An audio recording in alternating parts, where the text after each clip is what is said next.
Chapter 1. The hand-painted snowman on the vase kept his coal-black eyes trained on me. Sweating and breathing heavily, I was getting my morning workout by pushing the accent chair from one side of the living room to the other. I stepped back to assess my handiwork. The room was still off balance and bare. The little snowman looked embarrassed to be there as the sole decorative item in my new-to-me house. The doorbell rang. I picked up the vase and turned it around on the coffee table so the snowman faced the window and only the painted mountains would be visible to my guest. That tweak made all the difference. One lone Christmas decoration would be pathetic, but a single piece of ceramic art made an elegant centerpiece. I opened the door and invited in the perky blonde real estate agent who'd sold me the place. Samantha Sweet glanced around the interior as though appraising the value added by my decorating, or lack thereof. She was frowning. I had a table and 4 chairs, plus a sofa, accent chair, plants, and lamps, but no curtains, no art on the walls, and nothing personal other than the vase. "Good start," she said with enthusiasm. "I know it needs softening up," I said. "Everything's square, and I need more roundness, more texture." She said, "Stormy, you could get a pet." "To decorate? That seems a bit selfish to buy a pet just to accessorize my living room. Then again, fluffy white cats and dogs look great with everything. Or should I go brown? What colors are in style these days for pets?" Her mouth pinched. Sadly, her lack of appreciation for my particular brand of irreverent humor immediately took her off my short list for potential new friends. That narrowed my list down to 0, which was a shame. I tried not to let my disappointment seep into my voice as we continued to make small talk about throw pillows and decorating. She took a seat on the upholstered living room chair, refused coffee but accepted water, and we got down to business. I'd already bought the house we were currently sitting in, as well as an established retail business on Broad Avenue. Both were sizable commitments, but when managed well by yours truly, they promised to be cash flow positive. That left me with enough capital to acquire a few more investments, possibly a nice round 10. If I had 10, there'd be security. Even if a few flopped, the diversity of my portfolio would spread out the risk. Samantha's green eyes had nearly popped out when I'd told her my intentions. She was no slouch and had gotten to work immediately, scouring the town for more deals. For today's presentation, she had 3 prospects, each in its own folder. I sat kitty-cornered to her on the sofa. Samantha opened the first folder and composed herself with a professional smile that didn't quite extend to her eyes. Before she could speak, I said, "Pass." She gave me a wounded look. "But I haven't even told you what it is." "I can see you've only got 5 sheets of paper in that skinny folder. You and I both know this one's no good, which is why you're presenting it first. Classic sales technique." "Let's make a deal. I'll be honest with you, as long as you promise not to play the usual games." Her lips pinched again. She set the first folder aside. "You're right," she said. "It was for a microbrewery they've been trying to unload for years. Nobody else wants it either." "I saw it listed online," I said.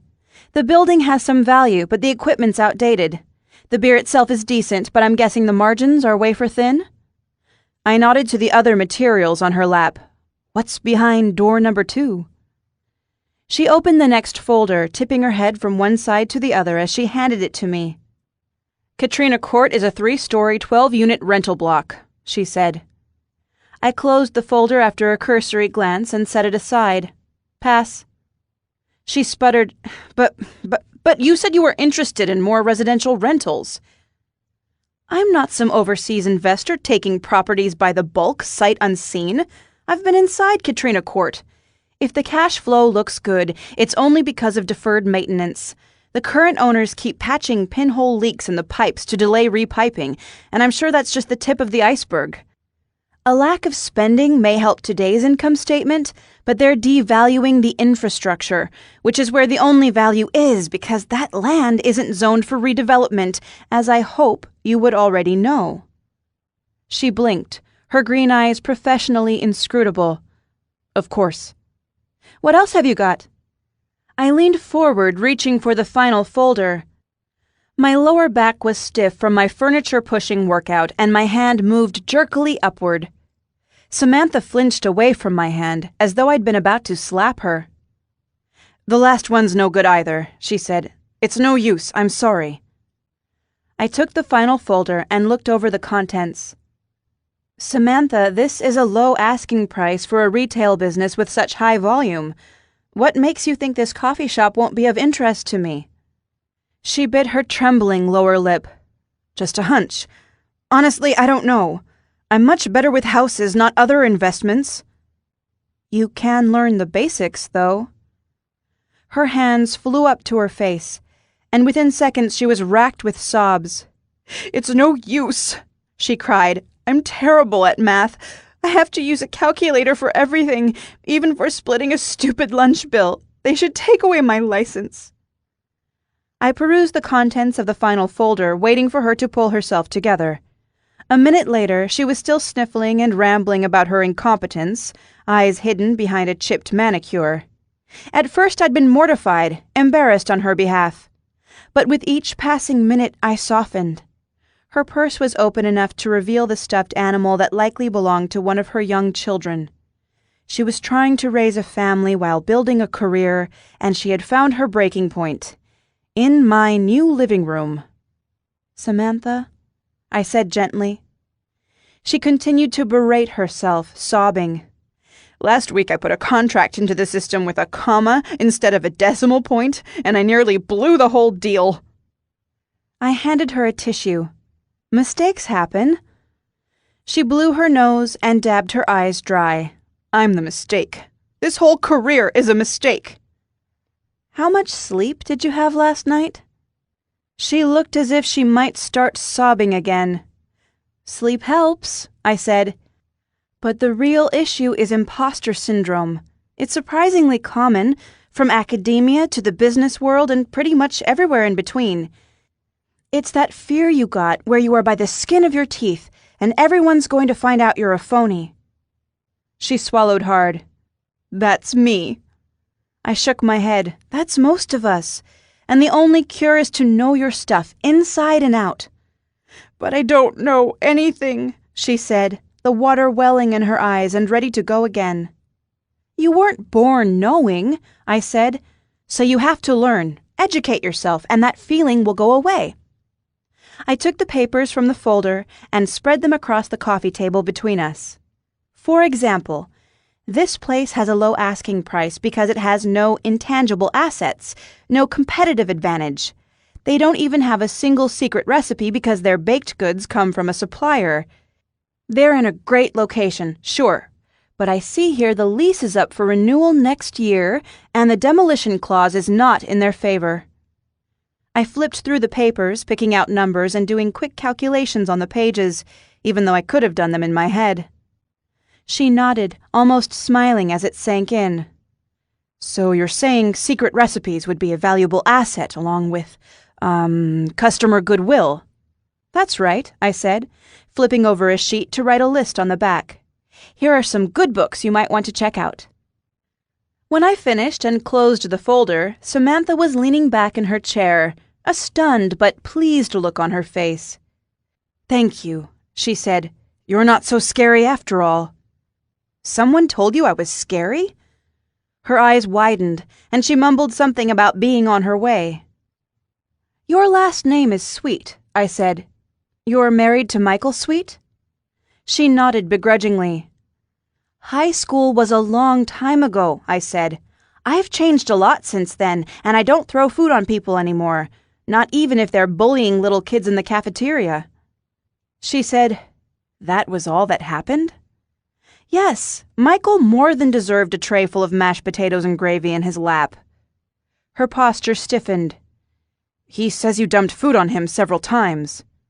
"Your husband was a slow learner." She tipped her head to the side. True enough. How's he treating you these days? I chuckled as I sipped my coffee. Do you need me to come over and talk to old Mikey about anything? She met my smile with one of her own, a genuine grin. Things are great, thanks. He's a wonderful husband and a great father to our kids. I shouldn't have let your reputation get to me, since you've always been as nice as pie in our dealings. I raised my eyebrows. My reputation? She jerked into motion, tapping the electronic device on her wrist to check either the time or her messages, or both. I'll be in touch again soon, she said. I'll read those books, and I'll get better. Is there anything specific I should keep an eye out for? I handed her the folders. Let's look wider, I said. Let's not limit ourselves when there are plenty of other towns nearby that are equally good, or better. Better? Her voice rose up sharply. Better than Misty Falls? I walked her over to the door and passed her the wool winter jacket she'd worn in. It smelled of sweet perfume, and was the same green as her eyes. Let's broaden our search, I said. We exchanged a few more details about pricing and other criteria, and she left. I finished my coffee and jotted down some errands for the day. My stomach felt unsettled even after eating a healthy breakfast muffin. When I'd suggested looking wider for investments, Samantha had been crestfallen, as though I'd written off the entire town. She wasn't wrong. The idea that I had a reputation in Misty Falls as anything other than a savvy young businesswoman rankled me. Why would I keep trying so hard to fit into a place that wouldn't love me back? Chapter 2. Broad Avenue runs through the center of picturesque Misty Falls. Like the main streets of other charming small towns, Broad Avenue is lined with colorful storefronts topped by hand-lettered signs and striped awnings. Above the shops, Oregon's snow-capped mountains rise majestically to frame the sky. If you're standing in the center of town when snow is falling, and you squint your eyes just right, you'll feel like a tiny figurine inside a snow globe. Snow had started falling by the time I steered my car onto Broad Avenue. I turned off the radio to better enjoy the view and the tucked-in bed feeling of fresh snowfall. My employee had already opened my store that morning, so I was in no rush to get to glorious gifts. I parked behind the building and took a leisurely stroll up Broad Avenue to get a takeout coffee. Things did not go well at the cafe, because the little bundle of evil known as Chad had been working. Then I burned my tongue on the latte, but I was determined to look on the bright side for the rest of the day. With a smile on my face, I walked into my store and greeted my employee, Brianna, with her beverage of choice, a mocha. Brianna squealed and declared, "Stormy Day, you're the world's greatest boss. I award you this prize." She took from the shelf a ceramic mug decorated with the phrase, "World's Greatest Boss," and handed it to me. "You shouldn't have." I clutched the mug to my chest for a moment before returning it to the shelf. "I'll keep it right here with my other ones." A trio of customers came in. Brianna went over to see if they needed help. I checked that everything up front was in order, and then went back into the small office to receive the recent orders into the computer system. The shop's inventory wasn't entirely computerized yet, but I was working my way through the huge undertaking. I anticipated the job being lighter after the busy Christmas season, when much of the existing stock had been sold through. I'd lost myself in a soothing stream of numbers when a sound startled me. I sat up straight and listened, while a loud woman in the store made unreasonable demands. Her shrill tone carried all the way back to the office with perfect clarity. "When was the last time you dusted this top shelf?" she demanded. I rubbed my temples and listened as Brianna said, "I'm sorry, ma'am. I'm too short to see the upper level, so I didn't realize it needed dusting. I'll get to it right away." "Being short is no excuse," the woman said. "Get yourself a ladder. Chop, chop." I heard the ladder squeak as Brianna put it into action. Slowly, I rotated my swivel chair to face the door of the office. So much for my attempt at an enjoyable day. There wasn't enough room under the desk for me to hide, and soon she'd be coming for me. The woman in the shop wasn't just any local know-it-all. She was my father's girlfriend, Pam Botchnick. The two had met earlier in the year at a fundraiser where she was handling the decorating. The relationship hadn't been serious until an injury had him immobilized at home, and Pam moved in temporarily to help him with errands. We both thought she'd move back out once I returned to town, but it hadn't happened yet.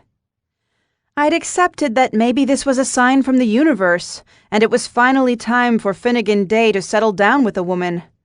I would have preferred that woman not be Pam Botchnick, with her wild mood swings and her strange ideas about what types of food were best pickled, but there was no point in denial. Pam was part of our lives, and I could fight and make things worse, or try to befriend her.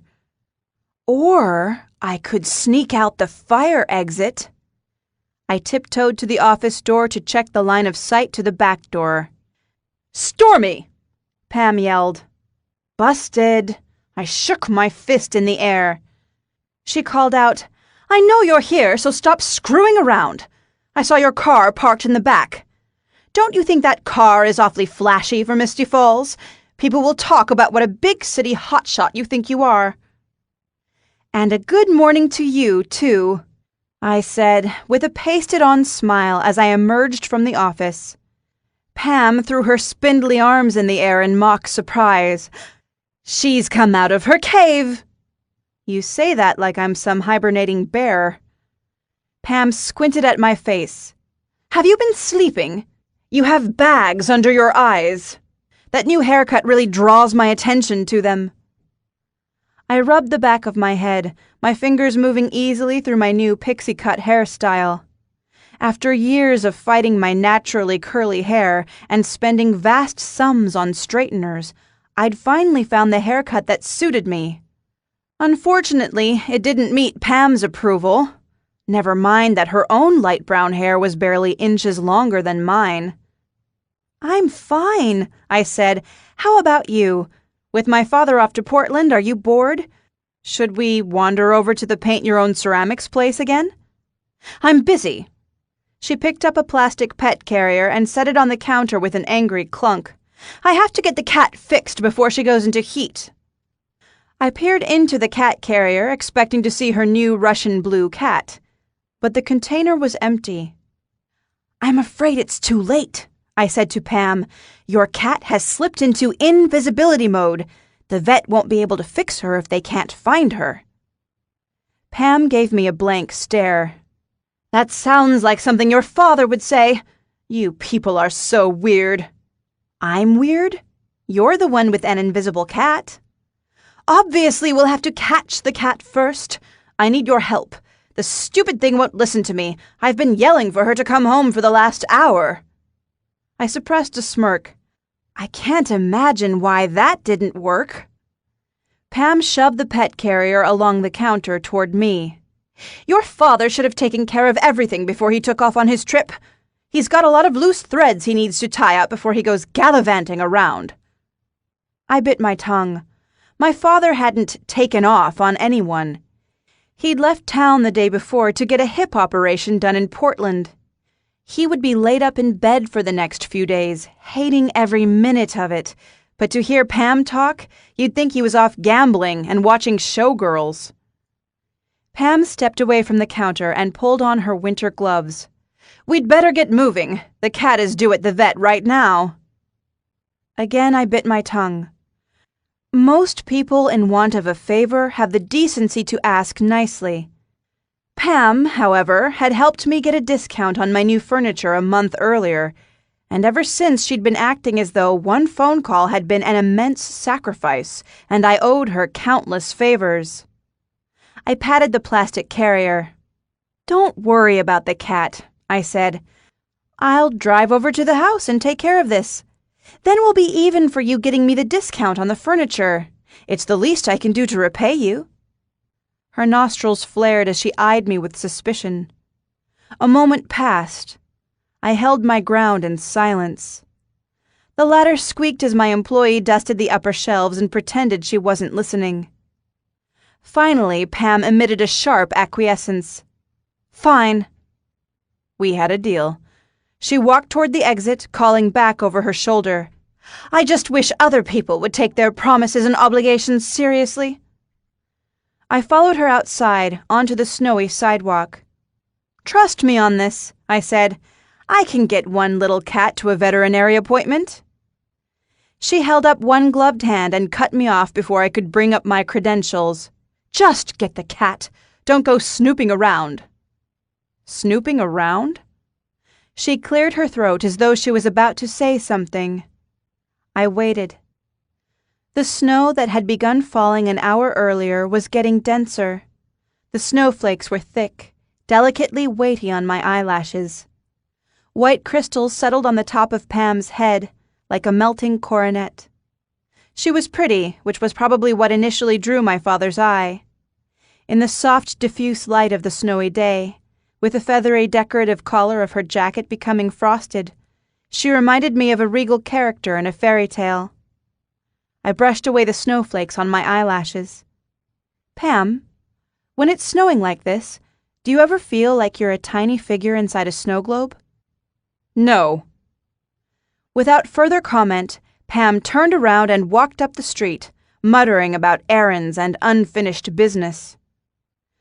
I returned to the store for the pet carrier and my jacket, rolled my eyes at Brianna, and left to fulfill my part of the bargain. I had to chauffeur a cat to the vet. How much trouble could that be? Chapter 3.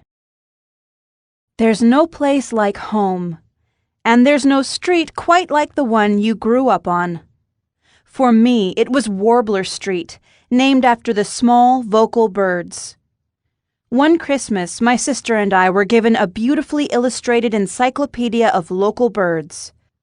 I loved looking at all the warblers and picking which one I felt the street was named for. My favorite was Dendroica petechia, the yellow warbler, a bright harbinger of spring. Spring and summer could never come fast enough when I was a kid. I steered the car past the corner where my sister and I had once sold lemonade by the glass on hot, sultry, endless days. Warbler Street was our jungle gym. We'd play until dusk, hiding and seeking, marking the sidewalks with chalk, refusing to come inside until my father threatened to put out an APB and have us arrested. Now the trees and houses seemed to have shrunk. With a blanket of snow over everything, my sunny memories seemed even more precious. I parked in front of my father's house. The interior lights were off.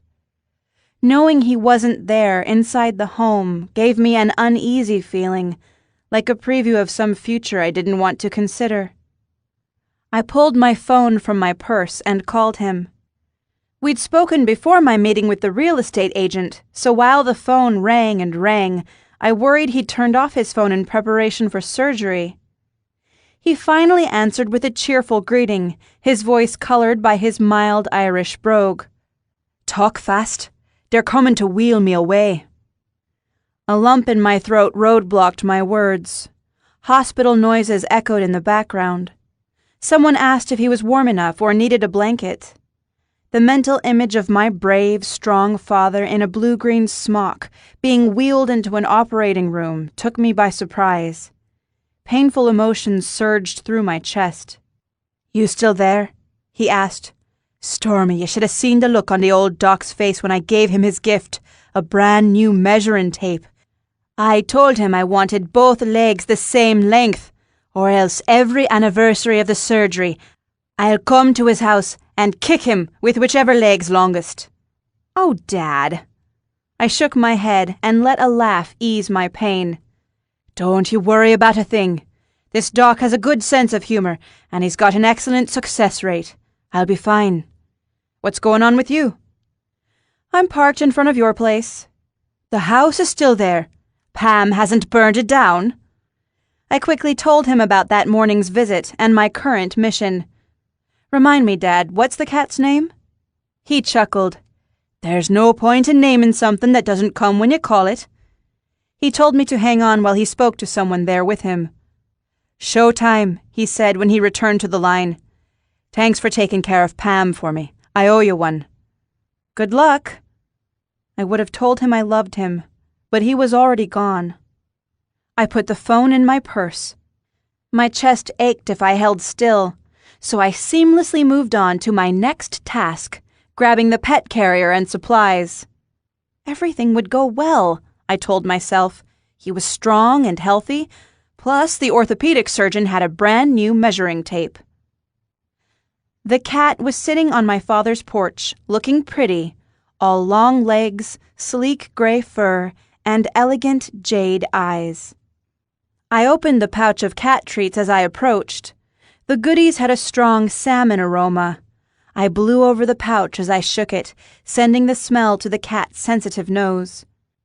The gray tail swished, but the cat stayed in place. "What's the matter? Cold feet?" "The snow must be cold on your little toes."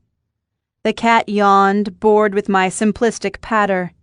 "Cut me some slack," I said. "At least I'm not yelling at you like Pam would." The cat's eyes narrowed at the mention of Pam. "Not a fan?" "You and me both," I said under my breath. I glanced around, feeling embarrassed about talking to a cat. I saw nobody, but the back of my neck tickled as if I was being watched. I opened the door of the pet carrier, sprinkled a few snacks inside, and got closer to the porch. The cat's dark gray ears twitched. It ignored me and looked off at something else. I followed the cat's gaze over to the neighbor's yard. A creepy face, pale and round, stared back at me. Startled, I dropped the pet carrier with a clatter. But there was no pale-faced person watching me, just a snowman. He wore a formal top hat and a jaunty red scarf, like the classic snowman you'd see on a greeting card. While I was distracted, the cat whipped past me in a streak of gray, darkly visible against the bright snow. I grabbed the carrier and gave chase, stumbling through the overgrown hedge between my father's yard and the neighbor's. The cat led me straight to the dapper snowman, scaling its body in bounding leaps. The cat scrambled up, toppling the snowman's black hat, and then taking the hat's place right on top of the head. From its new vantage point, about 6 feet above the ground, the cat surveyed the neighborhood and began licking one elegant front paw. Undaunted, I put the pet carrier on top of my head and proceeded calmly. Sniffing the salmon-flavored treats, the cat strolled right into my trap. I closed the cage door and pumped my free hand in a fist. I set down the carrier and picked up the top hat. Feeling whimsical, I plopped the hat on my own head and pulled out my phone for a snazzy self-portrait. This would be the perfect image to show my ex I was having a great time and had made the right decision in walking away from everything we'd built. In the photo, I looked rosy-cheeked and happy. The snowman, however, had a crooked grin that made him seem creepy. I decided to take a better picture once I'd fixed his crooked grin. I rearranged a few of the pebbles that formed his smile, but that wasn't enough.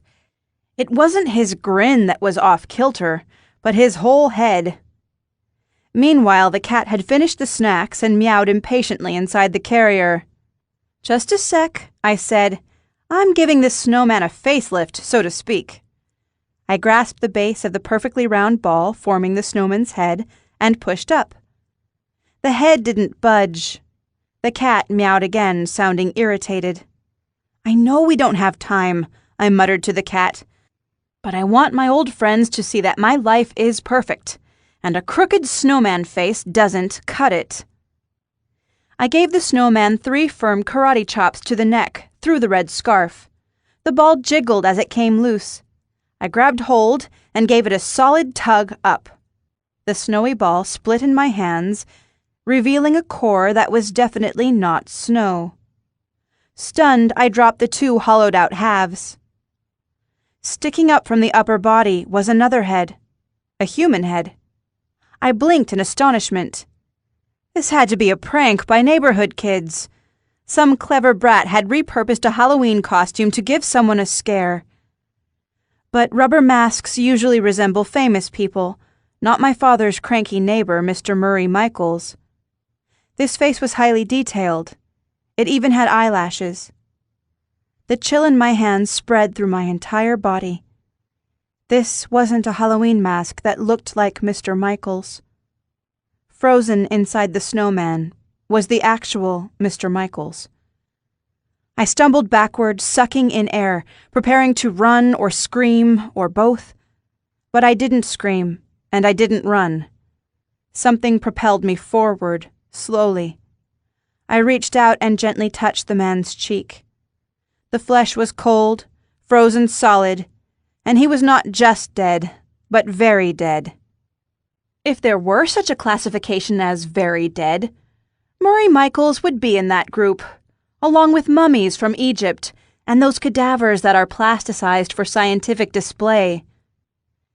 His face showed no bruising or marks, and no blood was visible on the surrounding snow. I carefully brushed away some of the snow around his neck, jerking my hand back when I touched something unexpected. It was just the collar of his shirt. I shook my head at myself for being jumpy before leaning in to examine some dark purple lines on his neck. Behind me, a man yelled, "Hey, lady! Get away from there!"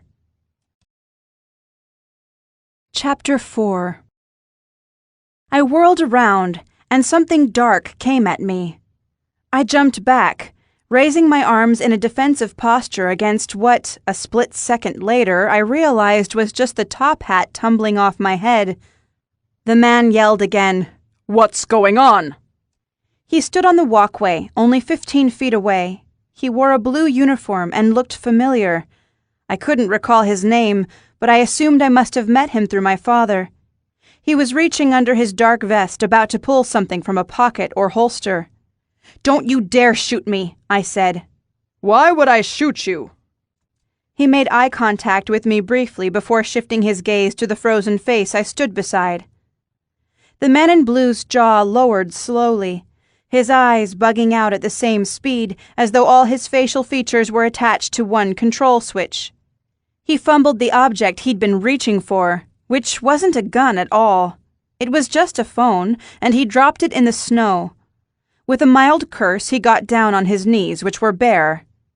Despite the winter weather, the man wore knee-length shorts with a dark stripe on the outside seam. Being the daughter of a police officer, I should have known better and recognized the man's uniform as that of the U.S. Postal Service, but I'd been so shocked by the discovery of the frozen head. The mail carrier continued to fumble his phone, chasing it clumsily through the snow. Without looking up, he asked, "Lady, is that who I think it is?"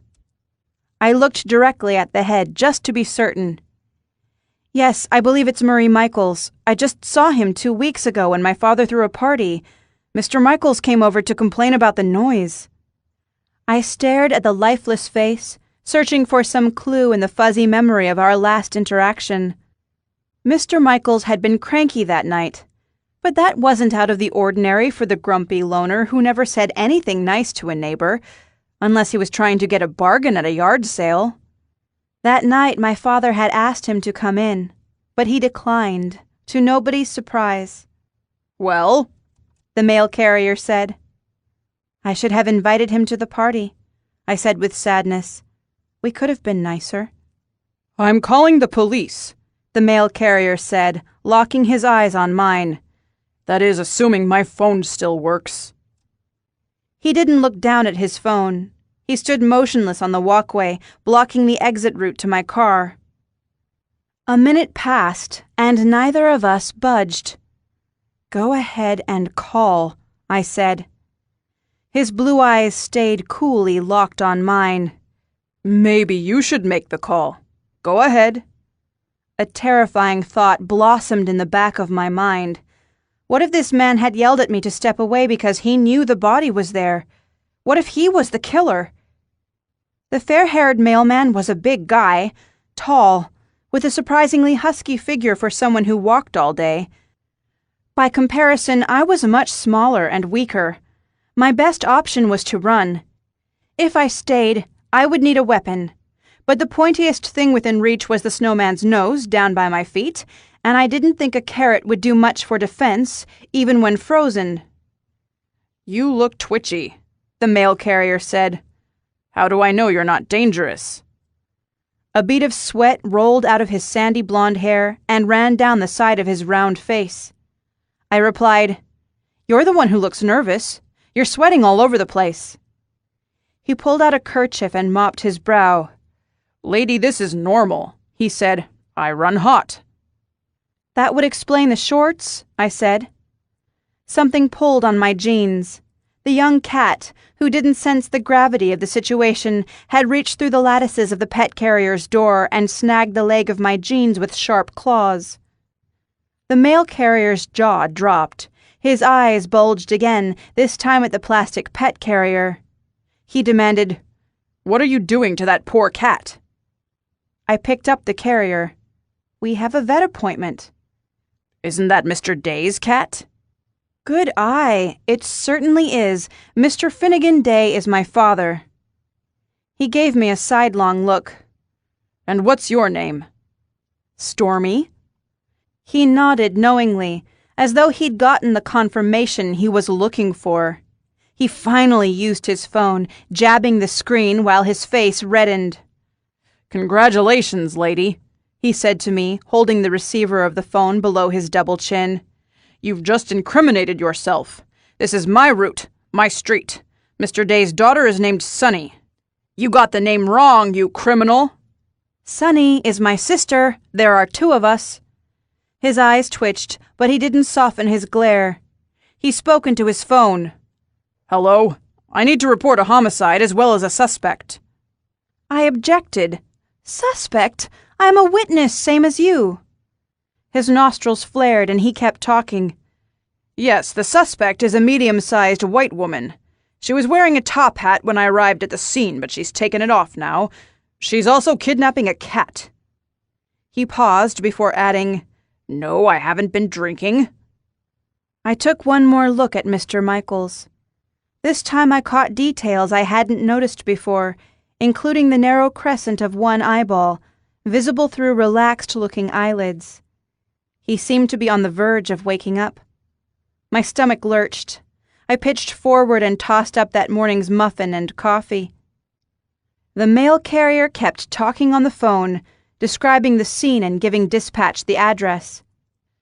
Now that I was lighter by the weight of one modest breakfast, the urge to run away hit me hard. My vehicle was nearby. My father always taught me to be safe, and if my instincts told me to run, I should run, and never mind the possibility of being rude or hurting someone's feelings. He always talked about how some attacks happen partly because the victim is too polite to bolt, and while he wanted me to be a polite person in general, it ought to never put me in danger. I ran to my car and opened the door.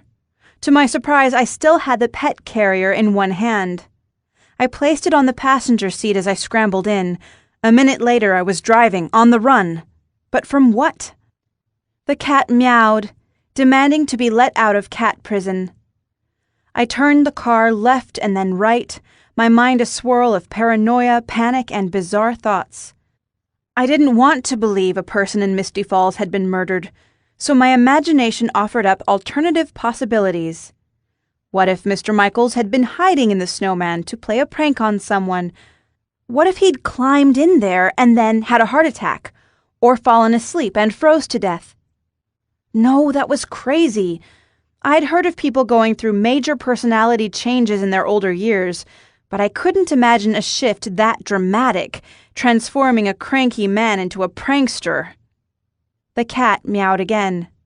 "I know," I said. "Today has turned out horrible." I kept driving, my eyes on the road, but my mind elsewhere. Who would kill Mr. Michaels? After his brief appearance at my father's party, there'd been some discussion of the man. He'd been squabbling recently with my father over the property line, which was part of a battle that had been carrying on for the better part of 2 decades. Pam had mentioned Murray Michaels becoming, in her words, an old nuisance. She said he'd been stirring up trouble with some of the downtown businesses, causing problems at several places, from the costume rental shop to Ruby's treasure trove. He hadn't been into my gift shop that I could recall, so I didn't know what the fuss had been. She also mentioned him seeing a woman, a scandalously young woman who worked at the Olive Grove. An old friend of mine worked at the same cafe, so I could ask her about it or pass the information along to the police. The cat meowed again, sounding even less impressed about the interior of the pet carrier. "Did you see anything?" I asked. "Did you see this young woman Mr. Michaels was wooing? I think Pam said she was a blonde."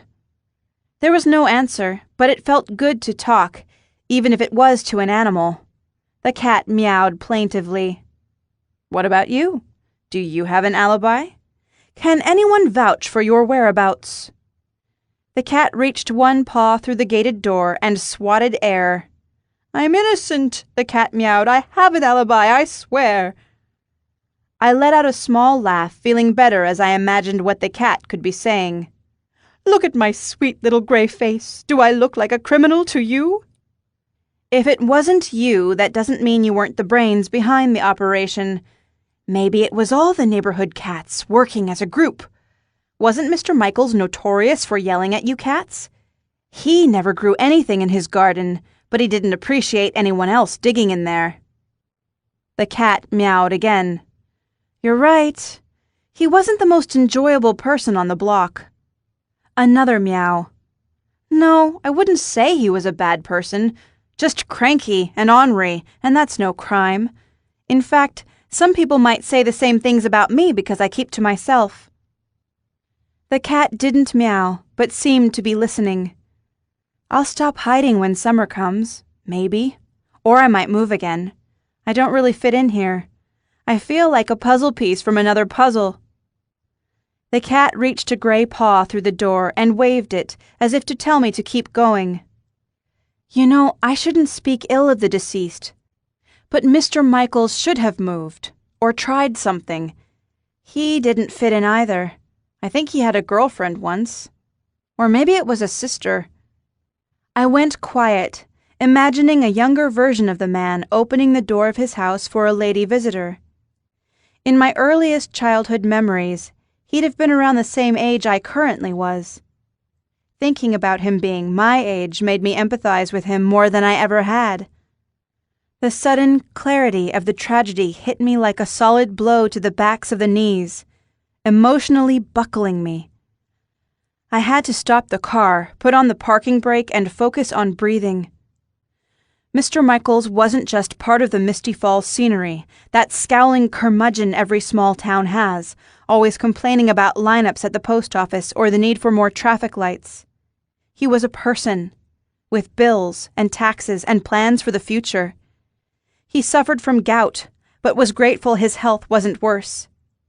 He had a television, but no cable. He loved old Western novels, rereading the same ones until they were falling apart. Maybe he had upcoming plans for Christmas, or maybe he didn't. Now he was gone.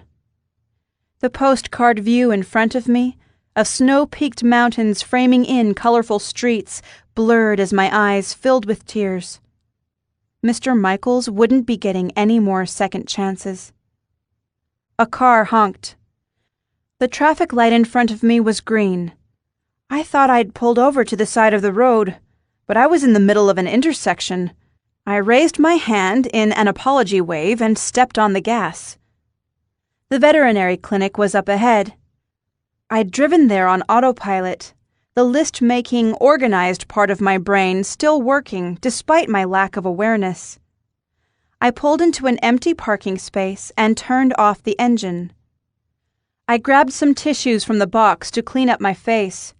Sirens blared nearby. Were they coming to nab me for leaving the crime scene? I instinctively hunched over, hiding as the police car drove past. I kept my head down, my face near the front of the pet carrier. The cat seized this opportunity to reach through the lattices and smack me on the nose for wrongful incarceration. Chapter 5. The Calico Veterinary Clinic was warm inside and held a pungent symphony of aromas. The heaviest of the odors was food-like, either canned beef stew from a staff member's lunch being microwaved or top-quality pet food. The scent made me the opposite of hungry. Hitting me second was a mix of antiseptic and cleaning fluids, which was neither good nor bad. Finally, there was a floral air freshener mixed in with a person's perfume or cologne. The powerful smells were very effective in bringing this moment into focus and pushing the snowman to the back of my mind. Across the counter, an apple-cheeked woman with unnaturally red hair greeted me. She had an inch of blonde roots showing underneath the primary shade, and her natural hair was blonde, straight, and thick. Her name tag, affixed to a teal smock she wore over a black turtleneck, read, Natasha. Natasha cooed at the cat. "Hello, good-looking. What a lovely Russian blue you are." She flicked her eyes to me. "What can we do for you?" "The appointment should be under Botchanek or Day. I'm here to get this cat fixed." Natasha chirped back, "Fixed? Why? Is your cat broken?" "Not that I know of." She laughed. "Of course, I knew what you meant. Just a little veterinary humor to lighten the mood for Miss Kitty." "I'm sure Miss Kitty appreciates the playful banter before you drug her and rip out her reproductive organs." Natasha held her finger to her lips. "Shh, not in front of the patient." Someone behind me chuckled in a low, masculine voice. The man's laugh seemed to be teasing me. I didn't want to give anyone the satisfaction of rattling me, though, so I didn't turn around. Natasha leaned down to look into the cage, frowning. "This is not going to work," she said. I let out a heavy sigh. Now what?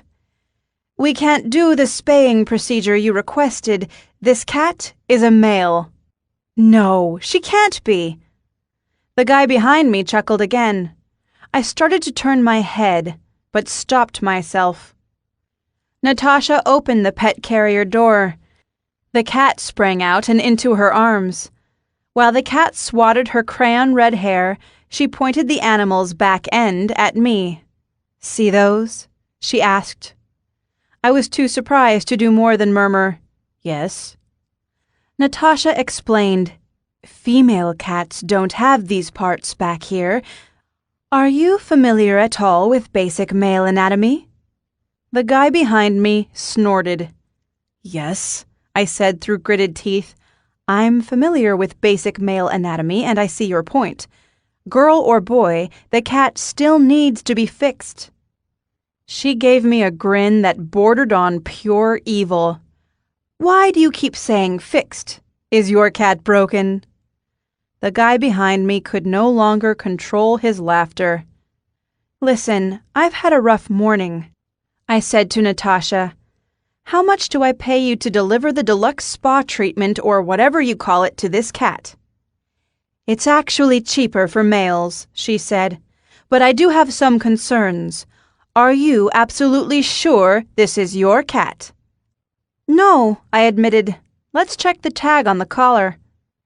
She hugged the gray cat and stared at me as though I was the worst human on the planet. I reached out and checked the tag on the collar. I found my father's address and phone number, but there was no name for the cat. My father, in his usual eccentric way, had listed its name as The Cat. I felt a sudden sense of solidarity with the cat. My father had given both me and my sister play-on-word names, his never-ending personal prank on us both. The cat deserved better. I stared into his green eyes, and the name popped into my head as though sent there by the cat himself. It was the perfect name. "Jeffrey," I said. "Put his name down as Jeffrey. Jeffrey Blue." The newly christened Jeffrey Blue stared back at me with wide green eyes, as if to say, "Please don't make me have this deluxe spa treatment, which may or may not involve me getting fixed, which I'm guessing is not a good thing." I assured Natasha that I was running an errand for my father's girlfriend, with a cat I had only met once before. She warmed up and told me it wasn't that uncommon for people to mistake male cats for females before things started to pop out. Natasha told me to take a seat while she brought him back to the veterinarian for a preliminary exam. She backed away with him in her arms, and Jeffrey mewed as if to say, "Where am I being taken? Hey, there are cats in cages back here. Help! Get me out of here!" Natasha disappeared into the back with Jeffrey, and I understood for the first time how those mothers must feel when their kids go off to their first day of school. I'd only been Jeffrey's guardian for less than an hour, but I was feeling some very parental concerns. Poor Jeffrey. I heard him mew pitifully in the other room, and I got the urge to barge into the back and rescue him. Jeffrey and I had been through so much together, from the discovery of the body to our little heart-to-heart in the car ride over, and now he was on a cold examination table. A big hand gently patted my shoulder. There, the man who'd been chuckling said. "You're having a rough morning, aren't you?" At the touch of human kindness, I nearly fell apart, but didn't. "I'll be okay," I said with a stoic lift of my chin. "It's Jeffrey I'm worried about. Between you and me, he's been working too many hours prowling the neighborhood. Plus, up until today, he thought he was a girl kitty."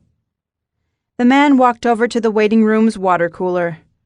"Sounds rough," he said. "Can I buy you a drink?" "Better make it a double," I said as I took a seat. "A double."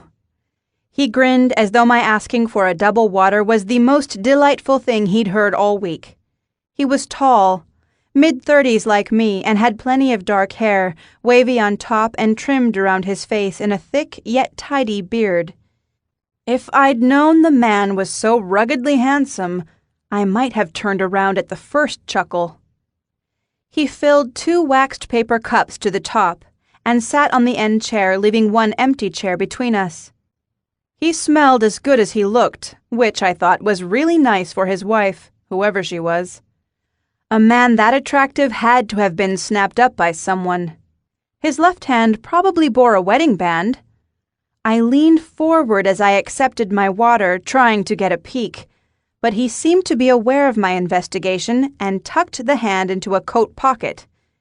His jacket was the shabby army surplus type favored by teens carefully cultivating an appearance of not caring about their appearance.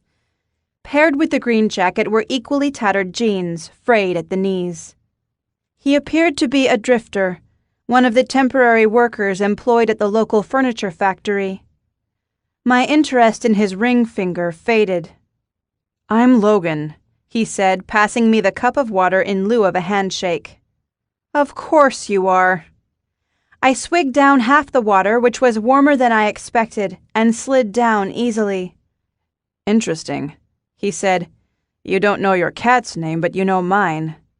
"You look like a Logan," I explained. "All woodsy and stuff, like logs."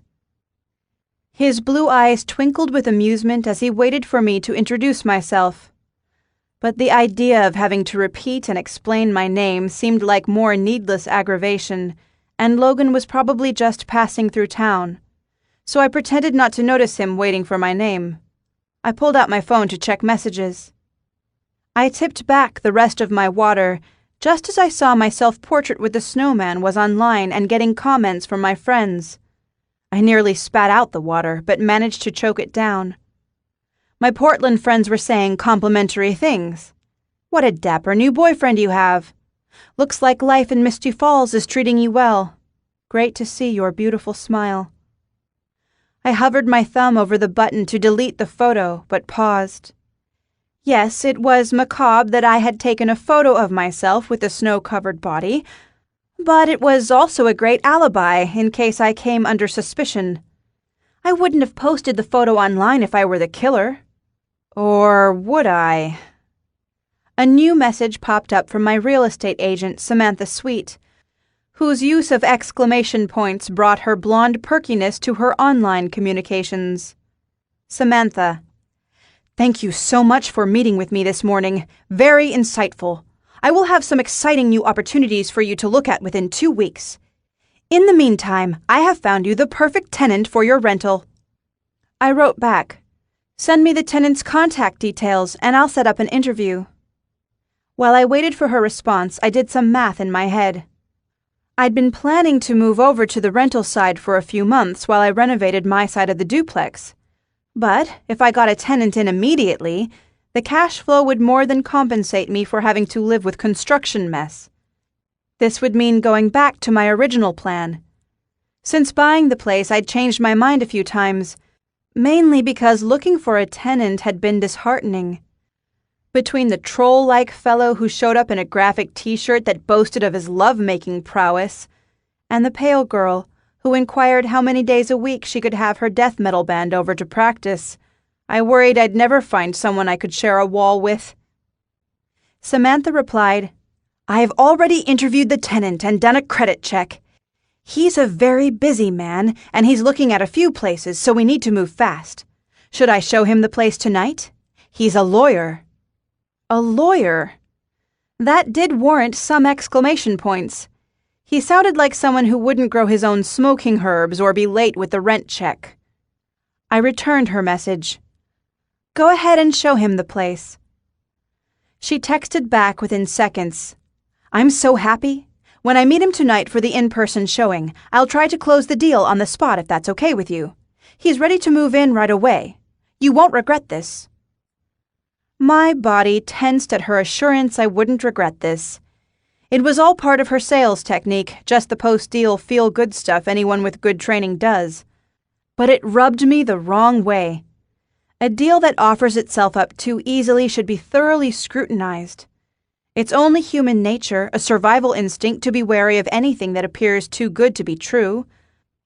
That was why, in my former career, I would often put an unreasonable clause or two into the first draft of an agreement. It gave the other party something to strike out, so they felt they were in control. Samantha's offer to get me a tenant seemed too easy, and thus suspicious. But the money would help with cash flow for the upgrades, and in light of the events of the day, it would be a relief to have one thing in my life taken care of by a professional. I wrote back, "Go ahead. If you think he's the one, make the deal." I put my phone away and glanced over at Logan, who still appealed to my eyes despite his scruffiness. He'd become engrossed by something on his phone, so he didn't see me scoping him out. His beat-up jacket had holes in the elbows, but it was spotlessly clean. He had the clothing of a working-class man, yet his body language didn't fit. He didn't cross his legs in a feminine manner the way I had, yet he didn't have the space-taking, wide-kneed body language I associated with the transient men employed by the local furniture factory. I wondered if he was on the run, or undercover. He saw something on his phone that excited him. Yes!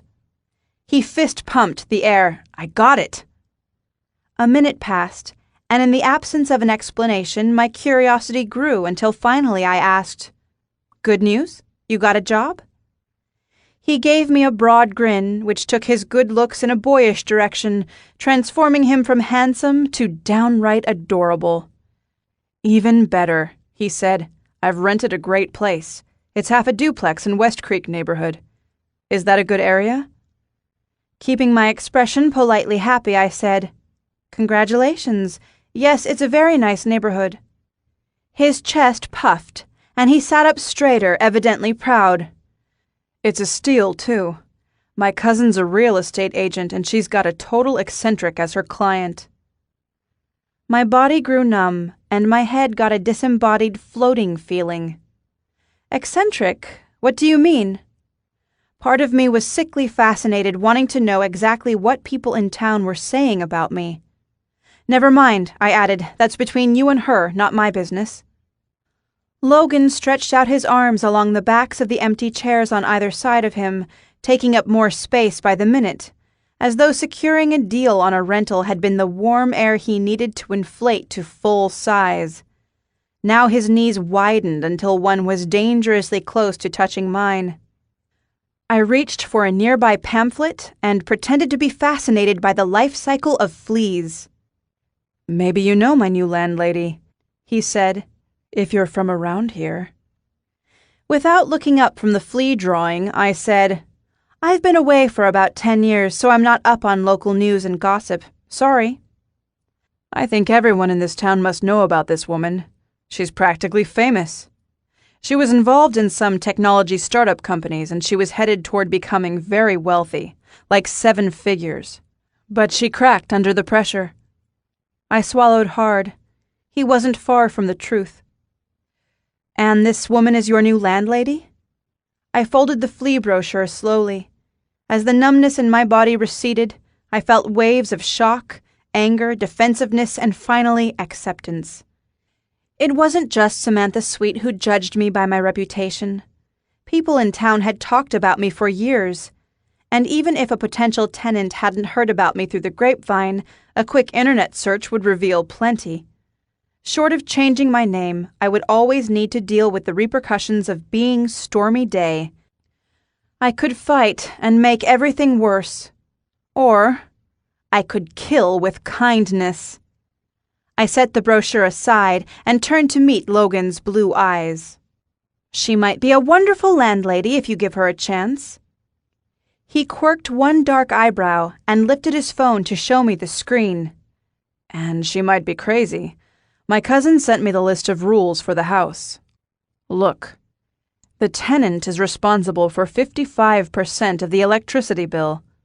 Why not half? Why 55%? I pretended to look, even though I was familiar with the document I'd created. Maybe the tenant's square footage is 55% of the house and she's trying to be fair. He laughed. "She sounds like one of those uptight type A ladies, the kind who needs one good night with a real man." My eyebrows raised so quickly I nearly gave myself whiplash. "And you think you're the man for the job?" He shrugged one shoulder. "Maybe she'll knock a few bucks off the rent if I do things right." He leaned toward me as though asking for a punch in the stomach or at least a verbal response. When he didn't get either, he added, "I bet you the cost of your cat's treatment that after one night on my side of the house, Miss Spinster Type A landlady will start ripping up my rent checks." Logan was good at pushing buttons, but he didn't realize I was onto him. Logan was a lawyer, and not the studious type who loved poring over contracts.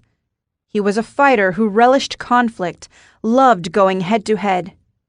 He knew exactly who I was and was toying with me. Even now, his breathing was twice as rapid as mine, his pupils dilating to make his blue eyes appear black. I allowed myself the delicious pleasure of knowing he considered me a worthy adversary.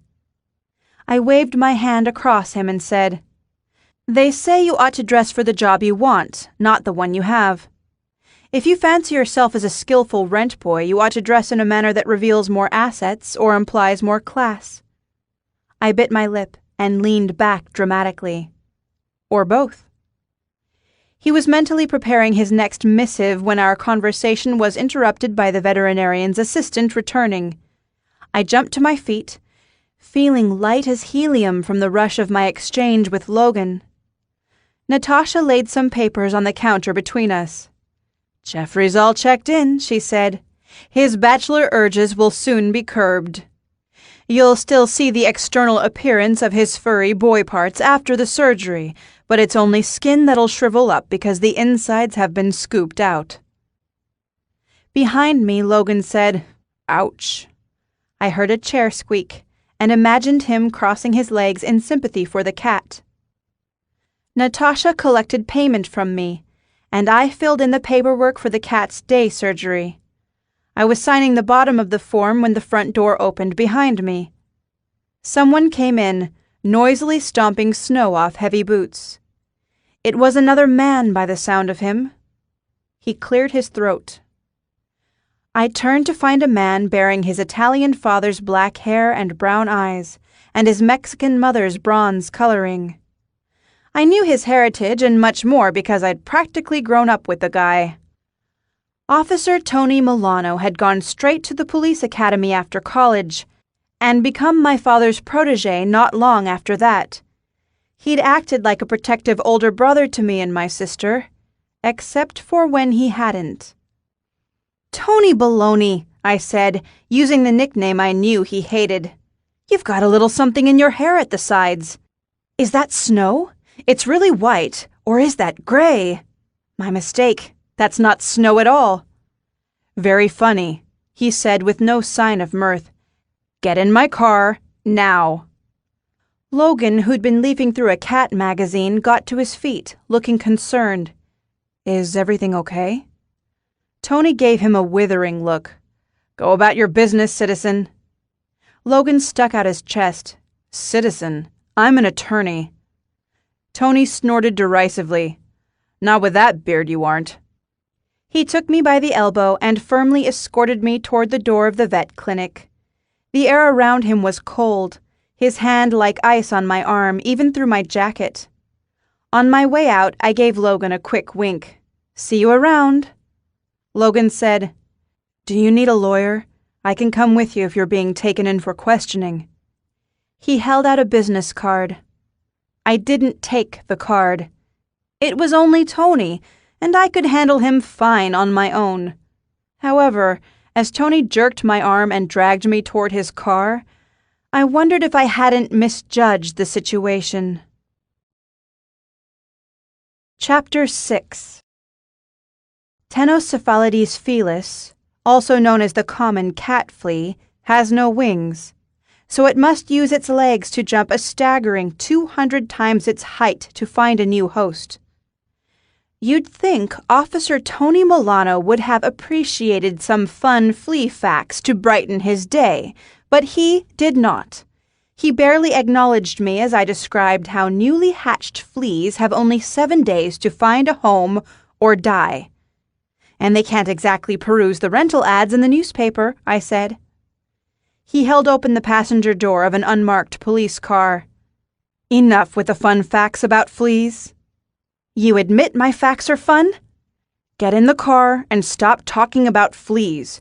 You're making my skin crawl." I climbed in, buckled my belt, and tried to wait without fidgeting. From the grim set of his mouth to the unwavering edge of his voice, I could tell he was in the darkest of moods. He had good reason to be, considering that morning's events, yet his rigid manner bothered me. The way a scab you're not supposed to touch begs to be picked at, itching the more you try to ignore it. I wanted him to smile. I needed him to smile at me, the urge coming from somewhere deep and primal. He slid into the driver's side. I immediately picked at his sore mood, saying in an upbeat sing-song tone, "Surprise, Tony Baloney, I'm back in town." "So it would appear," he said. "I knew you were back. I heard all about it even before this morning." "Did you hear the juicy rumor I was practically a big city billionaire before I had a nervous breakdown?" "What happens outside of this town doesn't concern me," he said, avoiding my question. I glanced around the vehicle looking for any personal items of Tony's, but found none. The vehicle wasn't marked, but had a steel and plastic barrier between us and the empty rear seat. The piercing scent of pine sol wafted up from the back. Tony hadn't started the engine yet. He checked his hair in the rearview mirror. "Never turned 40, Stormy.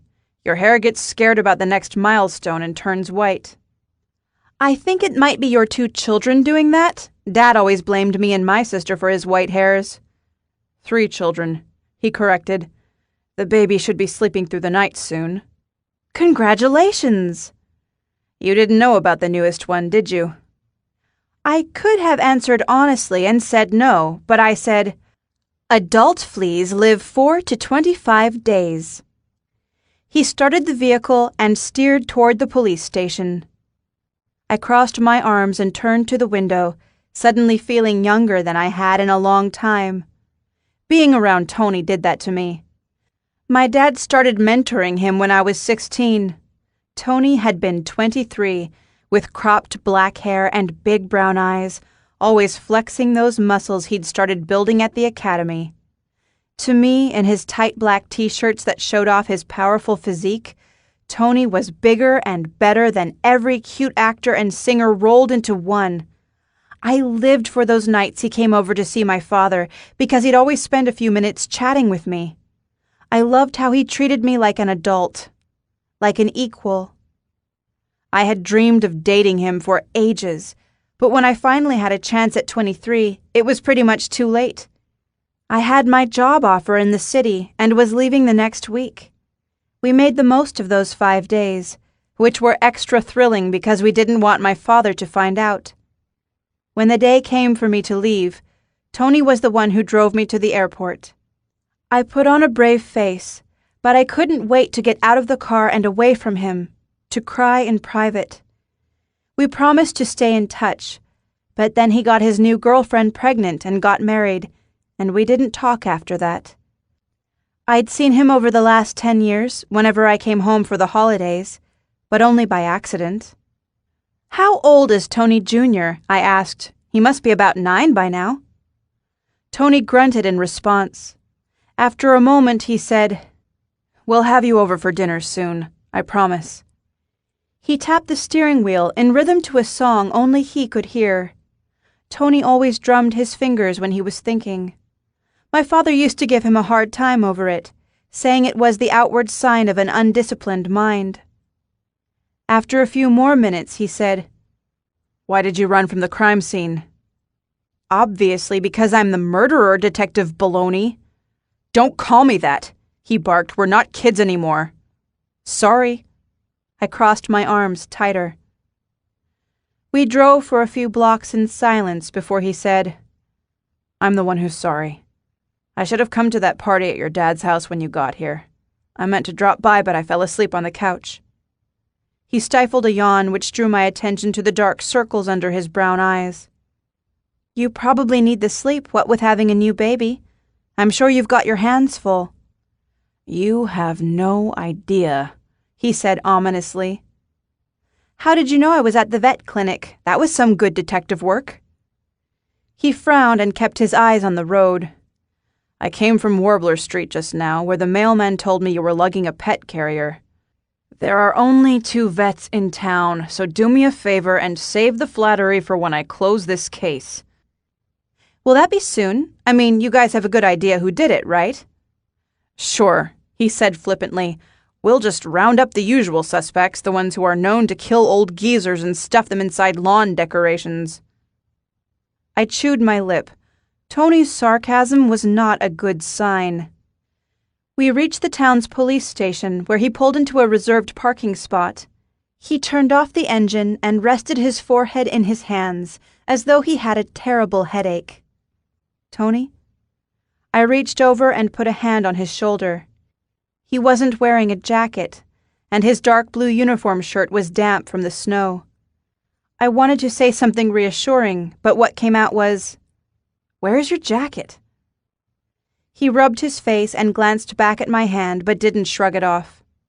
"This is bad," I said. "I'm sorry if my running off from the scene has made things more difficult for you. I'll do whatever I can to help." He let out a hopeless laugh. "Tell me who killed Murray Michaels, and I'll owe you one." Brightly, I said, "I'll get right on that."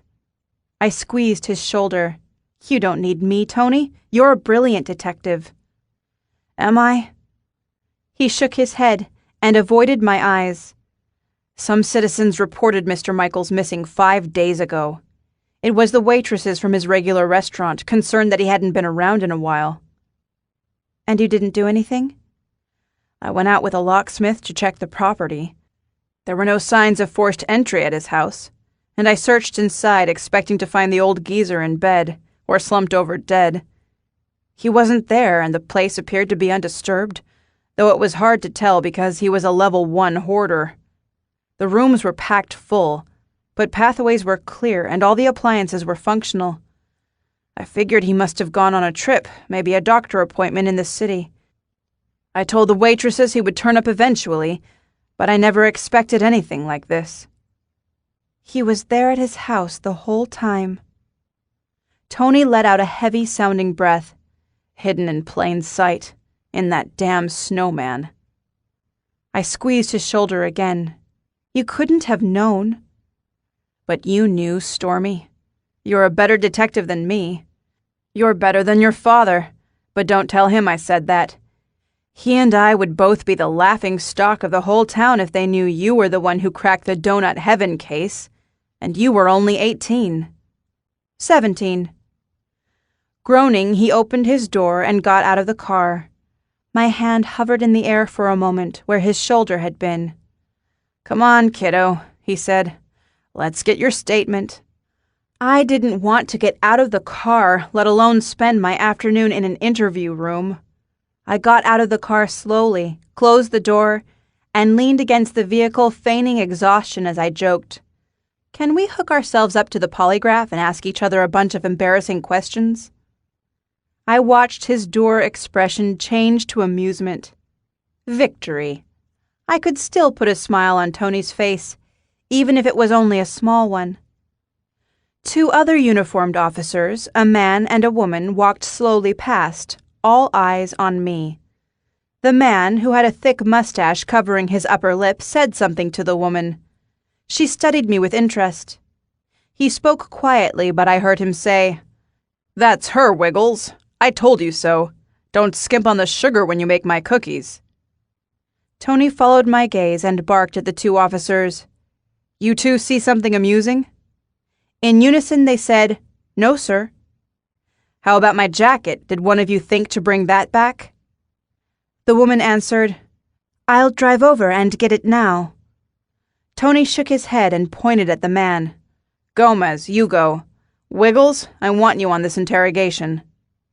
He pointed right at me, caught the look of shock on my face, and corrected, Interview, I mean. Wiggles, you're in charge of Stormy. Then he barked at me to quit stalling and get my butt into the station. Chapter 7. The red brick exterior of the police station hadn't changed since its construction 70 years earlier. The inside, however, had bravely withstood many rounds of upgrades, including a few since the days I used to come in after school and help my father type reports. I had no clerical training at the time, but could type 90 words a minute without errors. I signed the same privacy agreements as the other secretaries, and my work was good enough that the captain offered to hire me straight out of high school if I chose not to follow through on my college plans. I didn't realize it at the time, but typing those reports and finding out what people were really like was the best education about life I could have gotten. My friends weren't impressed when I warned them away from activities I'd learned were dangerous, such as cramming too many people into a car. But at least we all lived to see graduation. Tony walked me through the station, glancing around and frowning, as though seeing the interior through judging eyes. This old carpet's gotta go, he said, referring to the swirling floor covering with a pattern that hid a multitude of sins. Lots of old things around here have got to go. The other officer lagged behind us, stopping to say something to a secretary. Tony snapped his fingers impatiently. Rookie, look lively. She jerked to attention and brought up the rear so fast the toes of her boots kicked the heels of mine. I felt her breath on the back of my neck as we reached an interview room. Tony flicked on the lights and waved us in ahead of him. He caught the elbow of my coat as I walked by, and slipped me a business card as though he was giving me something secret. It was just his standard card, with a cell phone number written in blue pen. He'd crossed out the line reading, "In case of emergency, always call 911. And then he was gone. The woman stood by the door, awaiting his return. The fluorescent tube lights reached their full brightness, draping the windowless room in a sickly gray light. "He's not coming back," I said. "You're stuck dealing with me." She gave me a wary look as she made her way to one of the utilitarian plastic and metal chairs next to the equally plain interview room table. Like Tony, She wore a dark blue uniform under the matching winter jacket she shrugged off onto the back of the chair. She looked around 50, or maybe older, but very fit, with angular facial features that made her cheeks appear hollow and gave the impression of her being thinner than she was. Her movements communicated strength and resiliency. Her eyelids, craped with delicate gathers at the edges, were the only feature that gave away her age. As I took my seat, her wide-set cobalt blue eyes made me feel watched and ignored at the same time. She hadn't introduced herself, but wore a brass name tag, Peggy Wiggles. The 4 lowercase g's created a distinctive, eye-catching pattern, mimicking the effect of seeing double. The name sounded as cartoonish in my head as it looked on the tag. Was it her real name, or a name tag one of the other officers had gotten her to wear as a prank? They did that sometimes to initiate people. The brass tag looked new, with a single faint scratch on the diagonal, and not at all like an object kept around for games. It had to be her actual name. Like I had with the nameless cat, I felt a surge of solidarity with Peggy Wiggles. We oddly named people had to stick together. I was tempted to point out our commonality, but held my tongue. I'd learned the hard way that some people with unusual names don't appreciate having that fact pointed out. And yet others are in complete denial, having never experienced their name through the ears of a stranger. Her dark, cool blue eyes looked at me, through me, and then past me. The silence in the small room was intruded upon by male laughter coming from elsewhere in the building. "Gomez," she muttered under her breath, rising to close the door to the interview room.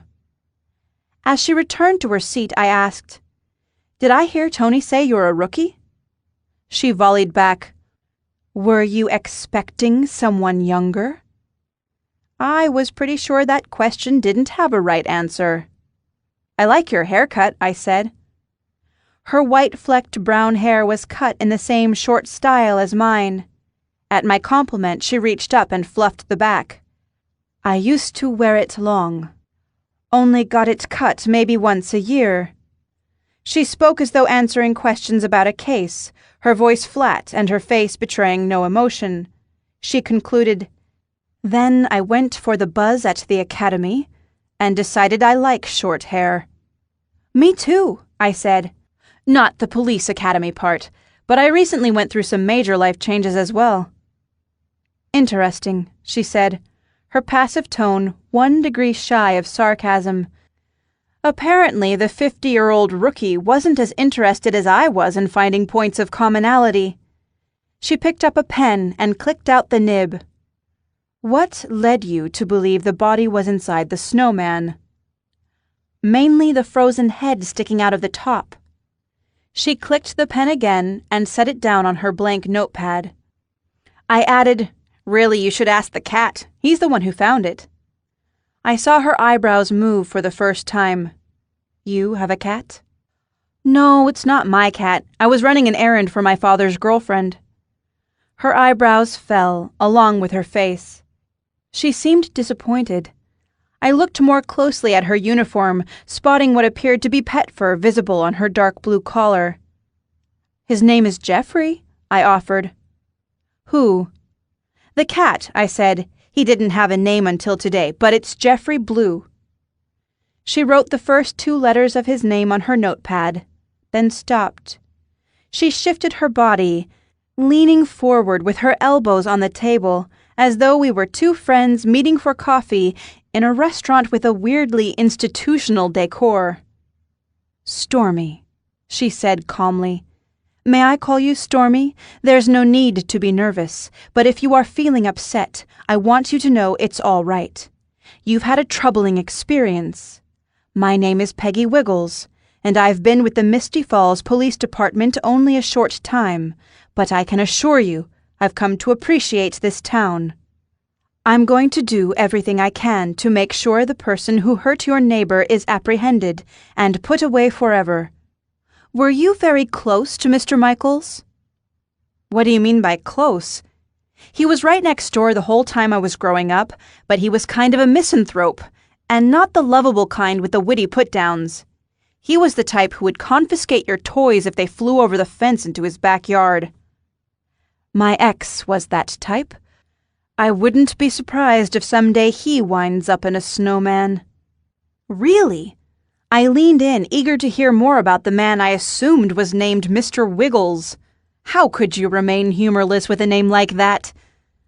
Officer Peggy Wiggles cleared her throat and straightened up, breaking the illusion we were friends at coffee.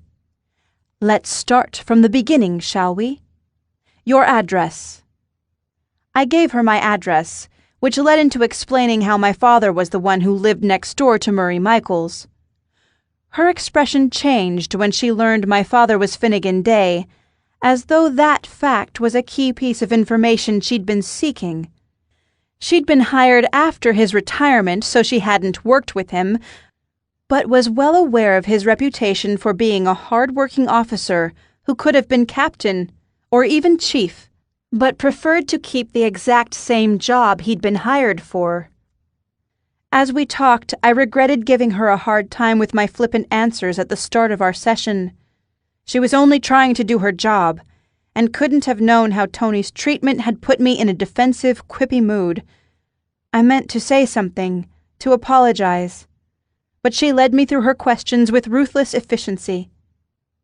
She drilled out of me the exact time I'd woken up that morning, and then all the events of my day, including my meeting with the real estate agent, picking up takeout coffee, working at my store, the visit from Pam and the resulting cat errand, plus the minute-by-minute details of the cat leading me to the snowman, me taking my picture next to it, and finally my attempts to straighten the snowman's face. She paused and tapped her pen, flicking her cobalt blue eyes up to meet mine. You have a photo? I pulled out my phone and showed her the picture I'd taken of my face next to the snowman's. See how his face is a bit crooked? That's unusual, don't you think? She agreed the face was crooked, and asked me to send a copy to her for the file. She excused herself from the room to get her laptop, leaving me alone long enough to consider going in search of a vending machine. I was rifling through my purse for coins when she returned. I dropped the bag guiltily. A man I'd known for years had been killed, and here I was thinking about buying a Twix. She set the laptop between us and brought up the enlarged picture. The goofy grin on my face made me groan and look away. She must have interpreted my horror as being about the case, because she gave me a pat on the shoulder and said soothingly, "We're almost done, and you're doing a great job." Will the photo help? I asked.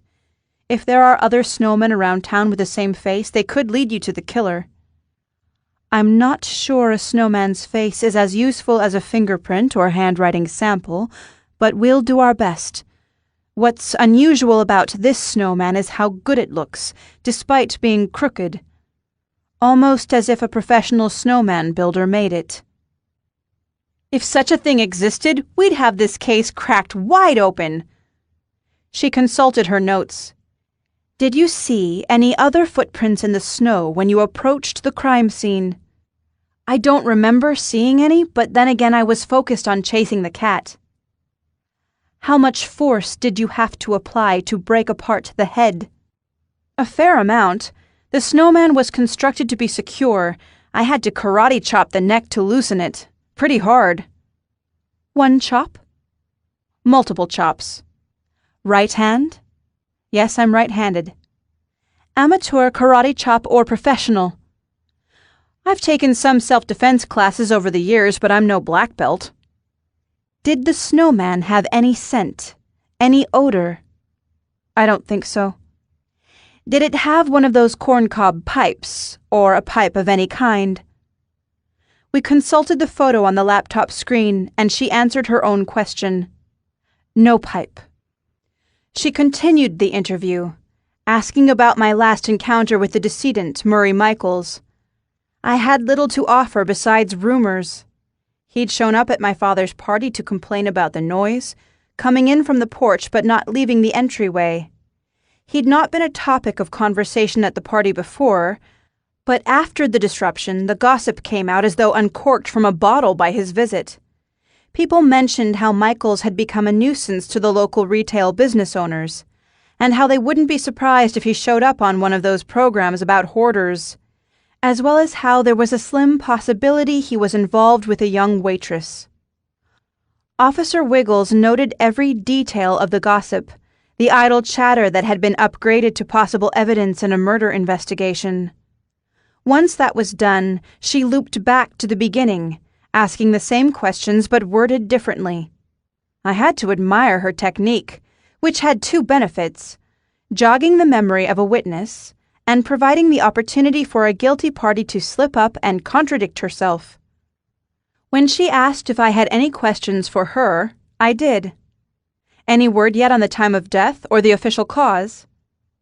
She pressed her lips together. It's still early. The coroner has barely gotten him loaded in the van, let alone thawed out. Besides, I couldn't tell you even if I knew. I nodded. He had marks around his neck, dark lines, possibly ligature marks. I didn't see any blood in the snow, so I'm guessing it was strangulation. Her metal chair squeaked as she sat back, giving me an appraising look. How long were you examining the body before the mailman showed up? A few seconds at the most. I glanced over at the photo on the computer screen and shuddered as I realized something. Make sure the pathologist is told about the scarf. If Michaels was strangled, that red scarf could be the murder weapon. She nodded slowly. I was thinking the same thing. Were there any defensive wounds on the body? Tony already told me that on a prior visit to the home he didn't see evidence of any struggle. She raised one eyebrow. Tony told you that, did he? With that question, the tone of the interview shifted, and the 50-year-old rookie seemed to be observing me in a new light.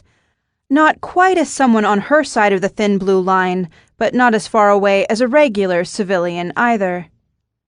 Testing my theory, I asked, do you suppose he was strangled in his sleep? If he'd been married or had a girlfriend, I'd be interviewing her right now, and not you. That wasn't much of an answer, but I pressed my luck, rising curiosity making me bold. Do you have any other suspects? The mail carrier seemed anxious. She smirked. Funny, he said the same thing about you. He suggested you as a prime suspect. Great. I rolled my eyes. That's just what my reputation in this town needs. Her smile left her face as rapidly as it had appeared. What sort of a reputation do you have, exactly? Nothing to do with snowmen or murders, I assure you. I glanced at the door, willing it to open, and for Tony to tell us to pack up because the crime had been solved already. The door didn't open. Officer Wiggles went over my details again, until I felt like a sponge that had been squeezed dry. Based on her tone, I was almost certain she hated me until she set her pen aside and asked who cut my hair. Rose, I answered, and she's great. I knew it, she said. Rose gave us almost the exact same haircut. You wear it better than me. Officer Wiggles chuckled, her voice warming the entire room. Nonsense. Yours is much cuter, and fewer grays. She pushed her chair back but didn't rise. Thanks so much for all your help, Stormy. Let me know if I can do anything else. She eyed the closed door, leaning in to say softly, If you think of anything at all, please let me know. Any time. For example, if you think of something, and you're worried that it might not be useful and you don't want to bother us, I want you to call me anyway. I'll let you know if I come up with anything. She handed me her card and fixed me with unwavering cobalt eyes. Anything at all, she said, her voice almost pleading, as though her whole career was riding on closing this case. I took the card, which was damp, most likely from her palms. If she'd been nervous, she'd hidden it well. As we walked through the station, I searched for Tony, but he wasn't in sight. We passed the reception desk, where she thanked me again. I reached out to shake her hand, even though she'd been stepping away. She wiped her palm on her hip surreptitiously before the handshake, but it was still damp enough to confirm that underneath her tough exterior, she was nervous. "You've been a big help," she said. "I wish I could do more," I said, and I meant it. As I stepped outside into the fresh winter air, the sunshine reached through the clouds to brighten the snow-covered world. My mind was already way ahead of me, racing through possibilities and avenues to investigate. I didn't plan to do anything that would interfere with the official investigation or jeopardize my safety, but I'd helped my father with cases before, and I had a few tricks up my sleeve.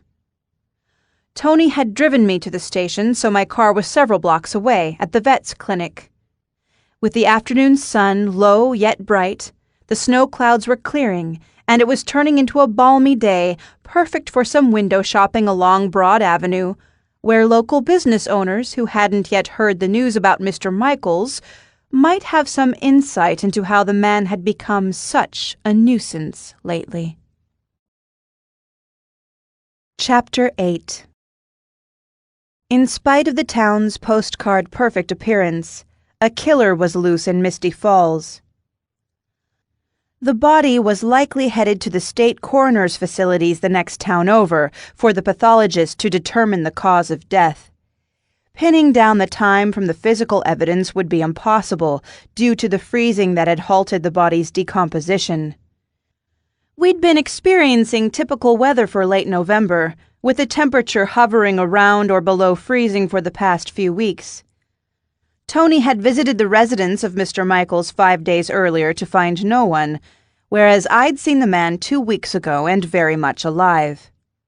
That left a 9-day window that would likely get narrowed once the police checked his phone, bank cards, or even something as simple as the date of the oldest flyer in his untouched mail. Unless they nabbed someone in the next day or two, they would release to the local press the basic details along with a plea for witnesses with information to come forward. We didn't get many homicides in town. Unlike the law enforcement agencies in larger cities, ours didn't have dedicated homicide detectives. The case would be worked by uniformed officers who were cross-trained to handle almost any type of crime. A capital murder was shocking, yet the fact that a death was involved in a case didn't make the procedure of investigation significantly different from that of a theft or arson. The officers on the case, who I assumed would be Milano and his new rookie, would canvass the neighborhood and friends and family of the victim, and then follow up on leads. If everything went well, they'd have it solved by the time my father returned home. At the thought of my father, I reached for my phone in a hurry, stopping when I checked the time. He would be out of surgery but not yet awake. Besides, he'd promised he would call as soon as he was alert. I'd tried to accompany him for the operation, but he'd insisted I stay behind to make sure my new gift shop was ready for the busy Christmas shopping season. Now, walking down Broad Avenue, I regretted obeying him. If I'd been in the city that morning, I wouldn't have made the grisly discovery. The body might have remained there, next door, undiscovered until the spring thaw. Who would do such an awful thing? Who had a motive to wipe out Mr. Michaels? With no wife or girlfriend and no children going after his will or insurance money, that cut out the obvious leads. The killer could be anyone. The entire town of Misty Falls was populated with suspects. Walking past Masquerade, I lurched to a stop in front of the costume rental store's window display. The elaborate diorama was a festive winter scene, constructed on a base of white fabric acting as snow. A female mannequin, wearing a red dress suitable for prom or an equally fancy affair, held a big, white, grinning head in her hands. The headless white body awaited the final touch. The snow being was evidently a man and not a woman, because he wore a top hat. I fought my gag reflex and reminded myself that for most people, the scene before me was a happy one, the beheading aspect merely a coincidence. The shop owner would certainly change the window display once the news of Mr. Michael's chilly tomb spread throughout town. But was the winter diorama really just a coincidence? The display snowman, made of carved white foam, wore a black top hat like the one I'd posed in earlier that day. I used my phone to check the hat in my picture, noting the high, flat top, narrow brim, and the slightly concave curve to the crown. The hat in the window matched the one from the crime scene perfectly. I reached into my pocket and touched the 2 business cards I'd been given at the police station. Officer Peggy Wiggles had told me to call her with anything. But surely she didn't want to hear about this, the not-so-amazing discovery of a hat at a store that rented costumes and hats. Without taking my eyes off the top hat in the window, I let my thoughts open themselves, unpacking childhood memories. Snapshots whirled, snippets of interactions with the man who'd lived next door, the man who'd seemed old long before he'd gotten old. I could see him clearly in my mind, confiscating everything from dolls to sticks of chalk. I saw Murray Michaels, his deep frown lines radiating across his entire face, like the rays of a dark sun. He was waving a frisbee and telling me I should have thrown it more carefully. For someone so obsessed with manners, he'd been incredibly rude. That wasn't shocking, given human nature. Some people become so obsessed with keeping score on the transgressions of others that they forget to observe themselves. The cranky neighbor wasn't the type to have a snowman on his lawn, let alone such a dapper-looking one. He had never, as far back as I could remember, put up winter lights or any other seasonal decorations. He didn't even give away candy on Halloween. One year, he set a stack of old paperback westerns on his front step, along with a sign telling kids to help themselves. Nobody did. If he'd purchased the top hat himself, something else must have happened to him this November, before he met his end. Had the message from the many Scrooge-themed movies airing that time of year finally gotten through to him, making his wizened heart grow 3 sizes?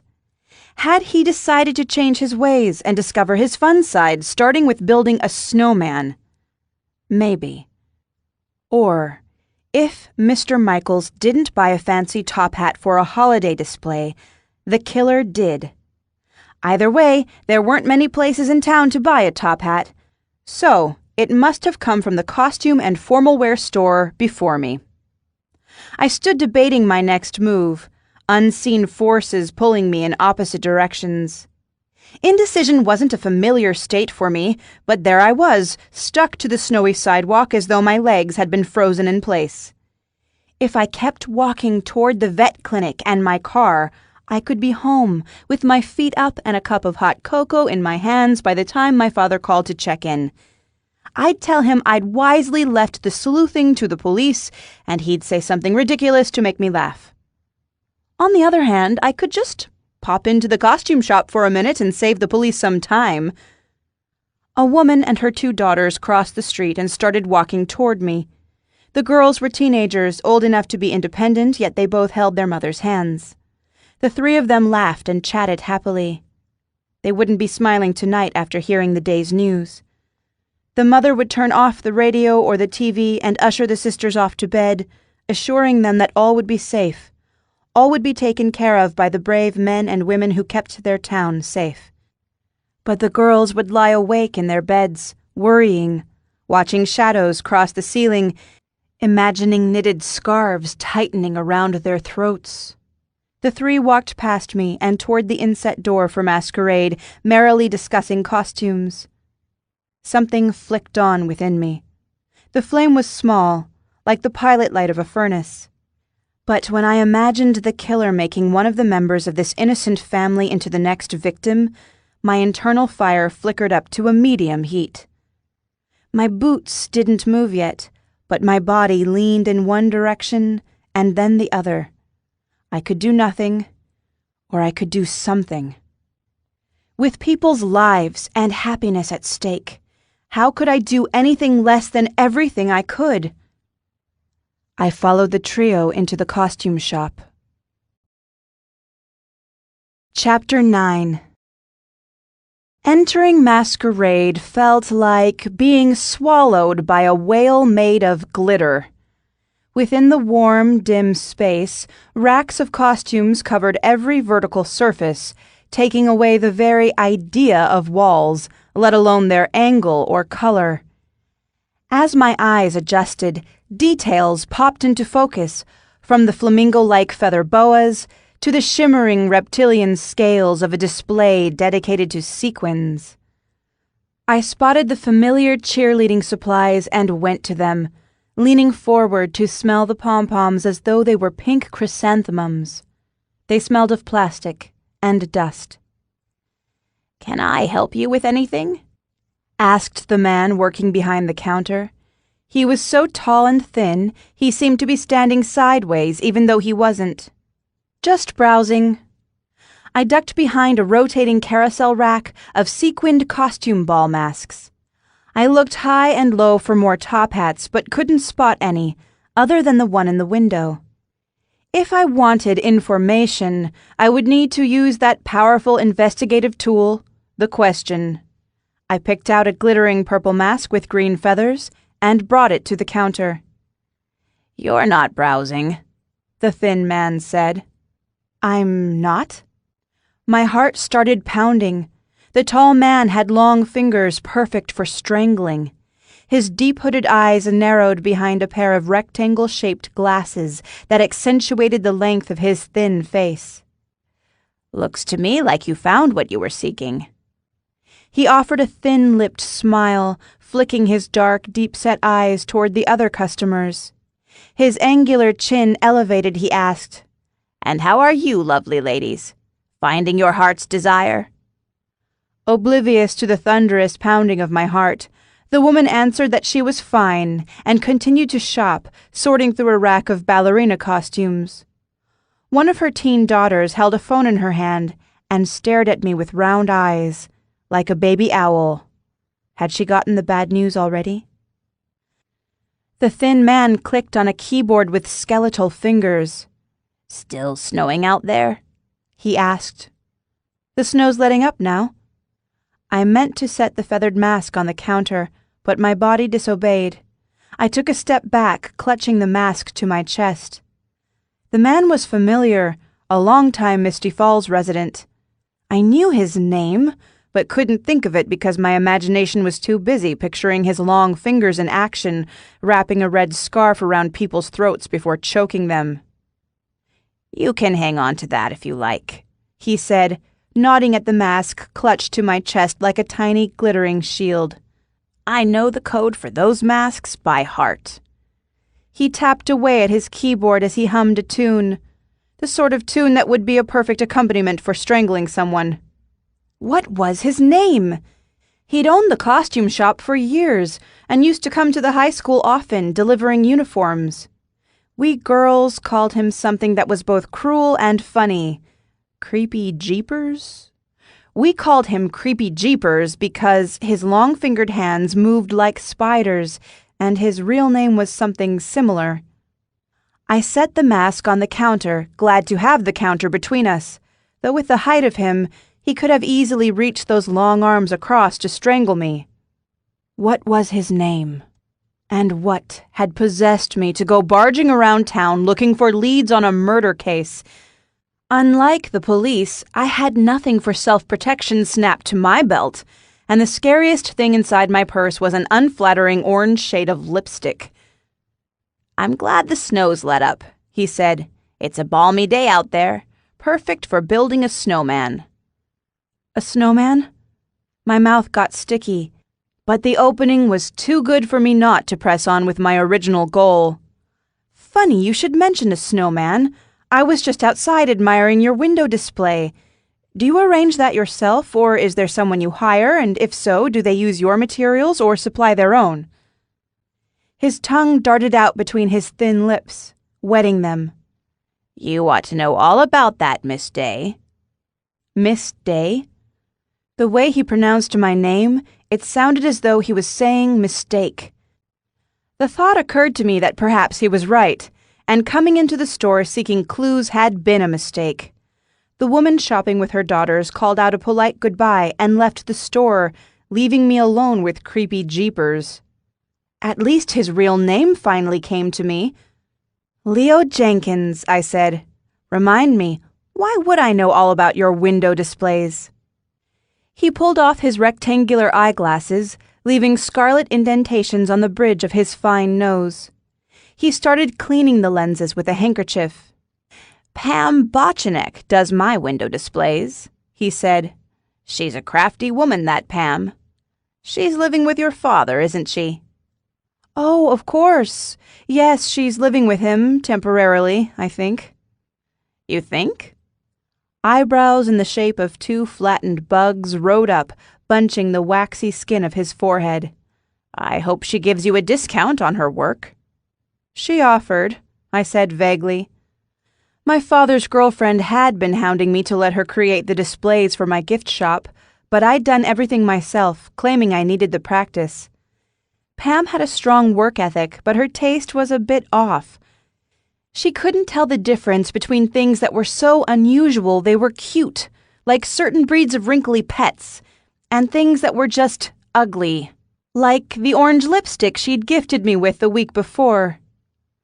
Leo Jenkins said, "In fact, Pam was by here earlier this morning to say hello and chat about this and that."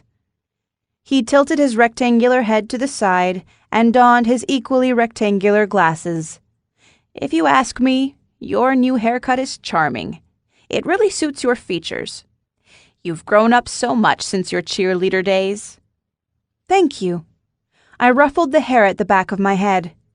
It would take a while longer to get used to small-town life and everyone knowing everyone else's business, not to mention being around people who remembered me as a cheerleader.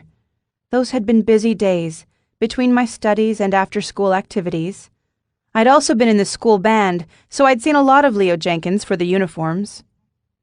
"How long has it been?" I asked. "You've had this store forever, it seems. The last time I saw you must have been 15 years ago." He leaned forward in a formal bow, nodding his head down to show me the gleaming, fleshy top of his head. "Back when I had hair up here. The good old days, as they say." "But you're so tall, nobody sees the top of your head anyway." He straightened and beamed a wide, skeletal grin at my compliment as he rang up my purchase. I handed over my credit card and became the owner of a purple and green feathered masquerade mask I didn't need. He asked, "How are things at the gift shop since you took over? I got a postcard from Rhonda. She's enjoying her world tour on that big cruise ship." "Good for her," I said. "The store must have been a lot of work when she ran it herself. It couldn't have been easy running the place with no computerized inventory system whatsoever." Jenkins widened his eyes, eager for me to spill juicy details about the former owner of Glorious Gifts, a chatty woman named Rhonda Kennedy, no relation to the famous family. As he waited, I felt a tug of emotion, the compulsion to bond. We had 20 years between us, but now we were the same, both of us store owners. Part of me wanted to befriend creepy jeepers, buying gossip credit by sharing Rhonda Kennedy's creative methods for cooking the books to avoid the tax collector, but I bit my tongue. The town already had plenty to talk about when it came to me. Jenkins tucked my purchase into a bag. He pointed one long thumb in the direction of a corkboard on the back wall behind the counter. "There's the postcard Rhonda sent me," he said. "Alaska."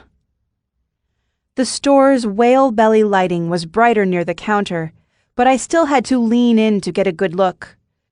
The corkboard contained more than one layer of paper memories, from postcards and business cards to printed out emails with photos of smiling customers in costumes and formal wear. Rhonda Kennedy's postcard from Alaska featured icebergs under a full moon. Below the postcard, in the lower right corner of the corkboard, was a straight row of photos of individuals, posed for what appeared to be mugshots. The image on the far right was a picture of Mr. Murray Michaels, chin up in defiance, eyes glowering at something unseen, off to the side of the photographer. I asked innocently, "What event are those photos from? Gosh, they look like mugshots." Jenkins shifted a calendar down to cover the row of photos. "I'm afraid that's not for customers to see." "But I'm not just a customer. I'm a local business owner. That's your wall of dishonor, isn't it? Shoplifters?" "Yes, I'm sorry to say that's exactly what it is." With a robotic stiffness, he turned back toward the corkboard. His long fingers scuttled like the legs of a spider as he lifted the calendar back up to let me have a look. "Keep an eye on these ones if they start spending a suspicious amount of time inside your store." "The lady with the platinum hair is married into the Koenig family, isn't she? That woman could buy the whole block and have money left over. What's she doing shoplifting?" I pointed to her shame-faced image while keeping my eyes on Mr. Michaels. "Some do it for the thrill," Jenkins said. "This one's husband always pays for what she takes. I suppose I could let her come and go, but lately she hasn't even been trying to hide what she's doing. I can't let people carry on like that without doing something, without any punishment. It's the principle of the thing." "I'll keep an eye out for her." I leaned in, squinting theatrically. "I think that's my dad's neighbor over there on the end. What did he steal?" "This and that." "Men's clothes? Maybe a hat?" Leo Jenkins brought his spider fingers to his face and stroked his sharp chin. "He may have helped himself to one of my top hats, but I can't be sure." "A top hat is kind of a large item to shoplift. Did he simply put it on and walk out? I don't suppose you have cameras in here, do you?" "No cameras. The hat disappeared on a day I was trying out a new employee, and the girl might not have recognized him from the board." His long fingers curled into a fist, which he shook emphatically. "That was an expensive hat, too.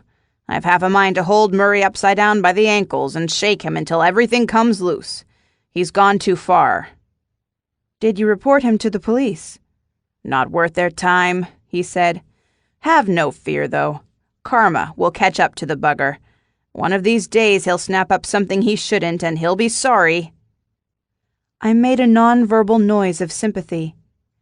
Taking my response as a cue to expand on the theme of vengeance, he let out a torrent of noise, some of it colorful, about shoplifters and the difficulties of maintaining a retail business. I listened, nodding. It wasn't difficult to feel pity for Leo Jenkins, who, from appearances alone, seemed to be going through a rough patch. He'd always been skinny, but 15 years ago he could have been described as lanky or even athletic. At my high school, some of the oddball girls seemed to be fond of the costume supplier, especially the girls with the experimental hairstyles and piercings. They also called him Creepy Jeepers, but in an affectionate way, and a few cried in disappointment when he got married. While he ranted, I checked the spider fingers of his left hand to see if the marriage had lasted. His ring finger bore no wedding band, but an indentation sat where one would have been. I noted that a marital breakdown could have caused his bitter mood, while living as a bachelor and cooking for himself could have caused his weight loss. He finally stopped ranting about shoplifters and removed his glasses again so he could rub the creases around his deep-set eyes. "I apologize for my outburst," he said softly. "I've been under a lot of stress lately." "Winter is tough," I said with matching softness. "The days are short and cold, but spring will come." "Spring, yes, when everything melts." He got a faraway look. "I need to do some spring cleaning." "You could have a garage sale," I offered. It always makes my father so happy to see the signs up for garage sales, because he enjoys commenting about how people spell the signs wrong and forget the letter B. Jenkins emitted something akin to a laugh. "How is your father?" "Exactly the same." "Good health?" he asked. "Along with a brand new hip, yes." "Good," he said with a weak smile. "Too many things change these days. People are under the delusion that all change is an improvement. But what's the word for a change that isn't an improvement? In the corporate world, they say restructuring instead of layoffs. Life is full of restructuring. He shook his head ruefully. The things they shove down our throats these days. My gaze flitted from his bare ring finger to a pile of paperwork, most likely waybills and invoices. True, I said, with a sympathetic note as I picked up the little shopping bag and tucked it into my purse along with my wallet. See you around, I said, hoping otherwise. He forced out another toothy smile. Always a pleasure, Stormy Day. You too, I said, finishing with a silent, creepy jeepers. He gave me a limp wave as he turned to busy himself with his computer. I turned to leave, making my way out of the bejeweled whale's belly and back onto the sidewalk, where the plainness of the cloudy sky stretched out overhead like an endless scroll of paper for my thoughts. I glanced around until my eyes stopped at one of the town's landmarks, a circular mirror situated at the corner of Broad Avenue and Bergamot Street. Watching my reflection grow larger, I walked toward the round mirror. A top hat was nothing to kill someone over. Stealing someone's wife, however, was another story. Because of the ring indentation on his bare finger, I imagined the restructuring Leo Jenkins was having shoved down his throat had something to do with his marriage. Had Mrs. Jenkins been seeing someone new? I wanted to dig deeper for a connection between Leo's wife and Murray Michaels. An affair would explain some of Leo Jenkins' agitation. Then again, if he'd actually killed someone, ranting about the victim to anyone who dropped into the costume store was not the smartest way to let off steam. Unless, of course, he was doing so as a smokescreen to make himself appear innocent by looking too guilty. The possibilities were endless and utterly, breathlessly exciting. I could barely wait for my father to call so I could tell him everything. In the meantime, I would seek more information by stopping in to see the person who kept her thumb on the pulse of the town. She was on the other side of the round mirror, and I couldn't shake the eerie feeling she'd be expecting me. Chapter 10. Every small town has a person whose job makes them an expert on everyone's love life. In Misty Falls, that expert was Ruby Sparks, the owner of Ruby's Treasure Trove, located at the corner of Broad Avenue and Bergamot Street. Before entering the store, I checked myself in the building's round mirror, where I couldn't help but smile, despite the day I'd been having. The mirror had that effect on people, and not just because the natural outdoor light was universally flattering. The mirror's circular surface was surrounded by a decorative mosaic made from colored bits of broken tile, dishes, marbles, doll figurines, toy robots, and even a few sturdy fire trucks. Amidst the swirling toys and colors were letters spelling out positive words and phrases, including joy and love and "you look super today." Still smiling at the wall's compliments, I turned the corner onto Bergamot Street, stamped the snow off my boots, opened the glass door, and stepped into Ruby's Treasure Trove. The store interior was brightly lit by a multitude of spotlights, overhead and within the glass-enclosed cases. A fortune in precious metals and stones stretched out upon sand-colored cloth and pale brown risers, as though a pirate's chest of treasure had busted open at sea and washed up on velvet shores. Ruby stood behind a jewelry counter with a young blonde woman I guessed was her employee, since Ruby had no children. They both greeted me, though no sound came out of the young worker's mouth. Cheerily I asked, "How's the delightful Ruby Sparks today?" She held one hand to her heart and fluttered her eyelashes. "You remember me."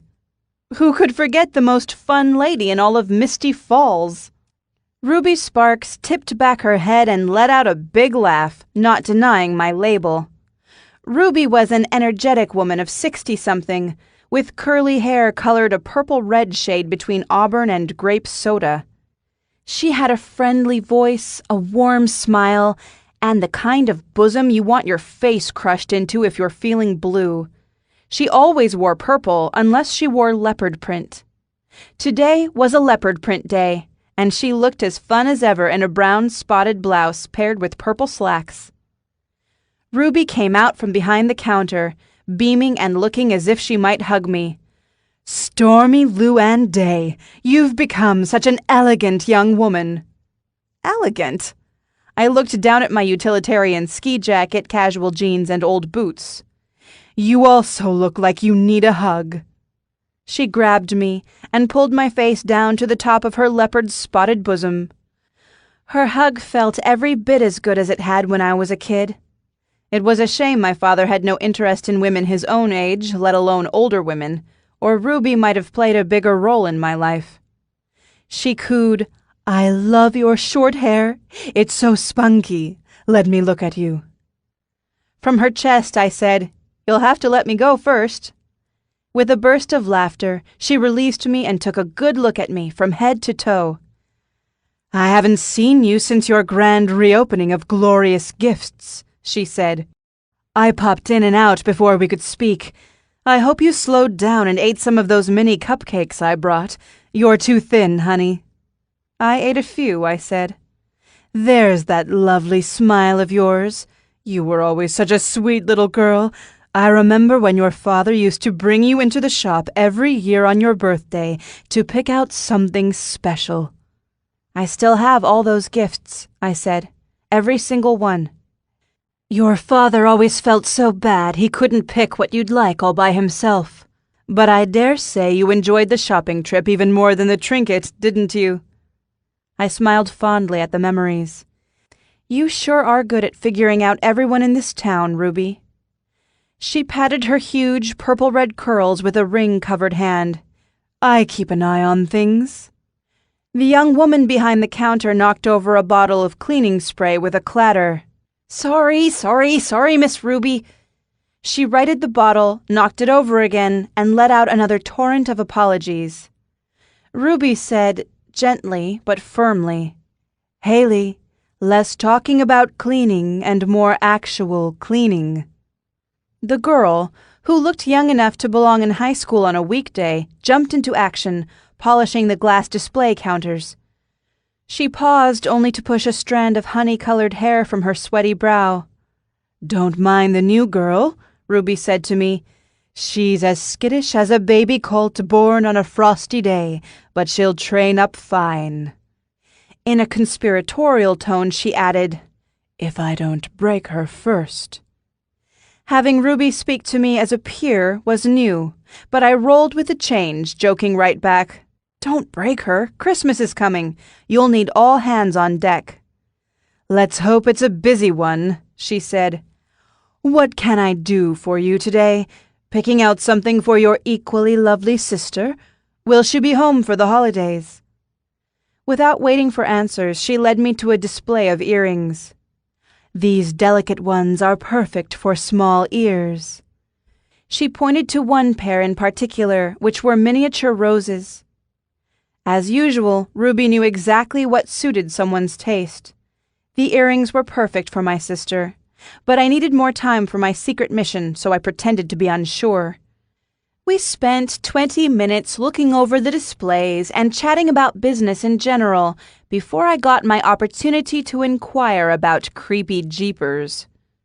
Ruby was talking about town spending on Broad Avenue, saying, "And of course Leo Jenkins didn't see the point of putting up banners on the lantern poles, because he didn't want to see the lights changed in the first place." "How is he doing?" I asked. "I bumped into him on my way here, and he didn't look well. Is there trouble with his wife that you know of?" Ruby answered with a brusque, "He's a bit old for you, honey." I felt my cheeks flush. Asking about someone's marriage didn't come naturally to me, and I'd oversold my concern for the man. "I'm not asking for myself," I said. "Just worried about the guy, and you always know what everyone's up to. You're so connected and people open up to you. I bet you could name off which couples are getting engaged next month." "I do know things," she said cryptically. About Creepy Jeepers? I asked. Leo Jenkins. Something's up with Jenkins, Ruby said, nodding as her expression grew serious. She glanced over at her employee, who was leaning against the back wall with her eyes closed and her mouth slack, dozing off with a cleaning cloth still in one hand. I could have made a joke about the employee being broken already, but Ruby seemed to be on the verge of sharing something, and I didn't want to break the spell of whatever magic was happening between us. She patted her purple-red curls and pursed her lips thoughtfully. "What is it?" I prompted. She held up one finger and pulled out a phone, which she consulted with a troubled expression. The phone was small and blue, whereas the one she'd checked 3 times while showing me earrings had been larger and in a black case. She glanced up. "You can keep a secret," she said. It sounded more like a statement than a question, but I answered anyway. "Yes." "May I show you something that must stay between us?" "Yes," I answered, perhaps a little too quickly. A slow smile spread across her face, as though she was about to share some forbidden pleasure with me. She turned to the sleeping girl and barked, "Haley, look lively!" Haley startled and nearly fell over, but recovered and got back to cleaning. Ruby gave me a knowing look and nodded for me to follow her behind the jewelry counter and through a door. We were in the stockroom, but before I could get my bearings, suddenly I was in her arms again, being crushed against her fragrant and ample bosom. This time she patted my back, as though I was a baby in need of burping. "You poor dear," she said, as she continued whacking my back in a manner that was surprisingly soothing. "Poor me?" "That must have been such a ghastly surprise," she said, "finding that sad man's frozen body." My voice muffled against the ruffles of her leopard print blouse, I said, "You heard the news, then?" "Poor, poor thing, and you're putting up such a brave front. Don't worry, honey, I have more of those mini cupcakes. They're so small you can't say no." She pulled away and looked into my eyes. "Ready for the secret?" I swung my arm in a chipper gesture of readiness. "Ready as I'll ever be." "This way, all the way to the back," she said, leading me past stockroom shelves stacked with cardboard boxes. We reached another door, where she gave me the eager look again, before opening it and ushering me through. I found myself smack in the middle of a brightly lit fancy tea room, with striped yellow wallpaper, prints of flowers in gilded frames on the walls, a lush tapestry carpet on the floor, and sparkling crystal chandeliers overhead. Most people wouldn't be shocked to find themselves inside a tea room, but I was speechless, because I knew Misty Falls didn't have a tea room. Chapter 11. Standing inside the impossible room, I understood how Alice must have felt when she jumped down the rabbit hole and floated her way into Wonderland. The window looked out onto the sidewalk of Broad Avenue. I must have walked by it 1,000 times. How had I never noticed the adorable little tea room in the back of Ruby's treasure trove? "Sit," Ruby Sparks commanded as she plopped me into a chair next to a round bistro table. "I'll be back with your hot tea in 2 shakes of a lamb's tail." The nook was big enough for 3 small tables and comfortable seating for 9 people, or a dozen if they were good friends. The window was framed by puffy floral curtains, and the wall before me was richly decorated with silver platters, watercolors of dogs wearing ribbons, antique bunt pans, souvenir baby spoons from around the world, and ceramic busts of cats dressed as people, including a gray feline who resembled Jeffrey, if Jeffrey wore a fisherman's hat. I turned to the window and watched as Leo Jenkins emerged from his costume store across the street. He appeared to be closing for a late lunch, or closing early for the day, locking the door. He walked to the corner, where a dark-haired lady on a mobility scooter, my employee's grandmother, was talking to a fair-haired young woman who held her hand to her mouth. Jenkins joined in the conversation, and they remained there while the intersection's traffic lights changed, and then changed again. I had no way of knowing what they were talking about, but it wasn't difficult to imagine word of the death of Murray Michaels had spread. The traffic lights changed again, and on the third walk signal, the woman on the scooter rode away. The blonde swayed in place, looking stunned. Jenkins offered his arm and gestured across the street. She hesitated, and then timidly took it, and the two of them crossed the street together. Both of them walked directly toward me. I raised my hand and gave a friendly wave through the window. He looked right at me but didn't return the gesture.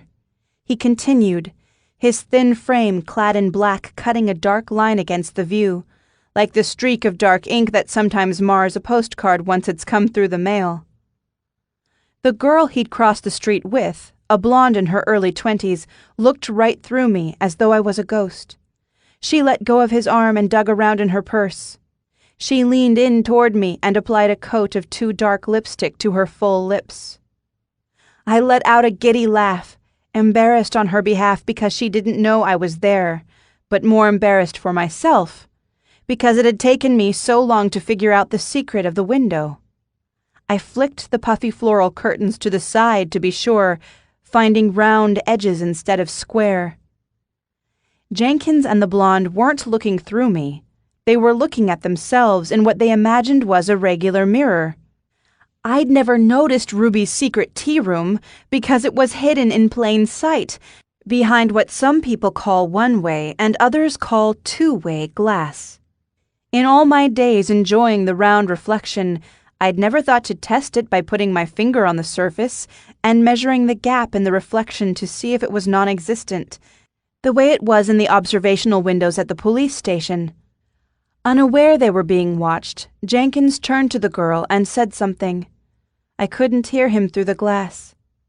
He didn't look happy or sad or much of anything except hungry. The blonde, however, looked miserable, blinking back tears with red-rimmed eyes. After a stiff nod at him, she continued fixing her makeup, drawing brown eyeliner across the base of pale lashes.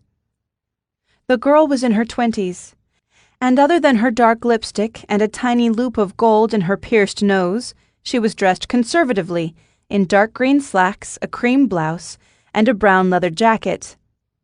The pants and blouse seemed familiar, like a uniform, though I couldn't place from where. She was pretty enough to attract attention, but not so pretty as to catch trouble. As she studied her face on the other side of the glass, I tried to look away, but the anguish in her eyes drew me in. She rubbed the eyeliner off with her finger and started over, moving slowly, her gaze flicking between her reflection and the spaces over her shoulders behind her. She seemed to be watching for someone who might be coming after her. "I wonder what's going on there," said Ruby, startling me at her quiet arrival. She set a tray of tea and miniature cupcakes on the table. I whispered, "Can they hear us? Or see us?" Jenkins was still there, focused on what seemed to be a broken zipper on his dark jacket. "Triple paned," she said, "and nobody can see in during the day. You could sit here naked if you wanted, though I wouldn't recommend it, since the crumbs would fall into crevices unmentionable." She picked up a mini cupcake and grinned. "There's a dark shade under the valance, and I pull that down if I'm working back here with the lights on after sunset." Meanwhile, Jenkins and the blonde were walking away, heading in separate directions. "Are those two an item?" I asked. "If I'm too young for him, that blonde is all kinds of too young." Ruby stroked the diamond-encrusted gold chunk of jewelry hanging from her necklace. "Leo's harmless. He's like my old terrier who used to bark at everything but wouldn't know what to do if he caught so much as a mouse." She settled into the seat across the small table from me and poured us both tea. "Leo's wife keeps him on a short leash, just like I did with my Peppy. As far as we know, they're still quite happily in love. God bless them." "He wasn't wearing his wedding band today," I said. "Things change." Ruby nodded as she stirred the milk into her tea. "He might be getting the ring resized. If it's important to you, we can ask around." "We? Who do you mean by we?" "Isn't the view marvelous?" Ruby gushed, ignoring my question. "I could watch all day. I love it when people come out of the bagel shop and stop right here like clockwork to check their teeth for poppy seeds." "You love that?" I chuckled and sipped my tea politely. "It just makes me laugh how predictable people are. Watch." She pointed to a dark-haired man exiting the bagel shop next door. Tony Milano, in uniform but still without his jacket, walked toward us.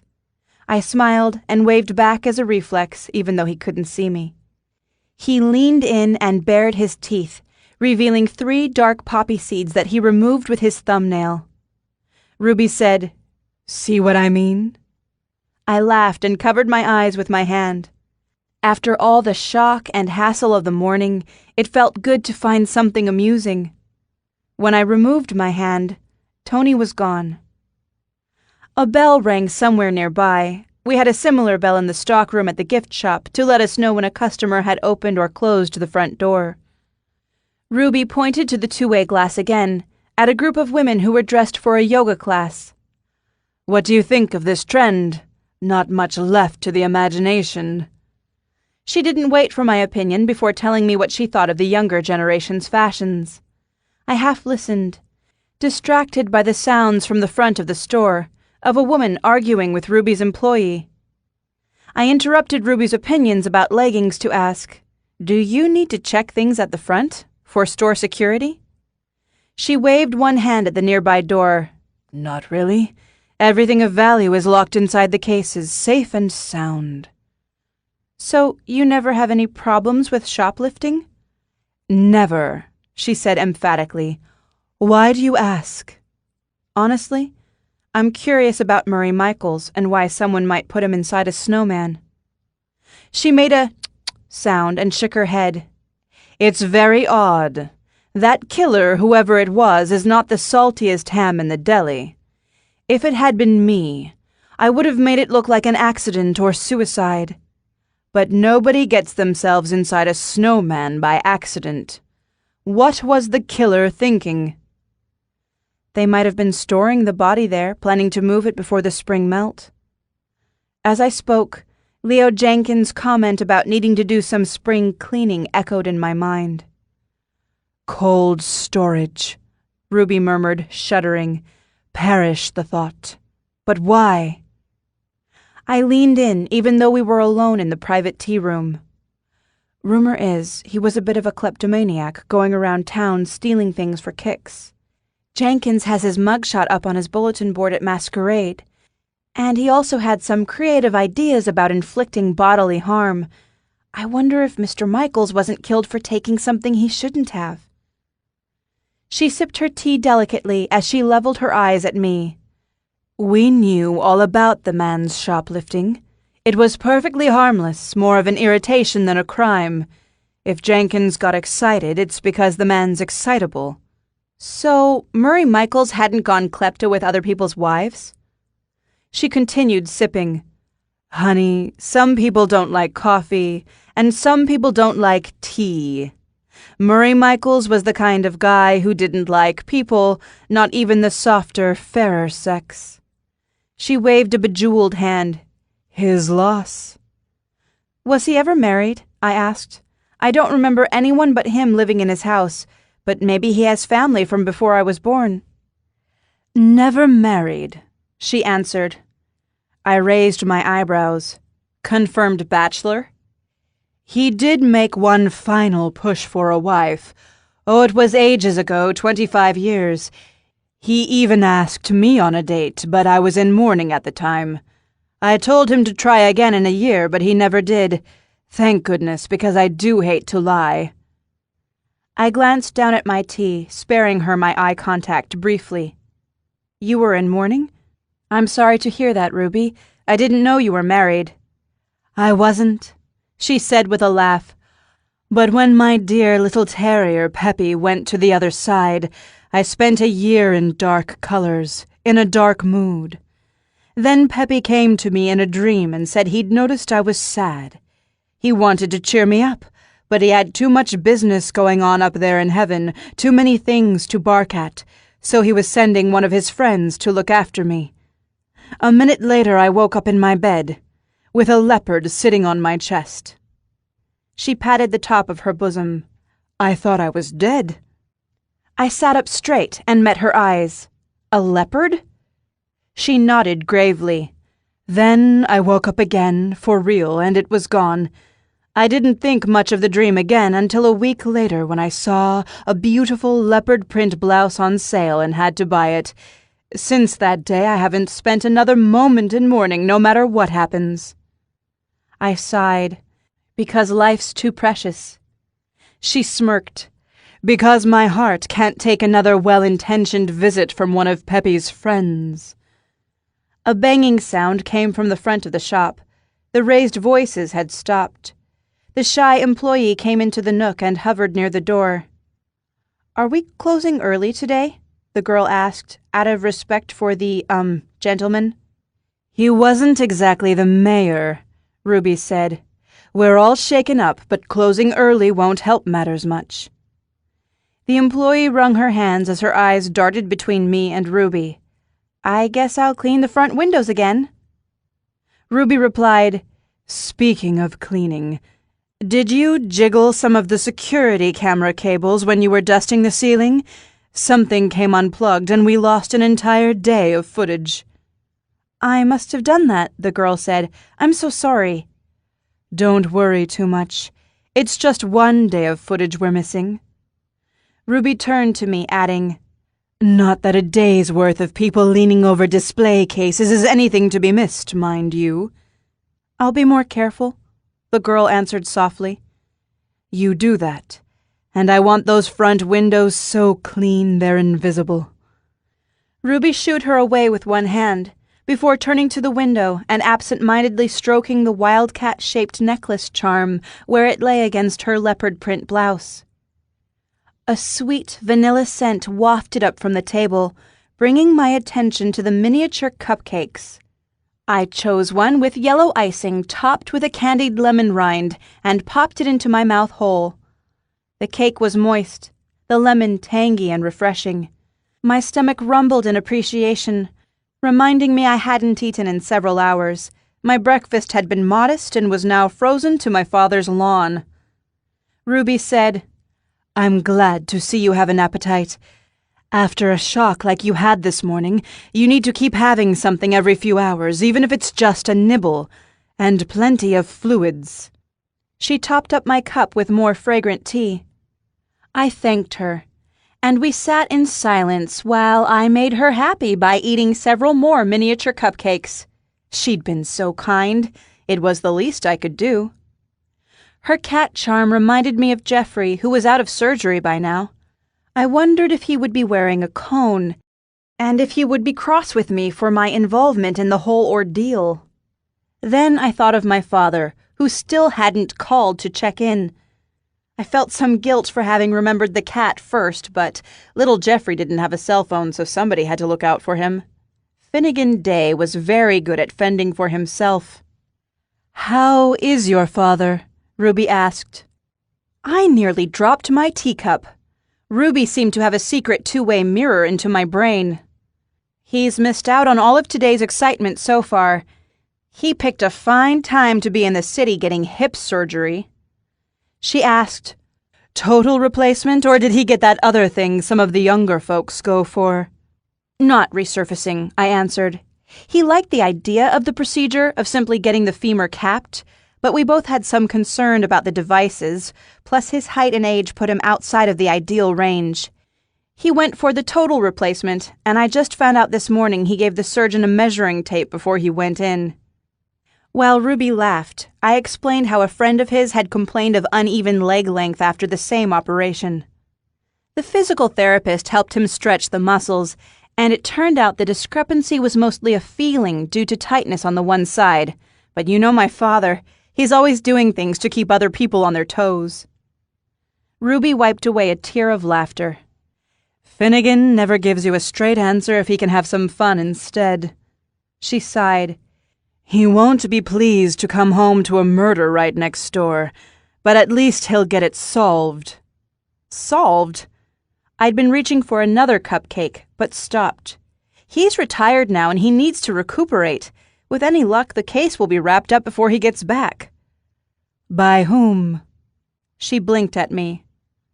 By the police, of course. By Tony Milano, probably. He trained with my father and he knows what he's doing. Ruby shook her head. I don't think so, honey. These new cops, they aren't like the older generation.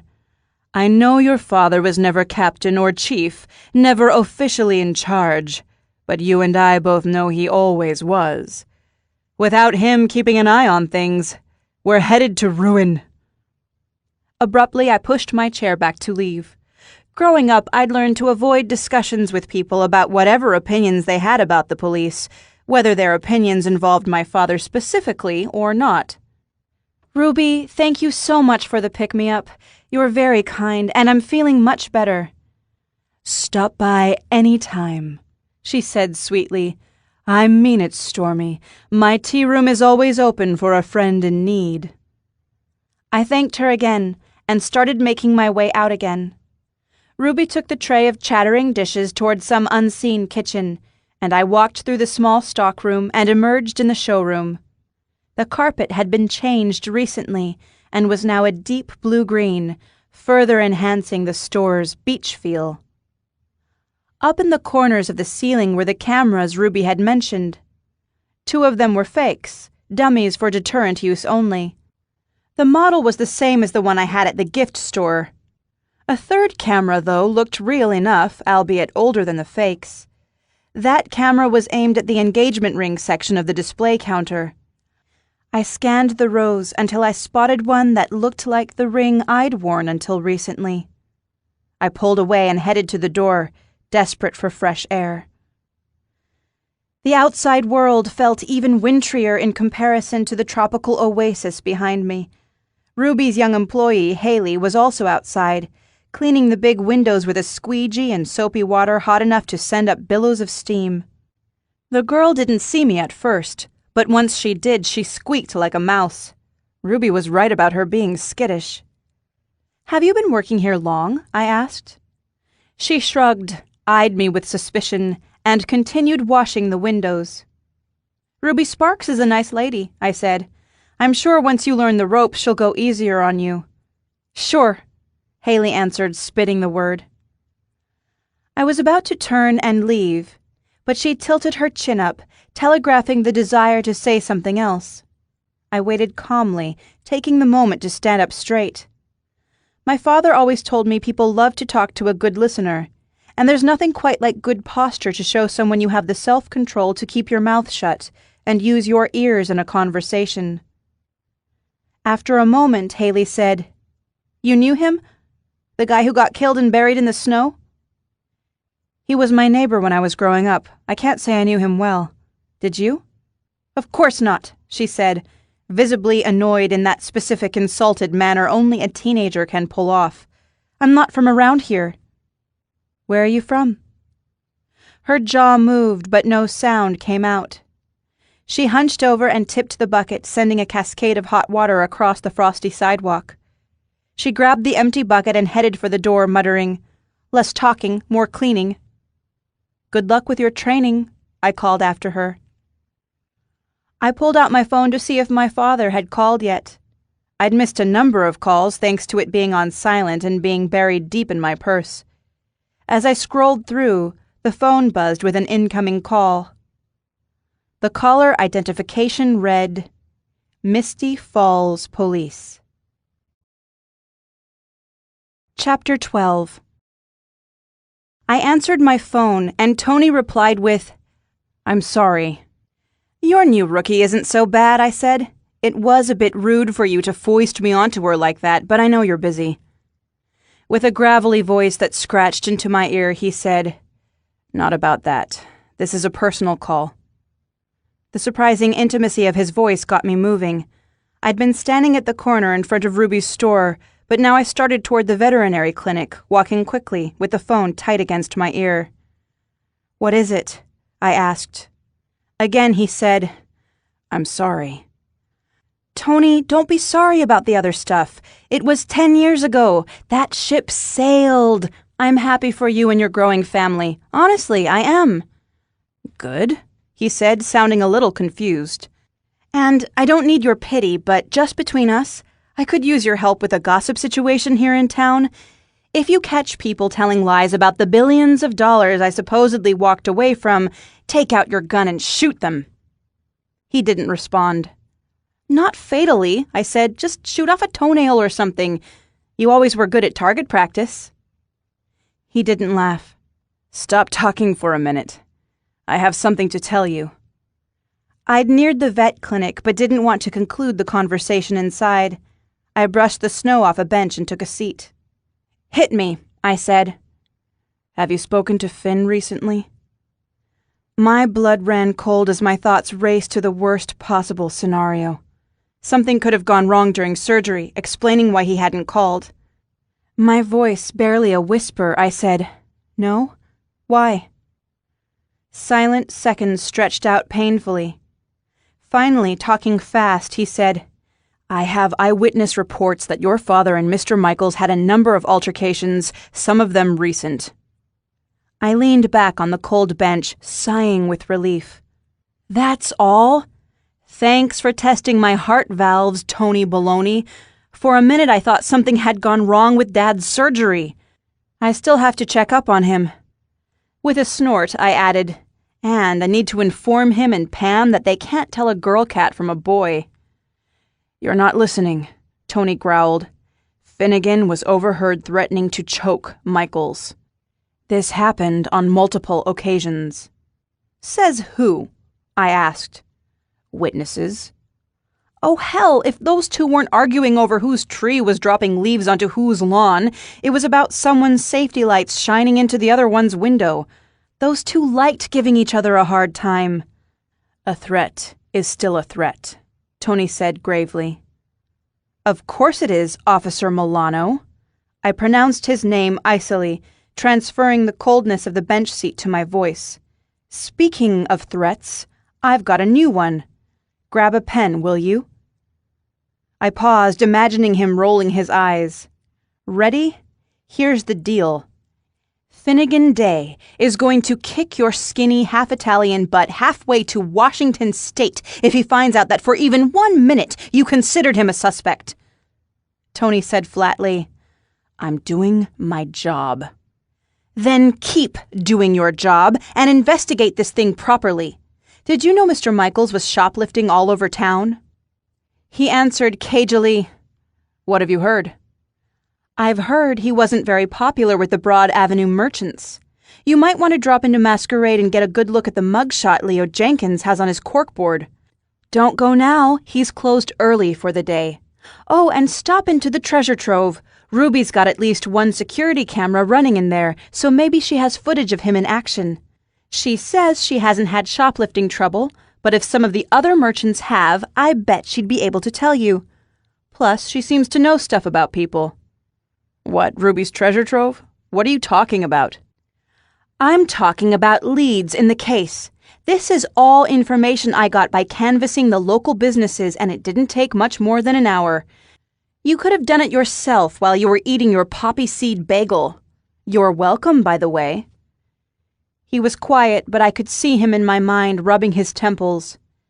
"You can't be getting involved in this," he said. "This isn't a donut shop robbery. It's a murder investigation.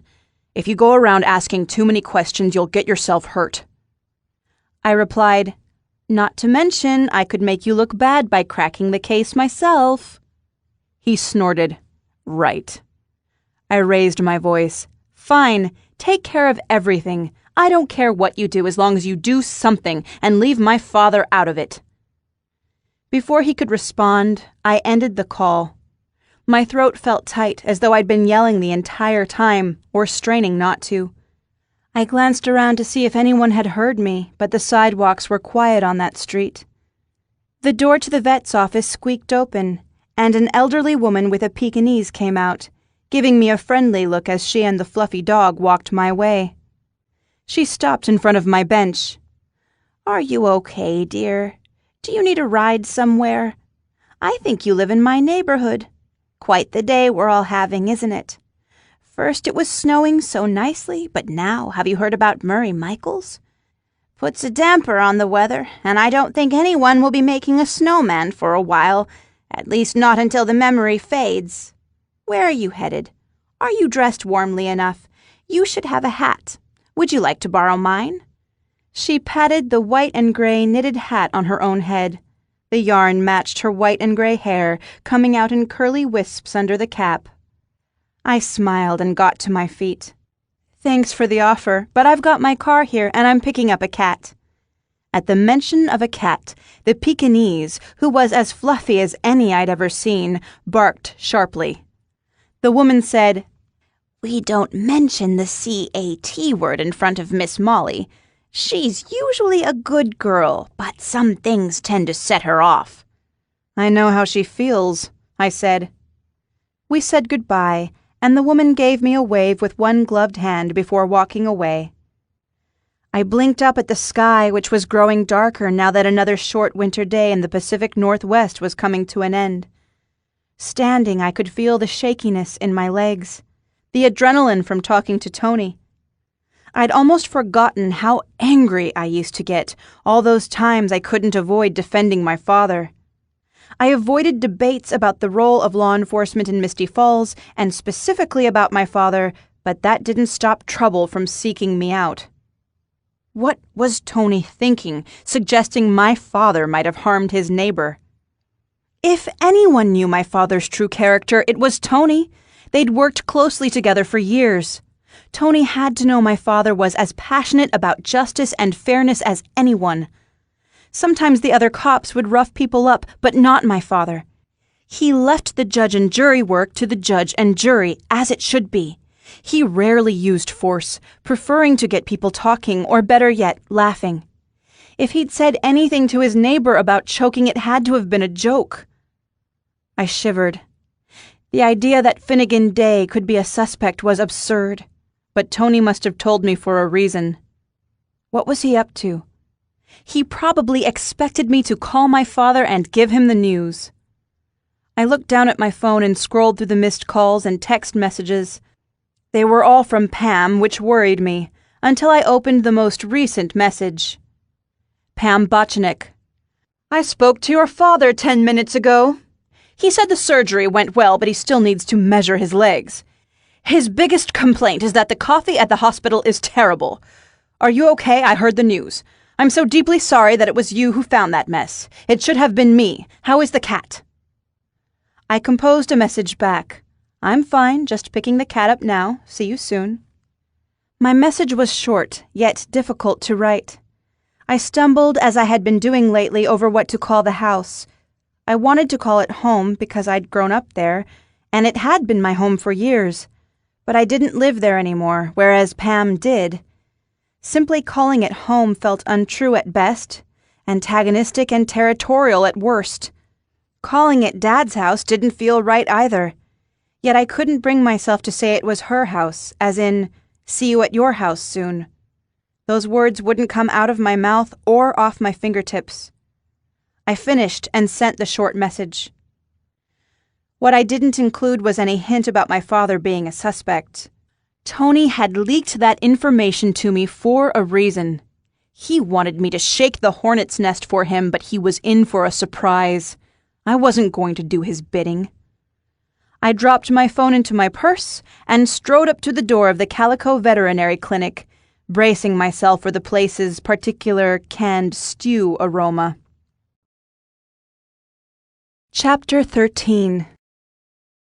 "How's the patient?" I asked. "Who?" Natasha, the veterinary assistant whose hair resembled the vibrant skin of a red delicious apple, blinked at me with comically wide eyes. "The Russian blue cat," I said. "He came in here for the full spa treatment, if you know what I mean. Did everything go well?"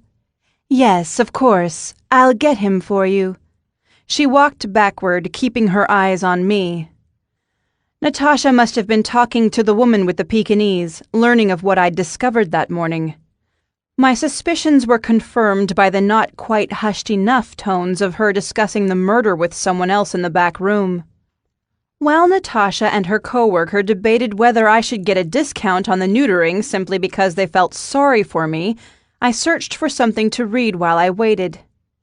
There wasn't much for magazines, and since I already knew more than anyone should about the life cycle of fleas, I pulled out my phone. There was a message from my real estate agent, who either hadn't heard the day's big news or was trying hard to be a professional and not ask. Samantha Sweet. Everything's set up for me to show the rental tonight. His name is Logan Sanderson, and he's moved here to work at a law firm. Is there anything specific you'd like me to ask him? I looked at the waiting room chair where Logan had been sitting when I met him that morning. My first impression of the tall, bearded man was not favorable. First, he'd laughed at me for not knowing Jeffrey was a male, and then he'd made lewd comments about winning the favor of his uptight landlady. Those were 2 strikes against him. But then when Tony Milano had come to haul me off to the station, Logan had sprung into action, literally jumping to his feet to offer me assistance. I tried not to be pessimistic about the future, but I could imagine there coming a time, someday, when I might need a lawyer. Having one next door could prove handy. I wrote back to the real estate agent, "I trust you. If you vouch for this guy, you can make the deal and give him the keys tonight." As I tapped the screen to send the message, I knew I'd made the right decision. No tenant or employee or partner comes without flaws, and it's better to know which ones you're dealing with ahead of time. Natasha returned with a sleepy-eyed Jeffrey snuggled inside his pet carrier. "Is it all true?" Natasha asked me. Because she had the decency to ask me directly, I told her it was, and that Jeffrey was the real hero because he'd led me right to the body. "Cats know things," she said. "They have special senses for danger, which is why they're so curious." I added, "And why they need those 9 lives." Natasha frowned. "That's just a myth. They don't come back from the dead." She went on to give me Jeffrey's aftercare instructions, warning me to call them if anything alarming happened since the truth was he only had 1 life. As I was gathering the pet carrier and supplies to leave, she said, "Such a shame about that Murray fellow, especially seeing as how he'd just reconciled with his family." I paused and set everything down on the counter. His family? I didn't think he had any children.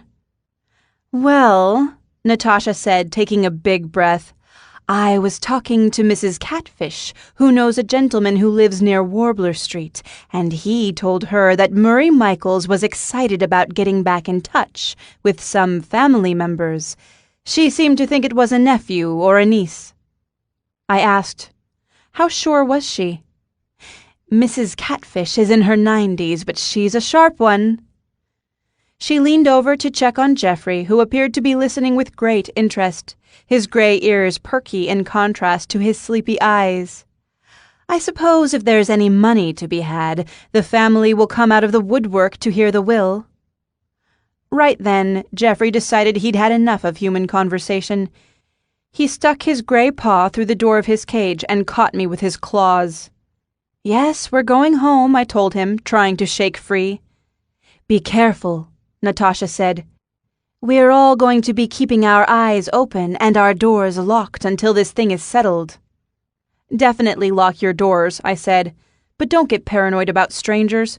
Most murder victims are killed by someone they know." Her mouth dropped open, reminding me of how my friends used to react whenever I told them the truth about crime statistics. Jeffrey dug his claws into my hand deeper, reminding me that my primary obligation was to him. He blinked up at me with jade green eyes that weren't quite focused and curled his paw around my finger as though we were holding hands.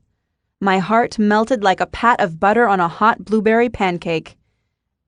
Feeling fuzzy as my paternal instincts kicked into overdrive, I thanked Natasha, left with the pet carrier, and got us both loaded into the car with Jeffrey's carrier in the passenger seat. I started the engine, ensuring the seat warmers were at maximum, and turned the radio volume down so I could sit quietly for a moment. Jeffrey let out the most pitiful meow. I know, Jeffrey. I know it's cold. Give the heaters a minute. He tried to stand up inside the pet carrier, but his legs were wobbly. His unfocused eyes seemed to be full of love for me, despite everything. I popped open the hatch at the top of the carrier and gave him some pats. His purr started with a ferocious rumble as he bunted his head against my palm. Just when I thought my heart couldn't melt anymore, it did. Good drugs? He gazed at me, the corners of his shiny dark gray lips turned up in what had to be a kitty smile.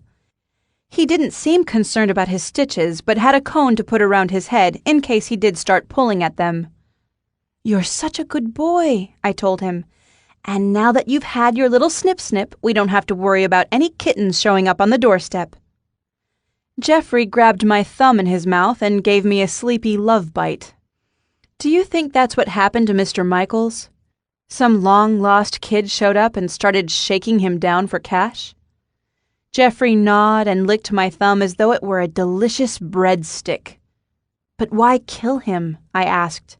And don't say for the inheritance, it takes ages for wills to get changed. And if the person dies under suspicious circumstances, it's pretty obvious the new beneficiary did something. Jeffrey fell asleep with my thumb in his mouth.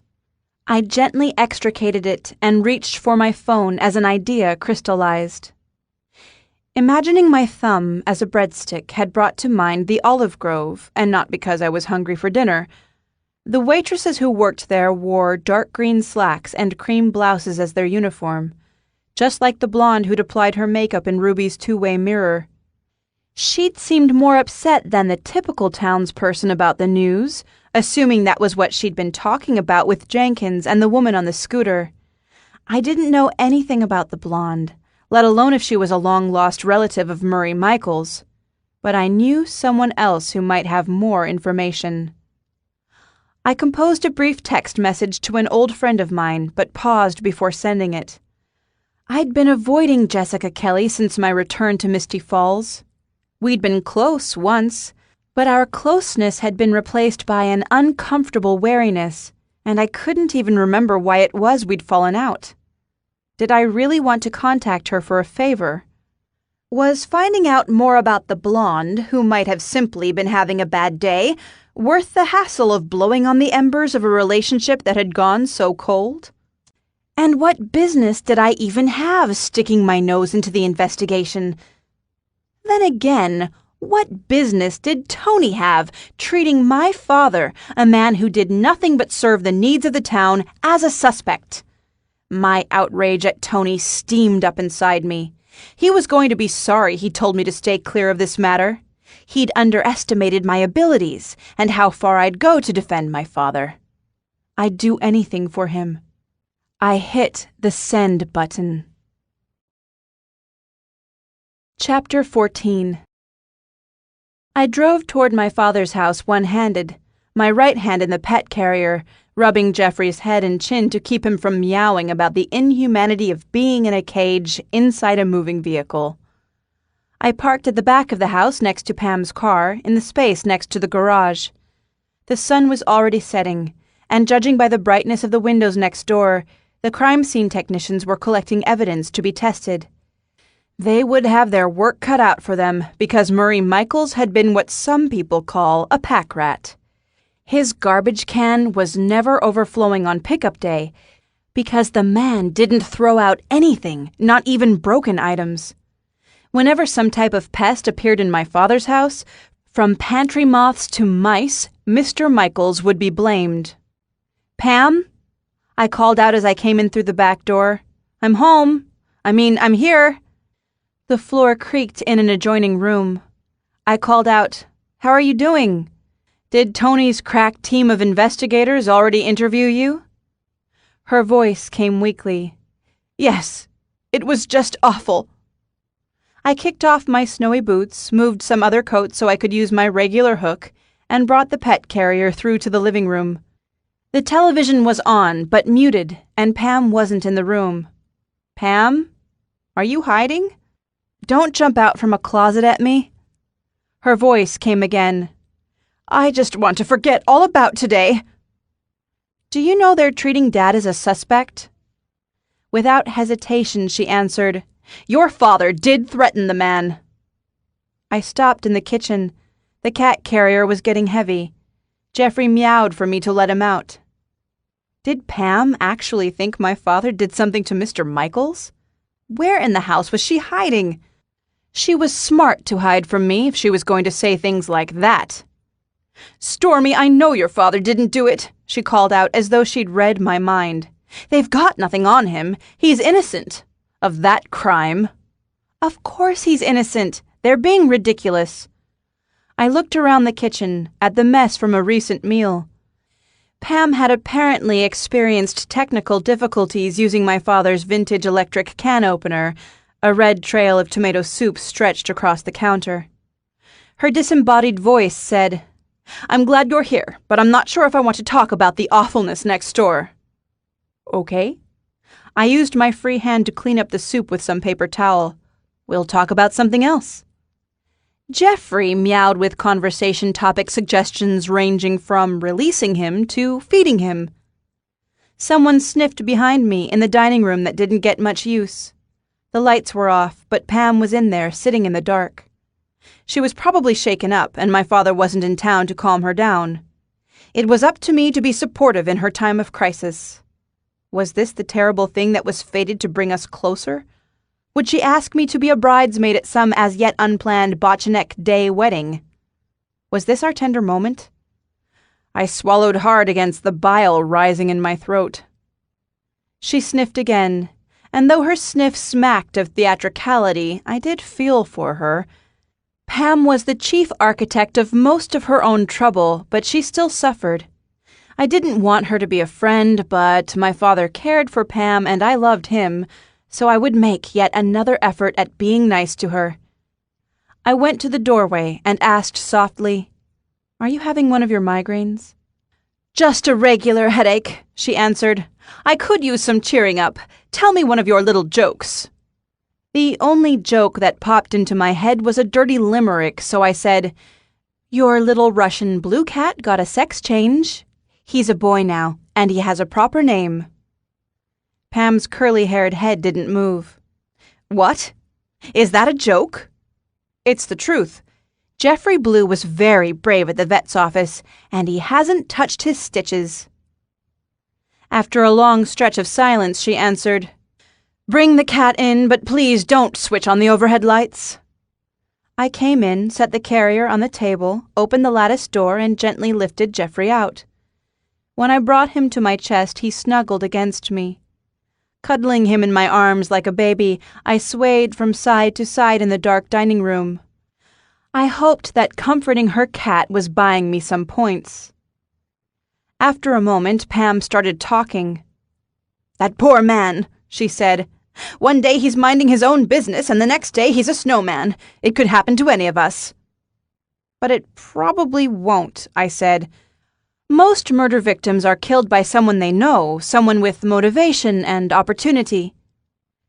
Breathlessly, she said, It could have been one of those thrill killers. An honest-to-goodness serial killer. Wouldn't that be something? Jeffrey squirmed as I squeezed him too tightly. My first instinct was to argue with Pam, to tell her how thankfully rare thrill killers were, but setting her straight would likely lead to an argument. Any disagreement with Pam's official view of the world resulted in acrimony, so I chose to agree. Yes, a serial killer would really be something, I said. It would put Misty Falls on the map, but not in a good way. I'll say. She sounded almost excited. Pam, can I get you something for your headache? Or something to eat? Did you get any of that innocent tomato soup into a bowl? She took a gasping breath. What if this serial killer comes for me next? What if he's going house by house? That wouldn't be very practical, I said. He'd only be able to get 2 before the pattern was obvious to anyone with eyes, and they'd nab him at the 3rd house. He'd still get 2 of us, she said with a sigh. But I guess you know better than me. I'm no expert. I don't care for those ghastly TV shows your father watches. I can't even go into the room when they're on. Too much sex and violence. Anyway, that's what I told the police today. They asked about what Dad watches on TV. She made a non-verbal noise. What else? I asked. Did they say anything about Dad having arguments with Mr. Michaels? They're simply being thorough, she said. It certainly doesn't mean your father did anything. I didn't say he did. Exactly what are you accusing him of? Nothing. My tone was sharp.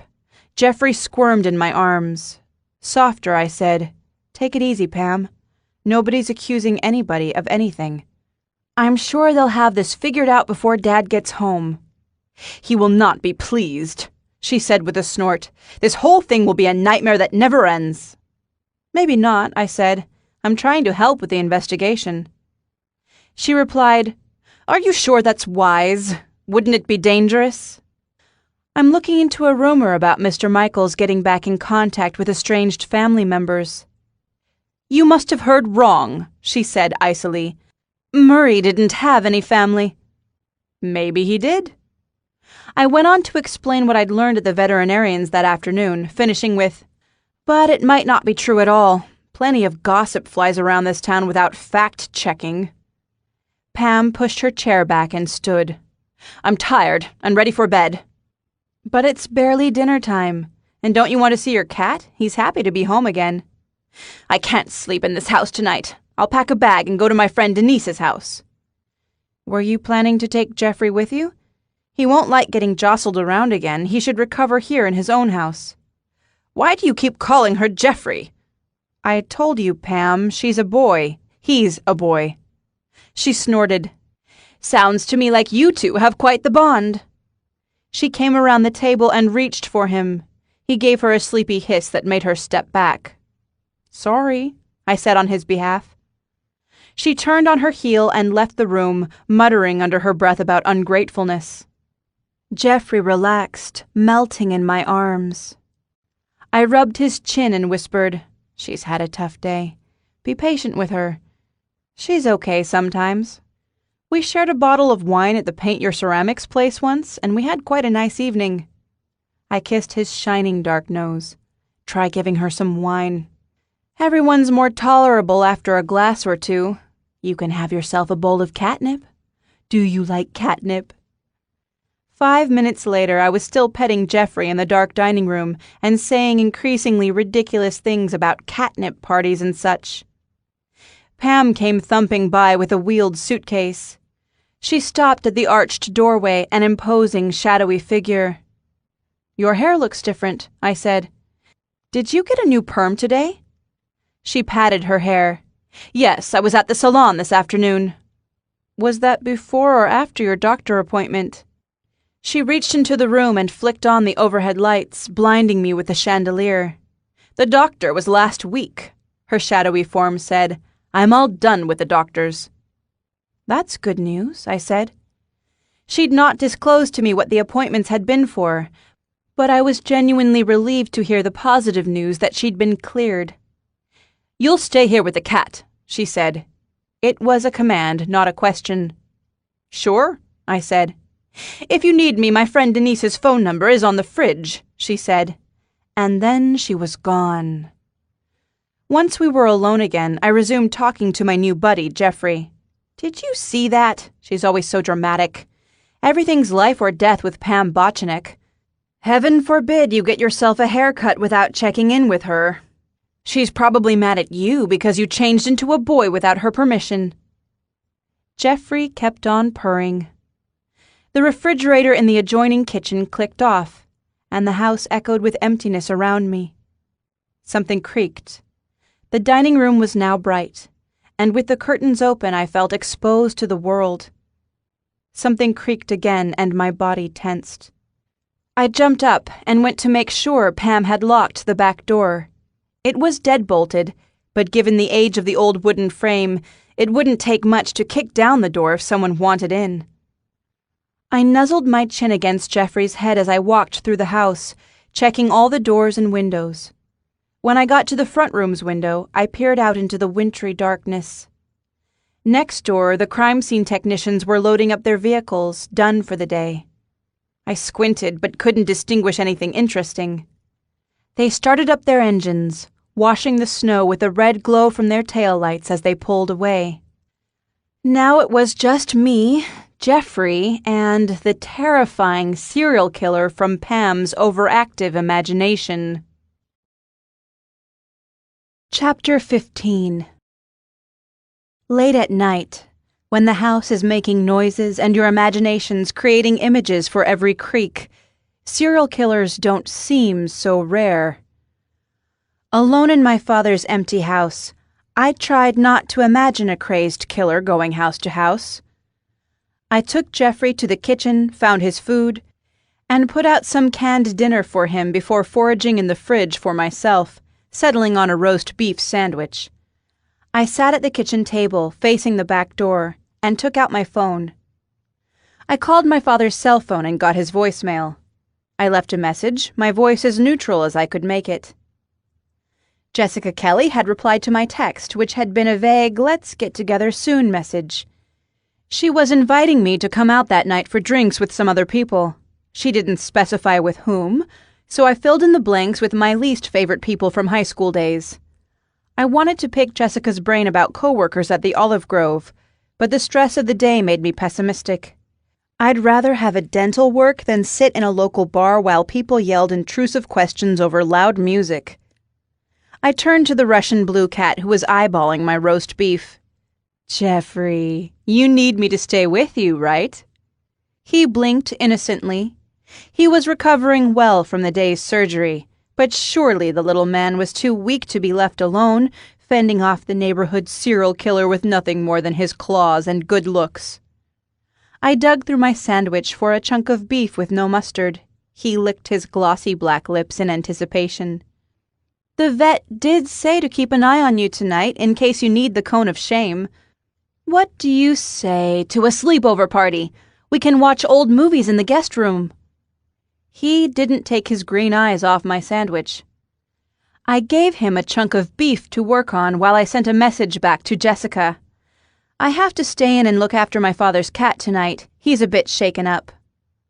A few minutes later, she wrote back, "The cat? You are so cute. I heard about everything. I'm very sorry for your loss.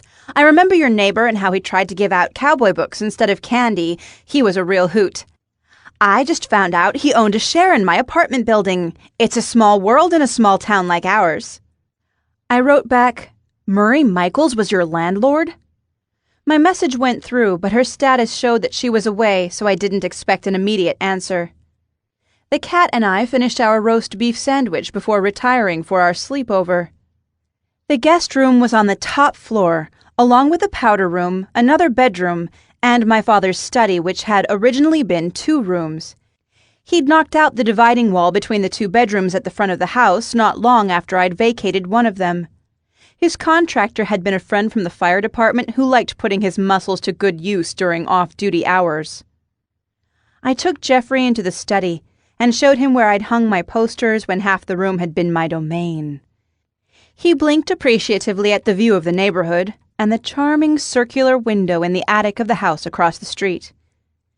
We settled into the guest room as best we could while we waited for the electric baseboards to take away the chill. I closed the curtains, blocking out the view of the crime scene next door, which helped make the room cozier. I turned the TV on with the volume muted before I put in another call to my father. The call went to a message saying the mailbox was full. I looked up the number for the hospital. The receptionist took my name and put me through to his floor. A woman answered, "This is Dora. You're calling to check on Finn?" "Yes, I am, though I'm guessing he's doing just fine if you're on a first-name basis." She giggled.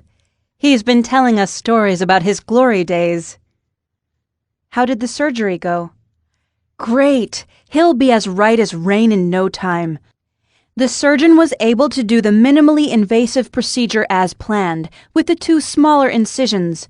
And it went very well because your father is an ideal candidate. You'll have to make sure Finn does his exercises, but also that he doesn't strain himself." "I'll try," I said, thinking of the strain he'd be under as a murder suspect. "May I speak to him?" "He's sleeping now, and we do prefer not to wake someone when they're resting." My eyes went to the flickering TV screen, showing an old movie with a killer nurse glancing around nervously as she jabbed a syringe into a patient's arm. The older male patient fluttered his eyelashes before slumping his head to the side. "He's doing very well," said the woman on the phone.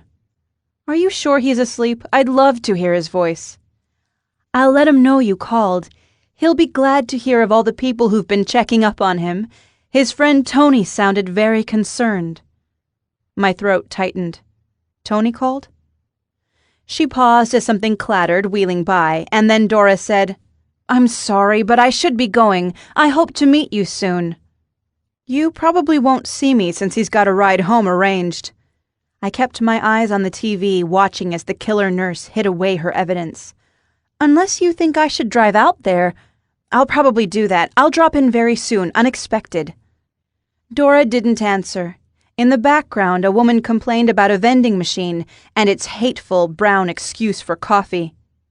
"When are visiting hours?" I asked. The woman hurriedly answered, "Don't you worry about Finn." She said a quick goodbye and ended the call. Being told not to worry had the opposite effect. I looked up the hospital's visiting hours and considered driving out the next morning.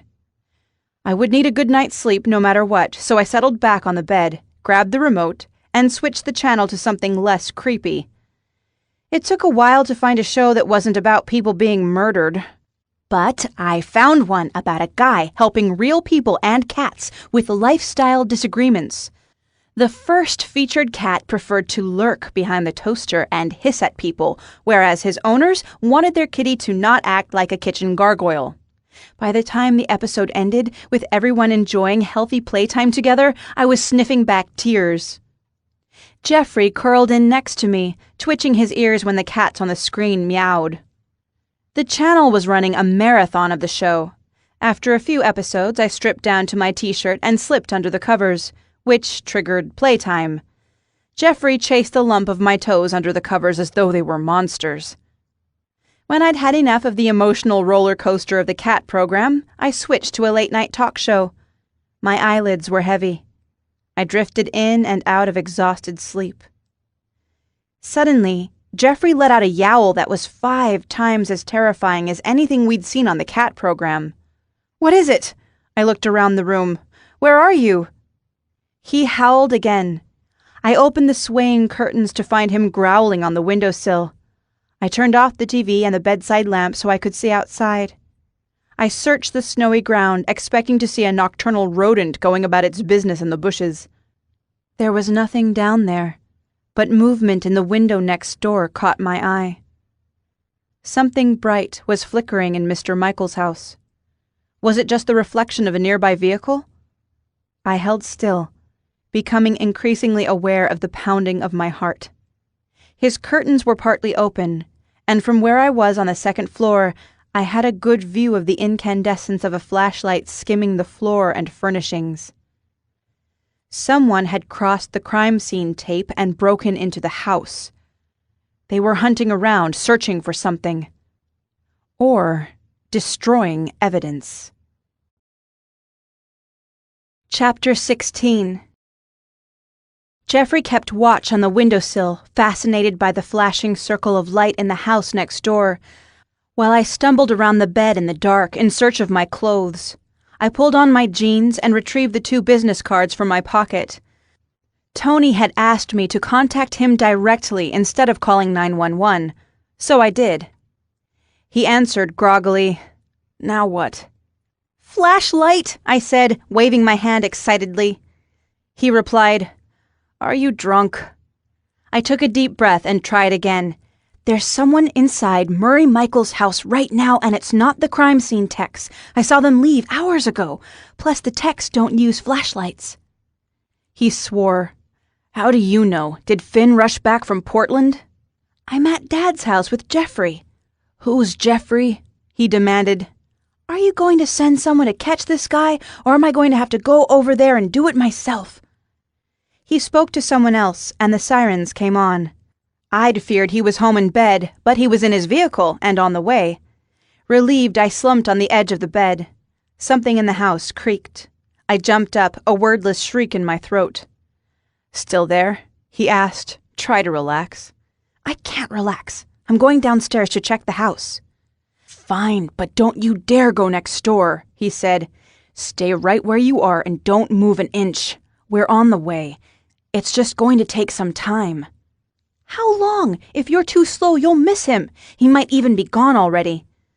I could hear the other officer, a female, talking on the radio to dispatch, her voice hopeful about another car being near Warbler Street. Tony swore again. "I'll go stand on the porch with all the lights off," I said. "I'll be careful." Tony growled, "I don't like the sound of that. Do you at least have a gun?" "A gun?" I nearly laughed. My father's revolver was a mere 5 yards away, locked in the safe in his den. Even if I could open the safe with my trembling hands, I wasn't trained. I was more likely to miss anything I shot at, inadvertently supplying the crazed Snowman strangler with another weapon to add to his arsenal. That was the last thing I wanted to do. "Stay there," he said forcefully. "We aren't far." After a pause, he added, "But if you could station yourself near a window with a good view, I can't say that wouldn't be helpful." Done. I ended the call and clambered down the stairs, navigating the familiar steps easily, even in the dark. I went to the kitchen, which had the only view on the lower floor facing the Michaels' residence. I watched, barely able to breathe, as a shadowy figure searched the kitchen next door, yanking open cabinets and drawers. The figure was dressed in black and wearing a dark hat. With only the refracted glow of the flashlight, I couldn't tell if it was male or female, let alone age or identity. Whoever it was, they were definitely looking for something. Was this an estranged family member looking for a revised will? Or the key for a safety deposit box? Or the combination to a safe? Or was it just some opportunistic burglar looting a house they knew to be empty? I watched for what felt like an eternity. I checked my phone, finding that 7 minutes had passed since I'd ended the call with Tony. 7 minutes! The town wasn't that big, and there wouldn't be any traffic at midnight. But he could easily be another 10 minutes if he'd been at the station when I called. Somebody had to get a look at whoever was in the house. The only parties nearby were me and the cat, and I doubted the cat's testimony would hold up in court. I walked purposefully to the back porch, my pulse rushing in my ears. I pulled on my boots, talking to myself in a whisper. "I'm going to be very careful. I'm only going to get close enough to the window to get a look inside. That's all. Just looking. Very carefully." As I visualized my plan, I saw one problem. The motion-sensitive security lights along the side of my father's house would light me up like a Christmas tree. It wouldn't be a problem if I flicked off the switch, though, so I did. On my way outside, the back door creaked extra loud, just to scare me. I pulled it shut behind me and walked down the back steps. It was brighter in the yard than it had been inside the house, thanks to the diffused glow of the street lamps, and I felt exposed. The cold night air made me more aware of the sweat gathering at the nape of my neck. I kept close to the wall of the house and inched my way toward the space between the homes, wincing at the sounds my feet made. For additional security, my father had installed noisy gravel instead of lawn against the side of the house. Luckily, all those hours I'd spent playing outdoor hide-and-seek had given me the ability to walk over the snow-dusted gravel with minimal noise. The secret was to put your foot down slowly and flatly, not heel to toe. Murray Michaels' house seemed to hold its breath as I approached. There was no movement visible in the kitchen. The home seemed as empty as debris on the moon. My heart sunk over missing my chance. A glimmer of light, like the first spark of a fire, came from an adjacent room. My heart jumped with hope. I approached the window, standing on my tiptoes. The person in black had moved on from the kitchen, and I couldn't see more than a flickering glow from elsewhere in the home. But if the person came back through the room, I'd be in a prime viewing position. A breeze played with the back of my hair, sending a chill down my spine as it rattled a few dry leaves clinging to nearby trees. Something crunched. It was the sound of gravel underfoot. A hand clamped over my mouth while an arm snaked around my waist. I reacted without thinking, biting my assailant's thumb. "Stormy, it's me, Tony," he said in my ear. I bit him harder. He let me go and I whirled to face him. His face contorted with pain, shock, and anger. He shook his hand and ducked down, out of the line of sight of the window. I ducked down to join him.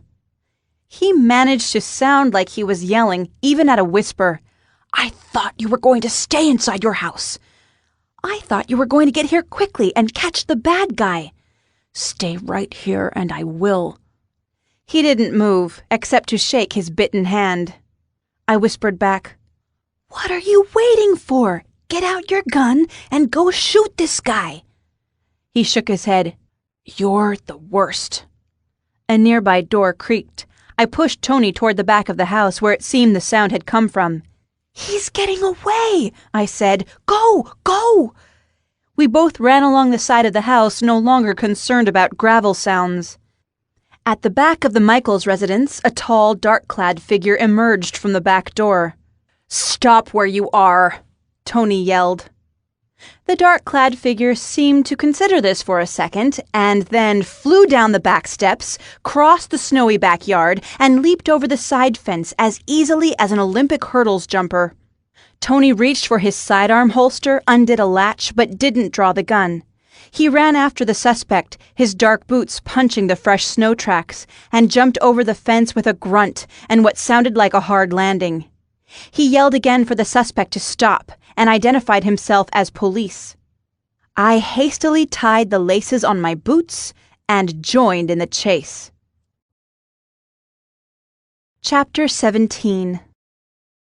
The suspect had long legs that covered ground quickly as he darted down the alley, but he lacked the upper body strength to scale the tall fence he attempted.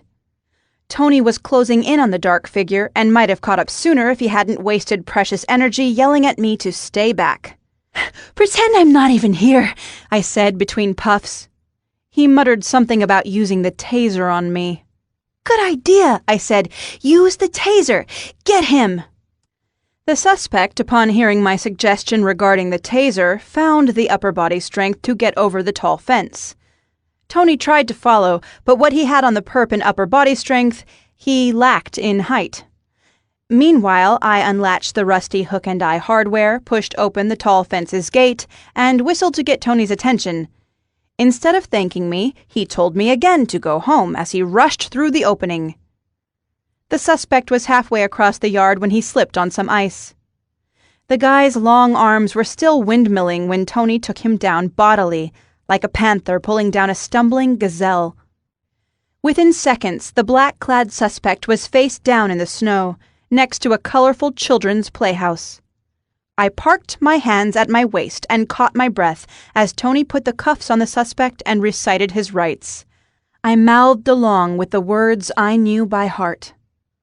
The suspect's dark cap had slipped off, letting the home's security lights bounce off his bald head. Tony got him to his feet. Leo Jenkins, the costume shop owner, spat snow out of his mouth and gave me a bewildered look. "I didn't do it," Jenkins said. One lens of his square glasses was shattered.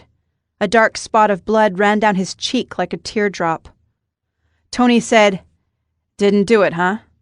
I feel like I've heard this before." Jenkins stammered, "I swear I didn't do anything that a regular person wouldn't have done." Tony said, "Regular people don't break into houses in the middle of the night." Jenkins looked right at me. "Stormy, you've got to believe me. Help me." I held my hands up. "Tell it to your lawyer."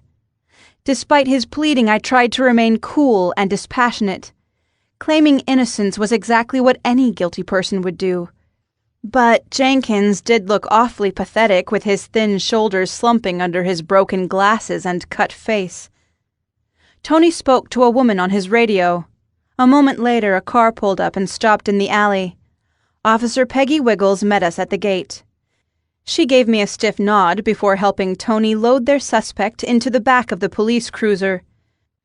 The two spoke in tones too low for me to hear over the running engine of the car. Tony slid into the driver's seat while she walked toward me. "I'll walk you back to your house," she said. "Do you need me to give you another statement?"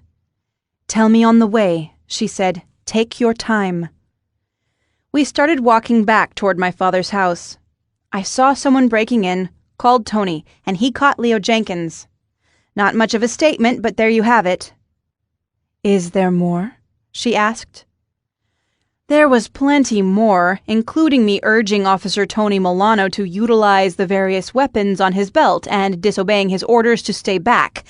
Those details didn't paint either of us in a flattering light. "That's the gist of it," I said. "Good," she said. "Looks like we got our guy, so you can sleep easy tonight." "Thanks," I said. "And luckily my father didn't have to get dragged into any of this. You guys totally dodged a bullet." She looked confused. "We dodged a bullet?"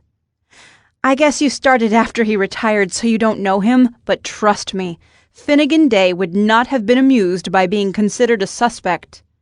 "Most people wouldn't find that amusing," she agreed. We approached the back of Mr. Michael's home. Another two cruisers were pulling up nearby, sirens off but lights flashing, casting blue and red streaks through snowy yards. Lights flicked on in nearby houses as neighbors assembled to talk from porch to porch. I blew air on my hands and rubbed my bare arms. It wasn't the coldest November night, and I hadn't pulled on a jacket in my rush to catch the burglar. The sweat from my adrenaline rush was evaporating, chilling me. We reached the back door of my father's house. "Would you like to come in?" I asked Officer Wiggles. "I could get you a glass of water, hot tea, or a cup of coffee. You must be tired going into your third shift by now." "I'm fine," she said, peering into the back porch through the window in the door. "You don't live here with your father, do you? I thought you had a place in the West Creek area." "I'm here with Jeffrey. He's upstairs waiting for me." "Is Jeffrey your boyfriend?" "Sorta," I lied. She gave me a suspicious look. "And he sent you running outside after a burglar. What kind of a guy does that?" "A feminist," I said. "Oh." She looked surprised, but not displeased. Tony cleared his throat behind us on the walkway. Officer Wiggles said, "Suspect locked up tight?" Tony replied, "He can cool down in the back seat while we check the house." Tony turned to me with a curious look. "Your father didn't mention you were seeing someone." I pretended to be surprised my father hadn't mentioned my feminist boyfriend with long gray whiskers. "It's been a whirlwind," I said, which wasn't untrue. I'd barely met the cat before today, and we were already having a sleepover. "Let me know if you need anything," Tony said. "For example, a background check?" "He's had all his shots," I said. Tony frowned at his rookie partner, who shrugged. "Thanks again," I said, pulling open the door. "I'd better get in before Jeffrey calls 911 to report me missing from the warm bed upstairs." "Lock your doors," Tony said. I assured him I would. Back inside the kitchen, I flicked on the light and found Jeffrey sitting by his empty food dish. "We're official now," I told him. "Tony knows all about us." "I understand you wanted to keep things hush-hush for a while, but you can't keep a secret for long in a small town." He rubbed against my shins in a show of affection that was more honest and touching than flowers and chocolates. I got him more food, and sat cross-legged on the floor while he ate, his slurping and crunching noises quietly comforting. "Take your time," I told him. I wasn't eager to go upstairs and close my eyes for fear of what I'd dream. I'd hoped to feel some relief over a suspect being arrested, but I didn't feel relieved. If anything, remembering Leo Jenkins' gaunt face, with his broken glasses and the blood running down his cheek, I felt worse than ever. He'd cried out that he was innocent, and he'd looked into my eyes as he pleaded for help. The girls at the high school had called him Creepy Jeepers because he was odd, and he definitely was unusual, but he'd never struck me as evil. What if he wasn't the person who killed Murray Michaels? The killer would still be around. Maybe watching the house. I got up and double-checked the locks on the doors. Chapter 18. After checking all the doors and windows 3 times, I did manage to doze off. It wasn't restful sleep because I kept waking up at every tiny sound, which was a relief from my nightmares of Leo Jenkins being tortured.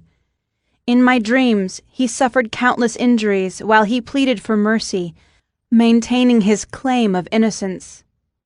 Morning came and the nightmares faded.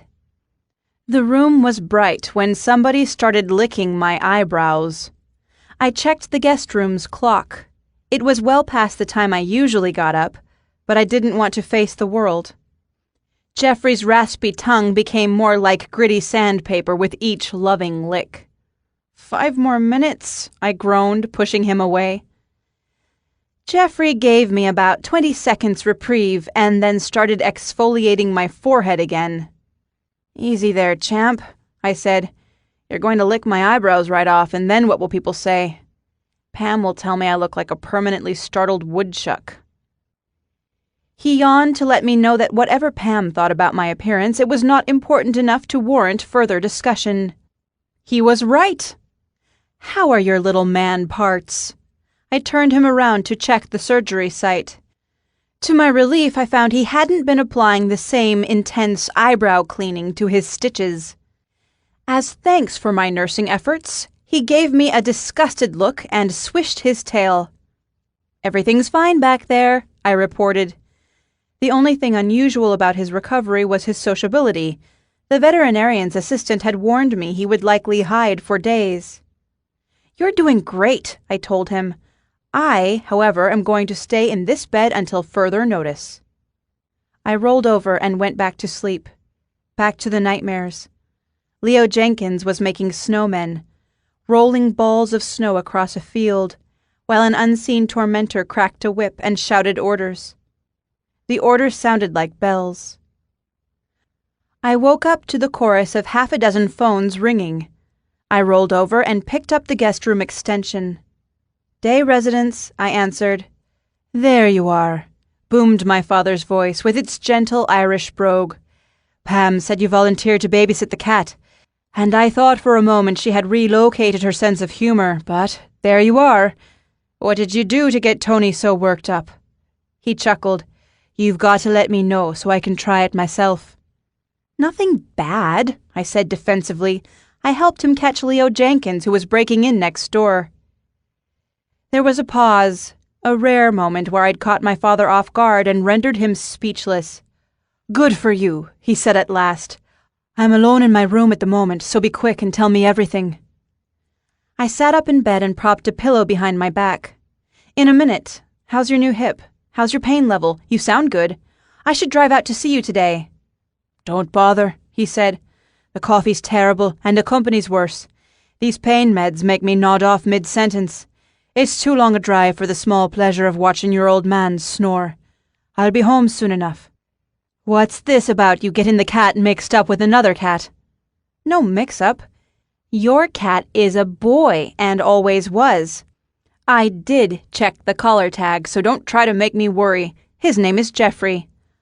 "All right. That's easy to remember. Are you going to tell me your side of what happened yesterday? You can leave out the part about whatever horror was done to the poor cat at the clinic." I walked him through the previous day's morning, glossing over my meeting with the real estate agent, and then on to Pam stopping by the gift shop with a pet carrier, and my subsequent frosty discovery. I admitted to my cowardice running off when the husky mail carrier started making accusations. My father chuckled at this, but agreed I'd been wise to trust my instincts. He was very quiet when I described my trip to the police station and interview with Officer Peggy Wiggles, commenting only that she sounded like a good addition to the force, a balance and energy. He got downright excited when I told him about dropping into Masquerade to ask about top hats. When I got to visiting Ruby Sparks, I felt bad censoring myself, but I left out the details of her secret mirror window, admitting only that we'd had tea. "Ruby has connections," he said. She's a good contact for you if you continue this line of work." "You mean running a gift shop?" "Among other things," he said.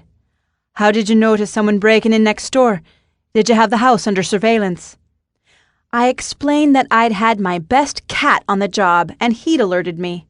Then I'd called Tony, stationed myself outside to keep watch, and finally helped him catch the suspect by chasing at a safe distance before helpfully opening the gate in a neighbor's fence. "I didn't do much," I said. "I just unlatched a gate." "Don't sell yourself short," he said. "You kept a cool head and used the smarts you inherited. I'm very proud of you." I whispered, "Thanks." I knew how lucky I was, having heard my father say he was proud of me countless times over the years. Some kids wait an entire lifetime and don't get it.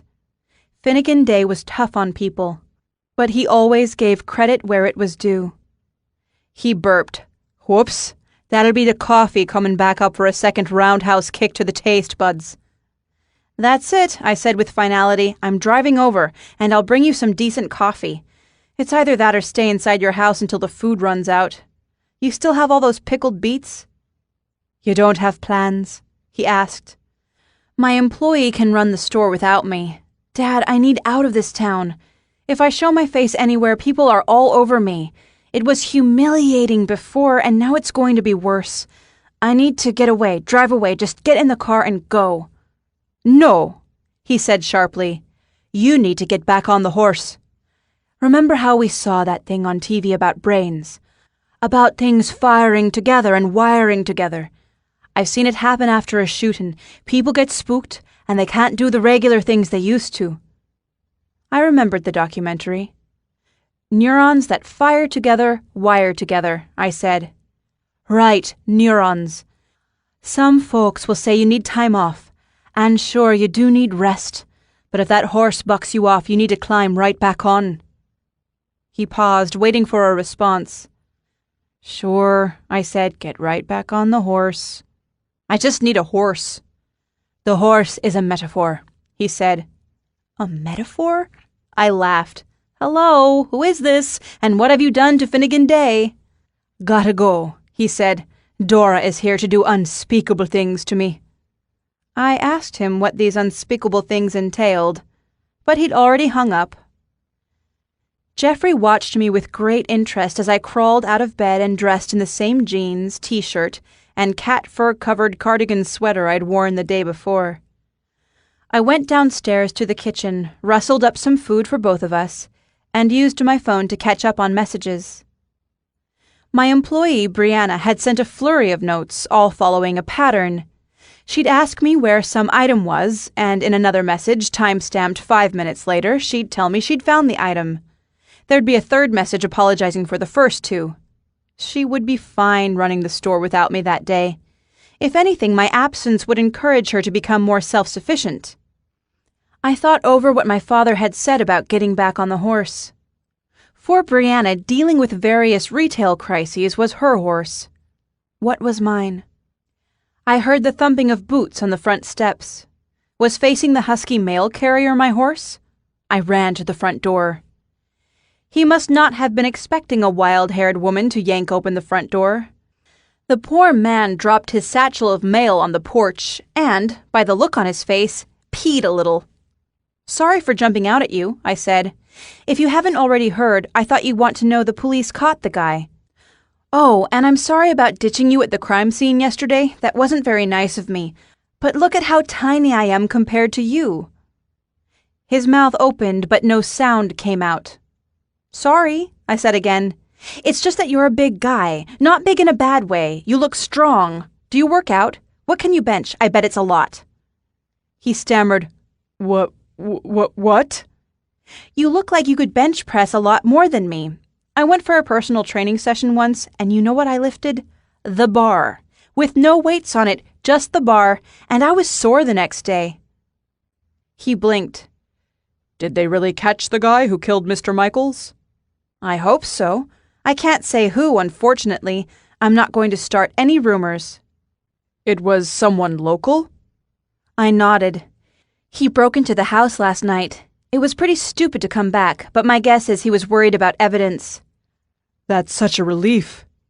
The shorts-wearing man knelt to gather his dropped mail, his bare knees pink against the snow. I asked him, "Have you been looking over your shoulder all morning, wondering if the killer was someone you deliver mail to?" I've been jumpier than a baby squirrel sitting on a barrel of pecans. He stood, digging around in his satchel, pulling out a good-sized carrot. I took a step back. His carrot looked like the one that had formed the snowman's nose, nearly a foot long, thick and unpeeled. "You must love carrots," I said. Not really. He kept crunching away as he thumbed through envelopes from his satchel. Another bite later, he thrust my father's mail directly at me. There you go, he said. Mail's delivered and a killer's been caught. All's well that ends well. The town can sleep easy tonight. Totally. I nodded in agreement. He took another bite of his giant carrot, stomped down the porch steps, and carried on his way, whistling a carefree tune. He seemed to sense my eyes on him, turning to look over his shoulder and give me a cheery wave. What was he so happy about? Was it simply relief that a killer had been caught? Or relief that he'd gotten away with something? Walking around chomping on giant carrots was no crime, but it seemed distasteful given recent events. Jeffrey wound his way around my legs, drawing a figure 8 with his body. We both stood in the doorway, but he didn't seem interested in leaving the warm house. A black-capped bird flew down from a nearby tree and perched on the porch railing, but even that didn't entice Jeffrey outside. I crouched down and stroked his smooth gray fur. With each pet, my paranoia over the mail carrier eased up. I did have to get back out into the world before I drove myself crazy. The bird, a cheeky little chickadee, hopped closer along the porch railing. Jeffrey watched, yawning. "You're so mellow," I said to him. "Don't you want to get back on your horse? You can patrol the street, chasing birds and meowing at girls." He sat on my foot and gave me a sweet, slow blink, telling me I was all the woman he needed. We went back inside, where I gave serious consideration to my mission for the day.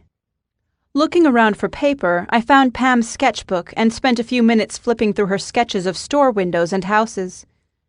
When I came across a page of wedding dress sketches, I made a gagging sound and put the book back where I'd found it, on the coffee table. Jeffrey jumped up and sniffed the sketchbook, his tail swishing back and forth in gray question marks. "Can you manage without me for a few hours?" I asked. He knocked a crumpled ball of paper to the floor and chased it out of the room. Yes, he'd be fine. I found some junk mail and jotted down a dozen things I could do that day.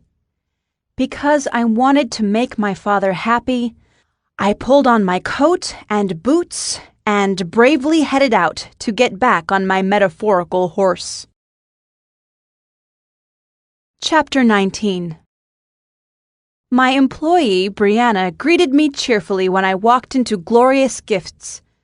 When she looked up from the display rack of tableware accessories and saw it was me, she said, "Oh, it's just you." With a devilish look on her round face, she said, "Never mind." I clutched my free hand to my chest, feigning hurt feelings. I don't warrant a good morning. My boss prefers for me to save the charm for the paying customers. She sounds like a real tyrant. I raised the tray of hot beverages I'd been hiding behind my back. A mean boss like yours wouldn't bring you a hot mocha, would she? Brianna clapped her hands and jumped up and down on the spot girlishly. We gathered behind the counter to pull the lids off our drinks and dip in the biscotti I'd also picked up. Brianna was 21, but with her large eyes, round face, and tiny nose and mouth, she resembled the innocent-looking dolls we sold. She was quite petite, so if she didn't wear makeup, she could pass for about 14. It was hard for me to reconcile the fresh face in front of me with the person who ran the gift shop as well as she did. She didn't ask me about the events of the previous day, but I could tell by the way she kept watching me she knew what I'd been through.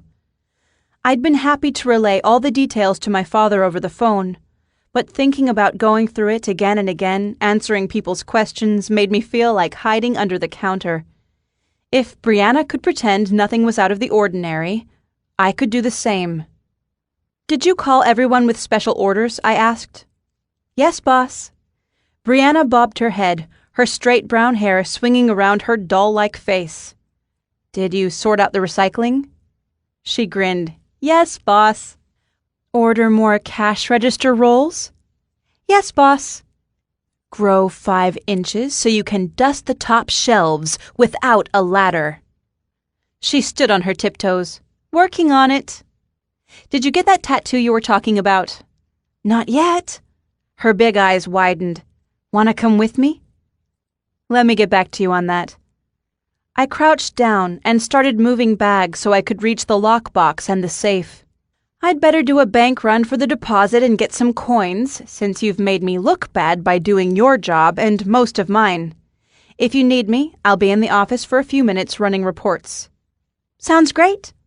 She took her mocha and returned to her task, organizing a new display of tablewares. A minute later, the door jingled. Brianna called out, "Good morning, sir."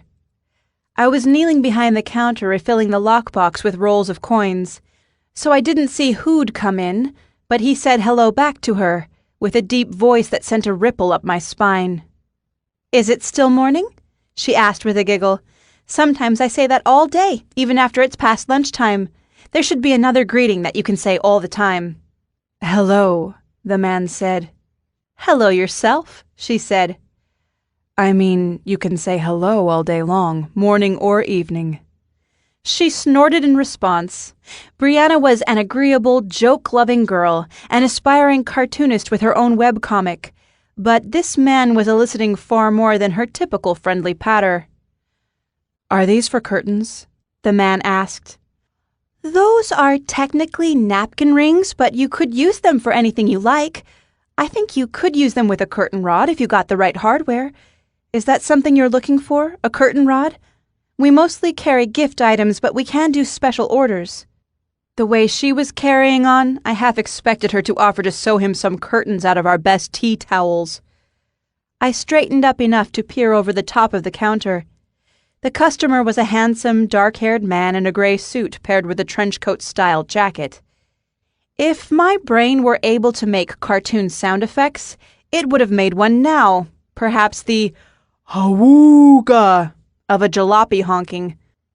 This dapper-looking customer was Logan Sanderson, my new tenant who didn't know he was my tenant. He'd recently trimmed his mountain man beard to a refined and fashionable length, and looked nothing like the sloppily dressed drifter I'd seen the day before. "Why do napkins need these beaded twirly things?" he asked Brianna. "Do napkins have a habit of getting all unruly?" "Napkins have been known to misbehave." She twirled a lock of brown hair around her finger. He continued, "Then I'll need these for future dinner parties. If the napkins are bare naked, everyone will know I'm a dumb bachelor who doesn't know anything." "You don't look dumb to me. Aren't you that new lawyer guy?" "That's me, the new lawyer guy. Let me know if you require any legal services. Do you find yourself getting into trouble a lot here in the bustling metropolis that is Misty Falls?" "We're not that boring," she squealed. "We had a real murder. Technically, they think the murder happened 2 weeks ago, but the body was frozen inside a snowman." "I did hear about that." He continued browsing, moving over to the cloth napkins and tablecloths. "My boss found the body," she said. "Your boss?" Brianna clamped her hand over her mouth. "Actually, forget I said anything about that. I shouldn't talk about other people's business, and my poor boss didn't deserve to get caught in the middle of anything." "I heard that my new landlady was the one who found the body, so I guess you and I have something in common." She glanced over at the hall to the office, presumably looking for me. I ducked the top of my head below the counter quickly to avoid detection. "Your landlady is my boss?" she hazarded. He chuckled. "And we both live under her iron rule. Does she put up bossy signs around here, too? There's one in the basement laundry room about not leaving wet clothes in the washing machine because it makes the whole house smell of mildew. Still in my hiding spot behind the counter, my jaw dropped open with indignation.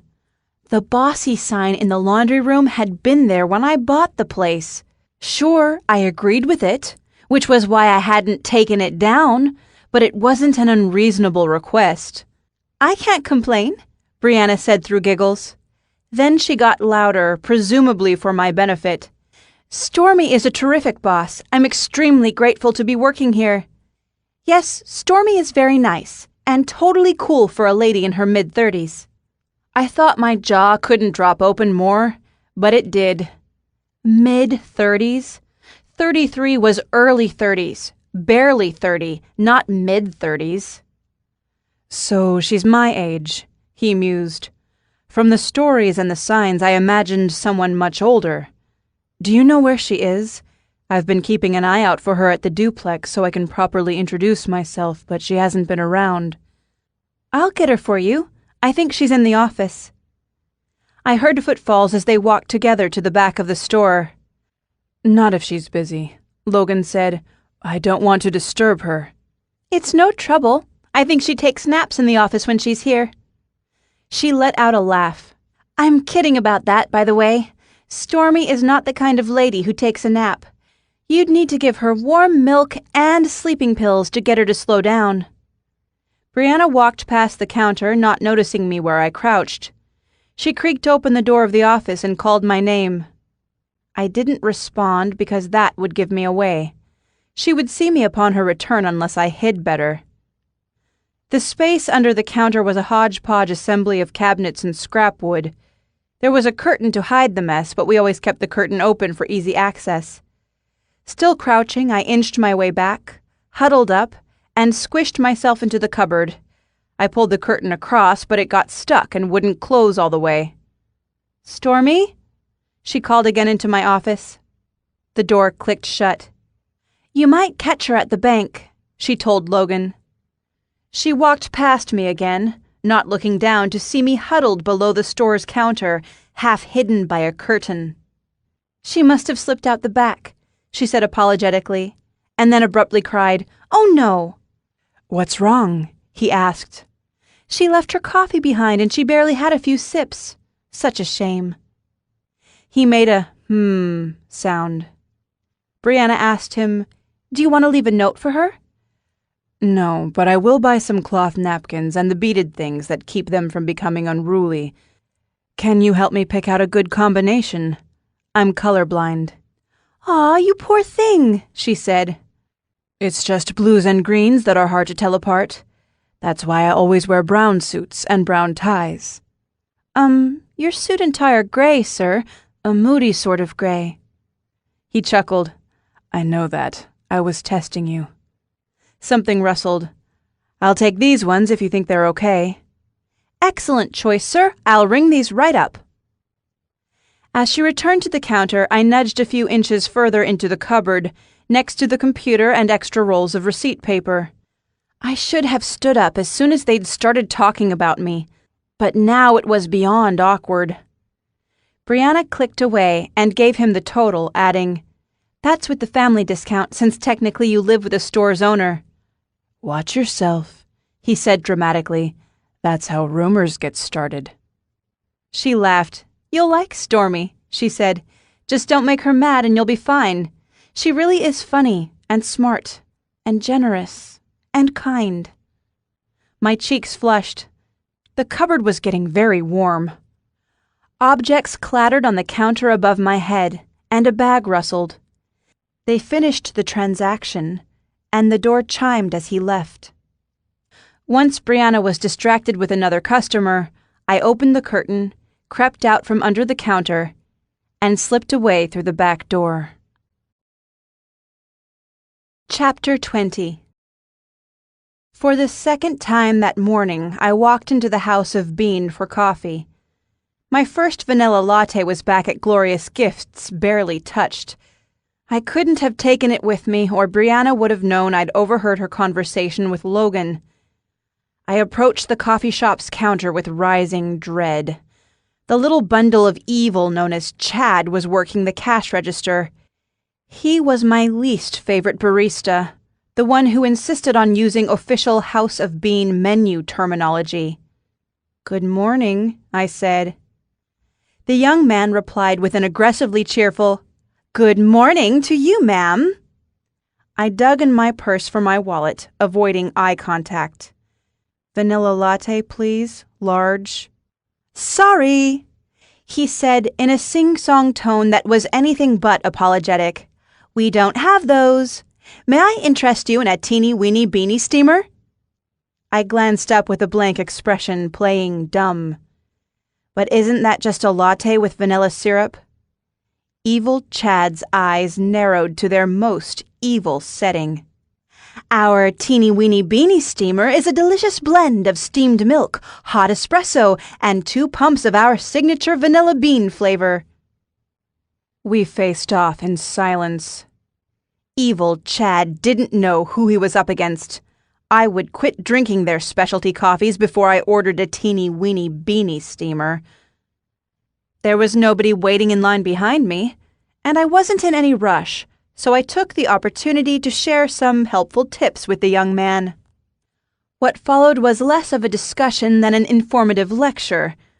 After about 5 minutes of my persuasive, reasonable, somewhat loud words, he bowed his head slightly, as though acknowledging that perhaps when a customer ordered something that he knew darn well was something they offered, albeit with their own silly name on the menu board, he could just make them their coffee without further humiliation. Evil Chad took my money wordlessly and made my drink, letting his grumpy expression speak volumes. "Careful you don't burn yourself," he said, handing it over. "It's very hot." "Can I have a sleeve?" He tossed a cardboard sleeve on the counter. "Yes, you may," he said. "You may have a sleeve for your teeny-weeny beanie steamer, mountain-sized." "Thanks, Chad," I said brightly. "I appreciate your commitment to excellence." On my way out of House of Bean, a dark figure, lean as an exclamation mark, caught my eye. I turned my head just as the shape disappeared around the corner. I could have sworn it was Creepy Jeepers, but it had to be my overactive imagination because Leo Jenkins had been arrested. Chapter 21. Residents jokingly referred to the Fox and Hound as the Lost and Found, on account of the many scarves and mittens left behind in the darkened booths, as well as the spontaneous relationships that are found right around last call. With its many interconnected rooms and well-worn upholstery, the place was a far cry from the nightclubs in bigger cities. But in a small town like Misty Falls, it was the closest thing to a scene. After a full day of normal activities, I drove to the corner of town, parked at the pub, and went in to meet an old friend, Jessica Kelly. It was 8 o'clock when I walked in. The Fox and Hound pub was about a third full, and my entrance did not go unnoticed. Many heads turned my way. I checked behind me to see if someone far more interesting had followed me in, but I was on my own. I self-consciously wove my way around the tables, scanning for Jessica's bright red hair. I walked slowly, dreading this reunion, though I couldn't remember exactly why I'd been avoiding her since my return to town. I'd only sent her a message because I was playing detective, but now that the police had made an arrest, I didn't need to ask about her coworkers. When she'd messaged back, suggesting drinks tonight at the Fox and Hound, I'd felt so guilty for my selfish intentions I'd said yes. And now here I was, out in public, with everyone staring at me. I climbed the stairs to an upper level, spotting her near one of the pub's 3 cozy fireplaces, alone at a round table for 3. She saw me and jumped up, squealing my name. We hugged and I got a mouthful of her red hair. She squeezed me so hard I had to gasp for air. "So good to see you," she said, finally releasing me. I felt many eyes on us as I took a seat at the table. "Small-town life is so different," I said. In the city, nobody even looks up when you walk into a place." Jessica grinned at me over her drink, a glass mug of something amber, speared with a cinnamon stick. "I'm sure guys were always checking you out," she said, "even if you were too busy to notice." She leaned to the side to look under the table at my boots. Wowzers! Nice dress, bracelet, tights, and new boots, too. Stormy, did you go to Blue Enchantment and buy everything off the window mannequin? Is it that obvious? Only because I've been dreaming about doing the same thing. But on my salary, I have to hope the good stuff is still around for seasonal clearance sales. I turned quickly toward the glowing logs in the fireplace so she wouldn't see my reaction. I remembered why Jessica and I lost touch. She talked about money every time I saw her, mostly about how she didn't have any, whereas I did. Her comments about my spending always put me on the defensive, which wasn't fair. I worked hard and didn't deserve to feel bad for having a nice car. Other people didn't see the long hours I put into my career, the sacrifices I made. I missed our high school's 10-year reunion because I was overseas on business, having the most miserable time of my life. The trip to Hong Kong had been years ago, and while I couldn't recall details about the business, I remembered vividly how lonely I'd been in my hotel room, looking at the online photos of everyone who'd made it to the reunion. If Jessica had ever needed a loan, I would have given it to her, but she refused both charity and debt. I'd tried taking her for dinner at nice places as a way of sharing, but she was too proud to let me pay. It killed me to see her digging through the change in her purse for her share of a bill. I eventually resorted to fibbing, secretly intercepting the waitress so I could pay the bill before telling Jessica the restaurant had comped our meal because a dish had been too spicy. "Earth to Stormy!" She waved a pale hand in front of my face. "What are you thinking about?" I considered telling her the truth all at once, like ripping off a bandage. If we were going to be friends, I didn't want money coming between us. "Just remembering that one time in Portland, when we went to the Japanese steakhouse," I said. "Actually, I've been meaning to tell you something about that night." Her blue eyes widened. "The steakhouse? That was the best night ever. Seriously, it was the best night of my life, better than prom." "Really?" I shifted my chair away from the fire. "And you're so smart, the way you always get those freebies for us." She used her cinnamon stick as a straw to finish the last of her mulled cider. "You know what? I ordered a hot chocolate, but Dharma brought me this cider and I drank it anyway. I'm such a dummy." She waved for me to lean in over the table and said, "Can you coach me in your ways, O wise one? How do I charm my way to a free refill?" I was still reeling from the news that our trip to the steakhouse had been better than prom for her. But even if I hadn't been so stunned, I didn't have the first clue how to get free stuff in a restaurant. "Do you want the hot chocolate you ordered or another cider?" She licked her lips. "The cider was really good." I pushed my chair back. "That's an easy one," I lied. "Which one is our waitress?" Jessica pointed out an older woman with pure white hair. She must have been in her 60s, but by the way she balanced pitchers of beer and a platter of buffalo wings for another table, I could tell she was the type of granny who dragged the other grannies out for tango lessons. When I intercepted the woman near the bar, she apologized for not checking on our table yet. I gave her my credit card to run a tab. I finished my instructions by saying, "And if my friend asks, could you imply that the next round is on the house?" "Let me guess," the white-haired waitress said with a knowing smile. "Your friend's poor and you're rich." "I'm not rich." "Your car tells another story," she said. "I was outside checking that the sidewalks were salted when I saw you pull up." My cheeks warming, I admitted the priciest car in the parking lot was mine. "Then you're not rich after all," she said. "Rich people don't drive flashy cars. They drive old ones so people won't know." I should trade my car for something more practical. "You could trade it for my old van." She winked. "Just kidding. I wouldn't trade my van for anything. The old gal's hitting her prime, and we ladies need to stick together, you know? Men and everything else may come and go, but friendship is forever." I murmured a half-hearted agreement and returned to the table. Jessica had her eyes closed and was swaying to the blues song playing over the pub speakers. "Good song," I said. She startled and held her hand to her heart. "I'm the worst," she said. "I've been babbling about steak dinners and hot ciders, and I haven't even asked how you're doing. You look great. Do you want to talk about everything that happened yesterday, or would you rather I didn't pry?" "Thanks for asking," I said. "Yesterday was—" I cut myself off when the waitress arrived with 2 fresh hot ciders. "On the house," she said with a smile. After the waitress left, I finished. "Yesterday is in the past. Let's leave it there. We've got better things to catch up on. We can talk about boys like we used to."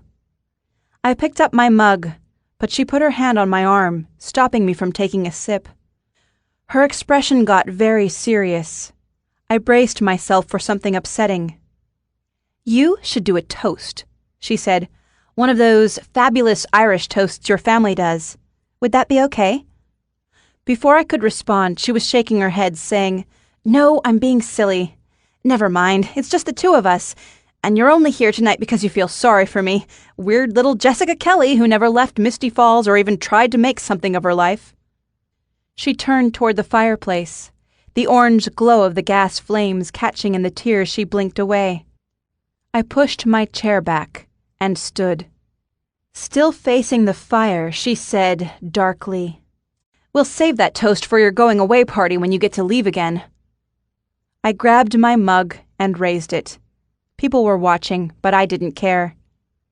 Jessica turned to me, tilting her head in confusion. "You gotta stand," I said. She got to her feet and held up her mug with a shaking hand.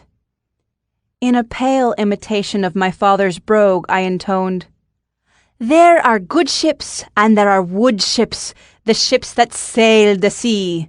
But the best ships are friendships, and may they always be." We clinked glasses and took a sip. The mulled hot cider was perfect. The next hour passed quickly as we talked about old friends, our wacky families, and next month's plans for Christmas and New Year's Eve. "You should come here to the Fox and Hound," she said. "It's the best place in town because they do a masquerade party. It's fabulous. You should come with me and you'll meet my friends Marcy and Marvin." I coughed and shifted uncomfortably in my chair. If the costume shop is closed due to the owner being behind bars, that might put a wet blanket on everyone's masquerade plans. "Behind bars?" She looked confused. "I hear Creepy Jeepers made some sort of deal, and he won't even serve time for the break-in." "But what about the murder?" She tipped her head to one side. "I'm guessing by the look on your face you didn't hear the news. He was out of town at the time the police figured the you-know-what happened."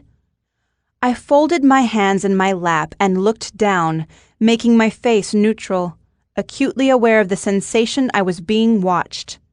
Jessica jumped, waving her hand and calling to someone. She asked if I would mind if someone joined our small table, and I mumbled something, barely able to hear my words over the buzzing in my head. The 3rd chair pulled out, and slender legs in tight jeans came into view. Chapter 22.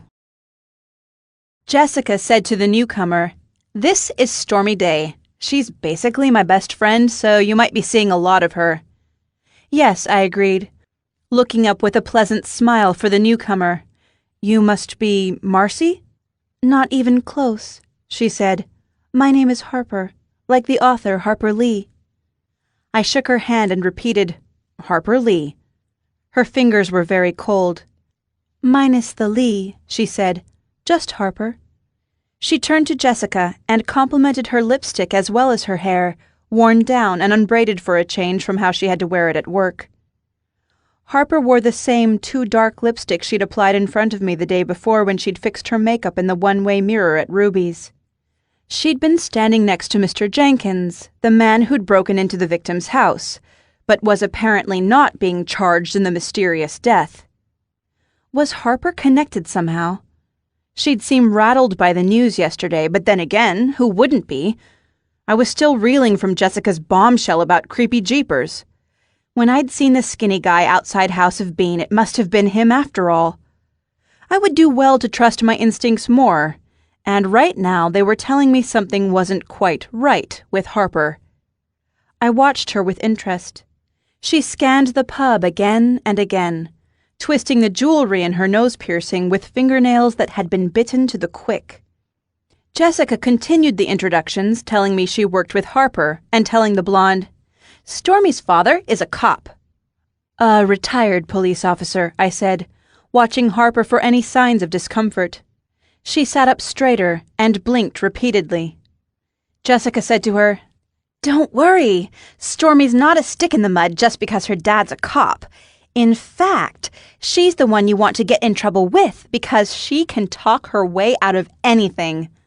"Cool," Harper said with a head bob. "What kind of trouble?" She tucked a lock of blonde hair behind her ear with one hand, while she twisted the jewelry in her nose piercing with the other. Jessica answered on my behalf.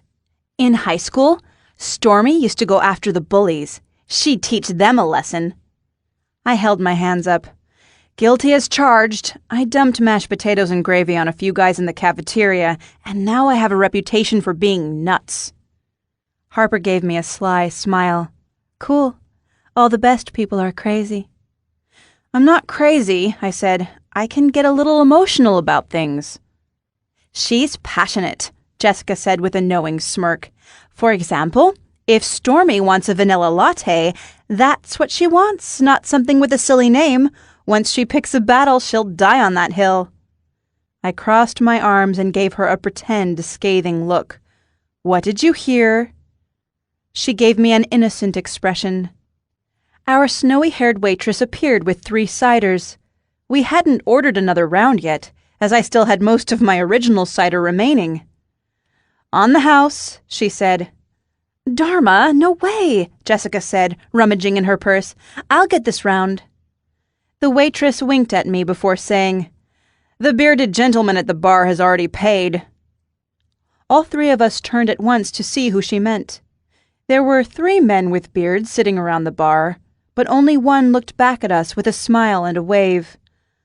Logan Sanderson. He'd changed out of the gray suit he'd worn in my store earlier that day, but he looked every bit as suave in a casual denim shirt. "What's he drinking?" I asked the waitress. "Whiskey," she said. I asked her to list their top-shelf whiskeys, and returned his gesture by sending over a glass of 21-year-old Bushmills that my father would have approved of. After the waitress had left, Jessica wanted to chip in on the drink. I practically had to arm wrestle her to get her to put her purse away. Harper asked me, "Is that guy a friend of yours? He's cute." "Cute?" I pretended I hadn't noticed. Jessica said, "Great. I get you to come out one time, and now some handsome guy is going to steal you away from me." Laughing, I said, "That's highly unlikely. Never mind me. What's new in your love life? Have you got the usual crew of admirers wanting to find out how fiery a genuine redhead can be?" "You're so bad." She slapped my knee playfully.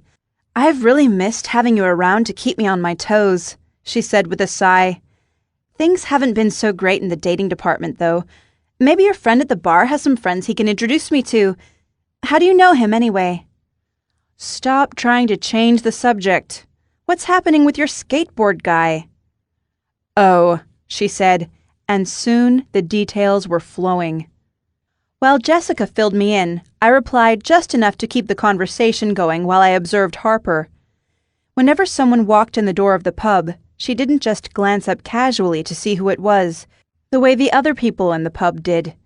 She would stop talking and freeze, like a prey animal looking out for the big bad wolf. Was she watching the door for the cops or for someone else? What was her story? When the conversation came around to her, I asked, "Where did you say you were from, Harper?" "Here and there. Nowhere interesting."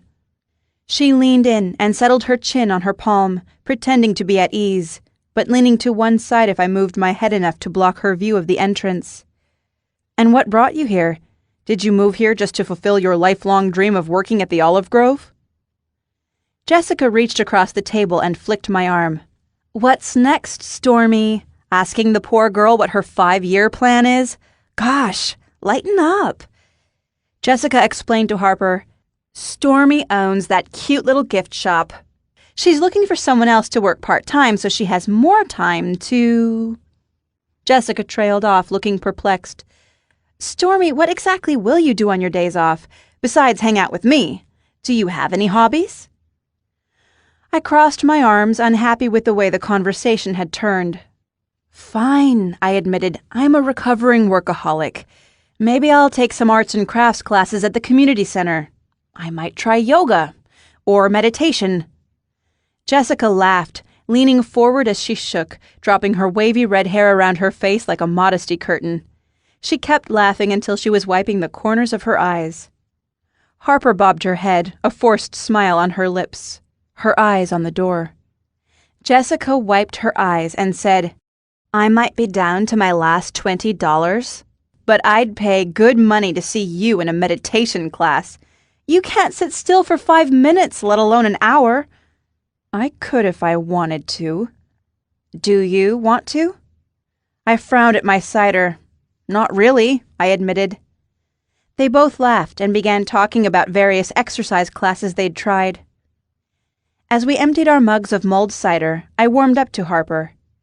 I wondered if my suspicion of her had any logical basis or was part of some reluctance to meet new people. Making friends was hard. You had to take a risk and feel insecure. Compared to me, Harper was so young. I kept glancing over at Logan to see if he was looking at her, but he seemed focused on the game playing on the TV. Jessica reached over and wrenched away the napkin I'd been twisting in my hands. "It's dead now," she said. "You strangled that napkin expertly." To Harper, she said, "You can tell when she's stressed about something because her hands won't stop moving. If there's paper around, she'll start making lists." "Cool," Harper said. "That must have been scary when you found that man in the snow. Did you know he was one of our regular customers? He came for the early seniors' dinner a few times a week." "He came by himself?" I asked.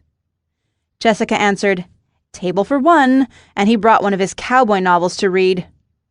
Her brows knitted together. "He seemed happy enough. He talked to the waitresses, and most of the girls didn't like him much because he didn't tip, but he never did anything awful. I can't see why someone would kill him." I asked, "Did you mention he was your landlord or something like that?"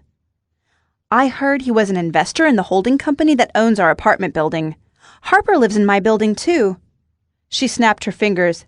"Wait, that's how I know. Harper, he was talking to you about where you lived, and he said he was basically your landlord, so he wondered if he could get a discount." She smiled. "He was funny like that. We never caught him, but I think he took things from the table, spoons and salt shakers." Harper jumped to his defense. "He only took one salt shaker. He wasn't that bad. I worked in this other restaurant before, and we had this one family who'd clean us out. Everything from ketchup to sugar packets, and the big rolls of toilet paper in the bathroom." Jessica asked, "What restaurant? I thought you didn't have any experience waiting tables before." Harper's cheeks reddened. "Oh, I was just the cashier, and it was only for a few weeks." She took a sip of her drink and looked at me. "Poor Mr. Michaels. I hope it was painless. You saw his face, right? How did he look?" I considered my response.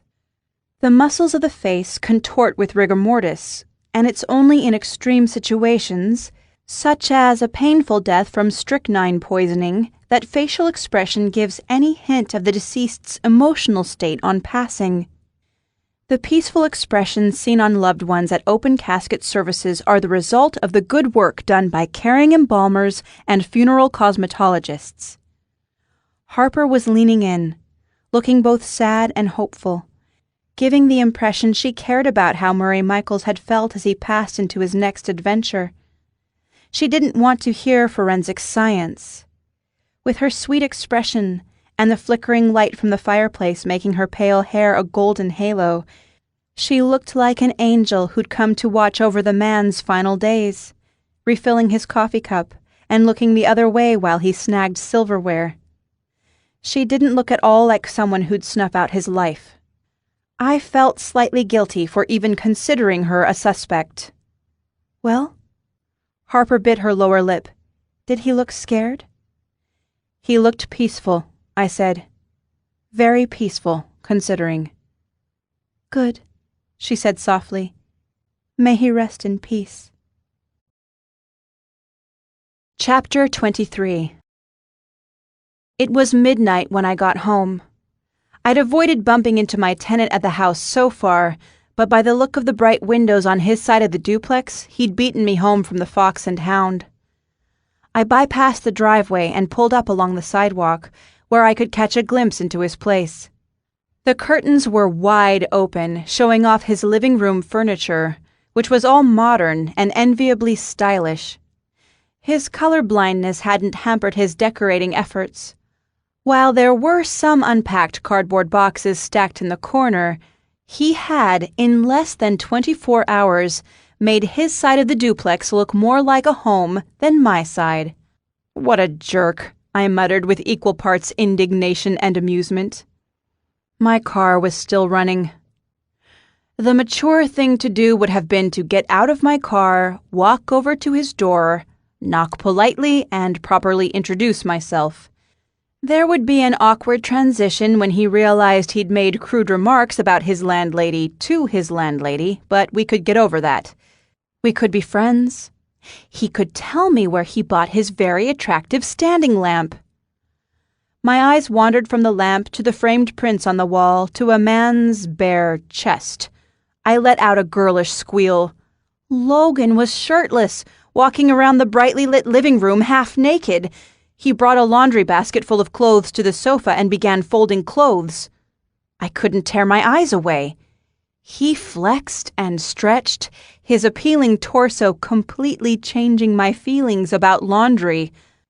When he was done folding and placing everything in neat stacks, he nestled everything back into the laundry basket and disappeared down the hallway. Now what? If I knocked on his door now, would he answer shirtless? Or was he down to his underwear by now? Or naked? I didn't have to knock on his door tonight. I could go straight to my side and put off the introductions until tomorrow. So why couldn't I shut off the car's engine and get out? I was spooked. The bubbly feelings I got from seeing Logan with his shirt off terrified me. After breaking off my engagement, I'd planned to take a long break from anything romantic. I thought it would be easy to ignore the flirtations of men, that I'd feel numb, closed off from so much fighting and acrimony in that department. But I didn't feel cold and dead inside after all. Some naive part of me felt as girlish and optimistic as I'd been as a teenager, before I'd ever known heartbreak. Naivete was a vulnerability, the exact opposite of being numb.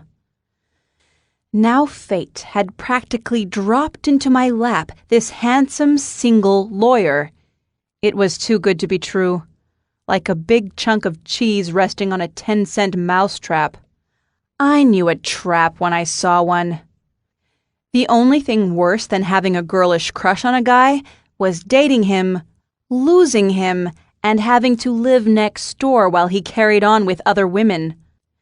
That exact scenario had never happened to me before, but I was able to imagine it with such perfect clarity, I wondered if it hadn't happened to me in a previous life.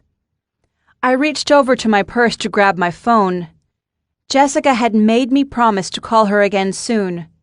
She wouldn't be expecting me to do so within an hour, but she'd laugh at my predicament and probably have some words of encouragement. Her own relationships were disasters, but she gave sage advice to others. I had a feeling she'd tell me to go for it. Go, knock on Logan's door, even if he was shirtless. She'd cheer me on, the way she always had in high school whenever I got uncertain about something. It was because of her that I learned how much fun could be had when I stepped outside of my comfort zone. If Logan was indeed a trap, She'd tell me to step right in and enjoy the ride. Instead of my phone, I accidentally pulled out a cloth satchel of something crunchy. It was the parting gift of catnip the Calico Veterinary Clinic had sent me off with as a pick-me-up for Jeffrey during his recovery. At the thought of his sweet face, my heart filled with a different type of longing. All plans to call Jessica for girlish encouragement evaporated. I wasn't a teenager anymore. I had responsibilities. The little guy was at my father's house. I'd assumed Pam would be back and taking care of him, but what if she wasn't? I hadn't spoken to her since the day before. The cloth satchel smelled faintly of mint, but mostly like my father's wool socks. I put the car in drive and steered away from the curb. Chapter 24. I woke up to more unwanted eyebrow licking. "Jeffrey, you're insatiable," I said. I rolled onto my back, and he settled on my chest, his chin hovering over my chin. "Why are you in my room?" I asked him. "Don't you want to sleep on Dad's bed with Pam? She's your real owner, not me. I'm only here because I'm too chicken to return to my duplex and make nice with my tenant." Jeffrey twitched one ear. "Plus, I was worried about you." He began to purr, a loud rumble that expressed his loyal devotion to me, the amazing person who had fed him twice as much canned food as he was supposed to get for each meal. "You do love me," I said. His purr got even louder, in agreement. "And also to let me know it was time for breakfast. Now, please." I got out of bed and went down to the main floor bathroom for a shower, as the upstairs bathroom was only a powder room. I passed through the kitchen to give Pam a quick good morning. She looked up from the pots she was banging in the sink. "The woodchuck is awake," she exclaimed. "Can you see your shadow? Will it be an early spring?" "You're thinking of the groundhog," I said. She blinked. "No, your hair reminds me of a woodchuck." She looked down at my legs, bare from the knee down below my sleep shirt. "Is that what you're wearing today? I have some leggings you could borrow. It's still winter outside last time I checked." I glanced longingly at the coffee maker, which was running but not finished brewing. "A shower first," I said, "then coffee. Then I swear I'll be a better audience for your jokes." "You people and your coffee." She rolled her eyes. "Shower fast and you can have some French toast." I thanked her for the offer I couldn't refuse and hustled off to the bathroom. While I showered, Jeffrey sat on the counter and howled, deeply concerned that I was getting wet. I had to leave the shower curtain partly open so he could see that I was okay. After the terrifying, according to Jeffrey, shower, I got dressed in some of the new casual clothes I'd picked up the day before. The brown cords and emerald green blouse looked smart and chic, and were a different look for me. When I'd lived in Portland, I'd alternated between ultra-conservative gray business suits at work and comfortable jeans and polar fleece on the weekends. I didn't have much in the dressy casual range, but thanks to my new favorite boutique, that was about to change. I found her in the kitchen, making enough French toast to feed 5 of us. Jeffrey made happy warbles as I put some food out on his plate. "You're spoiling the cat," she said. "He's still growing, Pam. I would hold back on the canned food if he was getting chubby, but he's perfect. Lots of good muscle, right, Jeffrey?" She kept frying French toast at the stove, her back to me. "I didn't mean with the food," she said. "I mean the way you talk to her." "Not her. Him." "Whatever. I heard you in the guest room carrying on with him. If you talk to the cat like he's a person, there's not going to be any room in your life for a real man." She sighed. "It's bad enough you went and practically shaved your head." I turned to Jeffrey, who had gobbled his wet food and moved on to the bowl of dry kibble Pam had set out for him. "Jeffrey, you tell Pam there's nothing wrong with this haircut. Modern men aren't afraid of a woman with some style. Tell her about the handsome lawyer who bought me a drink last night." "Lawyer?" Pam coughed, When did you meet a lawyer?" "Why?" "He was at the Lost and Found. The Fox and Hound." "But why? Why was he there?" "To drink beer and watch sports on TV, same as half the other guys there." I hovered near her shoulder. "Do you need a hand with anything?" "Sit," she commanded. "Eat." I helped myself to coffee and French toast, taking both to the kitchen table. "This is great," I said. "For the last few years, breakfast has been something I cram down my throat while I stand over the sink." She didn't turn around. "The corporate lifestyle. Busy, busy." "I'm not complaining," I said, "but it could have been better. I wanted to have dinner parties, but my fiancé wasn't social. He was competitive, actually. We had another couple over to play board games, and he put them into bankruptcy." "Not real bankruptcy, just inside the game." I could smell something burning. "Pam, are you burning something?" With her back still to me, she said quietly, "I suppose it's a good thing the two of you didn't get married or have children to fight over." "Sure," I said. People kept saying that to me, along with how good it was we didn't have children. It never made me feel like any less of a failure, but I'd learned it was easier not to disagree. "What about him?" she asked. "Is he having a fresh start?" I snorted. "Probably." "Younger women?" "Honestly, I don't know," I said. I told her how I'd blocked him on my social media account so I wouldn't have to be informed of his every move. Unfortunately, we still had some friends and business contacts in common, so I did see him in group photos, often with his arm around one or more young women. When we were a couple, he avoided loud music and crowds, but now that he was single, he sure popped up at a lot of parties for someone who hated to go out. Girls flocked to him, of course. They didn't care he was the kind of guy who screamed when he saw a harmless little spider under a plastic cup. They wanted to get on board with someone who had both family money and a future that promised fat bonuses. "Men!" Pam exclaimed angrily. "Always one eye roving around for something better and younger." I was surprised by how upset she'd gotten. As far as I knew, her previous marriage ended 5 years prior when her husband passed away. She'd been with my father for less than a year, and I didn't think there'd been anyone else in between. "Pam, is something bothering you? Has Finnegan done something? You know he's always been friendly to people. That's just his way. He's very friendly." By now the kitchen was full of the unmistakable smell of burning food. She still hadn't flipped over the French toast, and by now it had to be blackened. "Friendly," she said with distaste. "Of course you take his side. You people stick together." "What people?" I asked lightly. "Do you mean the Irish?" Instead of answering, she started cursing under her breath. I hadn't spent enough time with her to know if she was genuinely outraged or if this was her weird, funny side coming out. I'd seen her rant about my father before, and it usually sputtered out after a few minutes of running its course. The smoke detector let out a warning chirp. It would go off any second unless I did something. I reached carefully over Pam to flick on the fan in the range hood, and then opened the window over the sink. I looked across into Mr. Michael's kitchen and felt my stomach knot instantly. It was hard to forget about what had happened next door when the crime scene was your kitchen view. I talked to Pam for a few minutes the night before about how Leo Jenkins was no longer in police custody. She hadn't seemed worried, saying at least she knew who to look out for. But then she'd suddenly remembered seeing another man lurking around the neighborhood a few weeks earlier.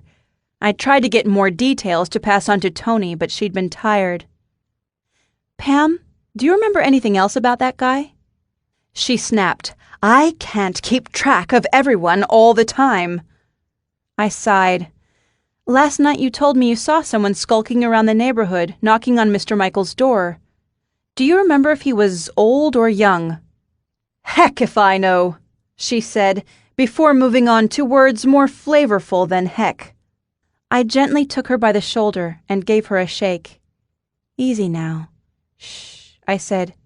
"The window's open now, and we don't want the whole block to find out what a filthy truck driver mouth you have." She turned her head and looked at me blankly, as though she'd just awoken in a strange location. I'd been smiling, somewhat amused by her colorful ranting, but now that I saw how dazed out she was, it wasn't as funny anymore. "Are you feeling okay?" I asked. "Did you take your blood pressure medication yet? Or is it thyroid pills?" "Fools," she said. "They're just silly old fools. We all are." I turned off the stove burner and took the spatula from her hand. "Let me finish up here, Pam." "I've ruined everything," she said. "There's plenty of French toast already. You've made enough to feed an army." She blinked rapidly and turned away from me. "I need a nap. I didn't sleep well last night, and you woke me up when you got in late from the bar." She gave me an accusatory look. "Why are you staying here? You don't think I need looking after, do you?" "Go have your nap," I said gently. "I'll clean up here. Don't be so hard on yourself, okay? Dad will be back soon, and everything will be back to normal." She muttered, "I doubt that very much," and left the kitchen. I tidied up and sat down to eat my French toast. To Pam's credit, the ones she didn't burn were delicious. Chapter 25. With a stomach full of breakfast, I left Pam to her nap and showed myself out. When I'd arrived the night before, I'd found her vehicle crookedly blocking both spots at the back of the house, so I'd parked in the front. I left through the front door, and as I locked up, my eye was caught by a yellow envelope resting between a snow-covered plant pot and the porch railing. I reached down and retrieved not one but 4 envelopes, all yellow and the same size. I would have put them in the mailbox for Pam to retrieve, but they weren't addressed to my father's house. They were for the deceased man, Murray Michaels. They must have fallen there the day before, when I'd startled the carrot-crunching mail carrier. He'd dropped his bag, scattering its contents on the porch. Now what was I supposed to do with these? They weren't just junk mail. By the look of the portion visible through the clear address window, these were checks. The return address was from a company called R&F Brokers. The moisture from the snow had made the envelopes soft. As I turned the envelopes over in my hands, the flap on one came loose.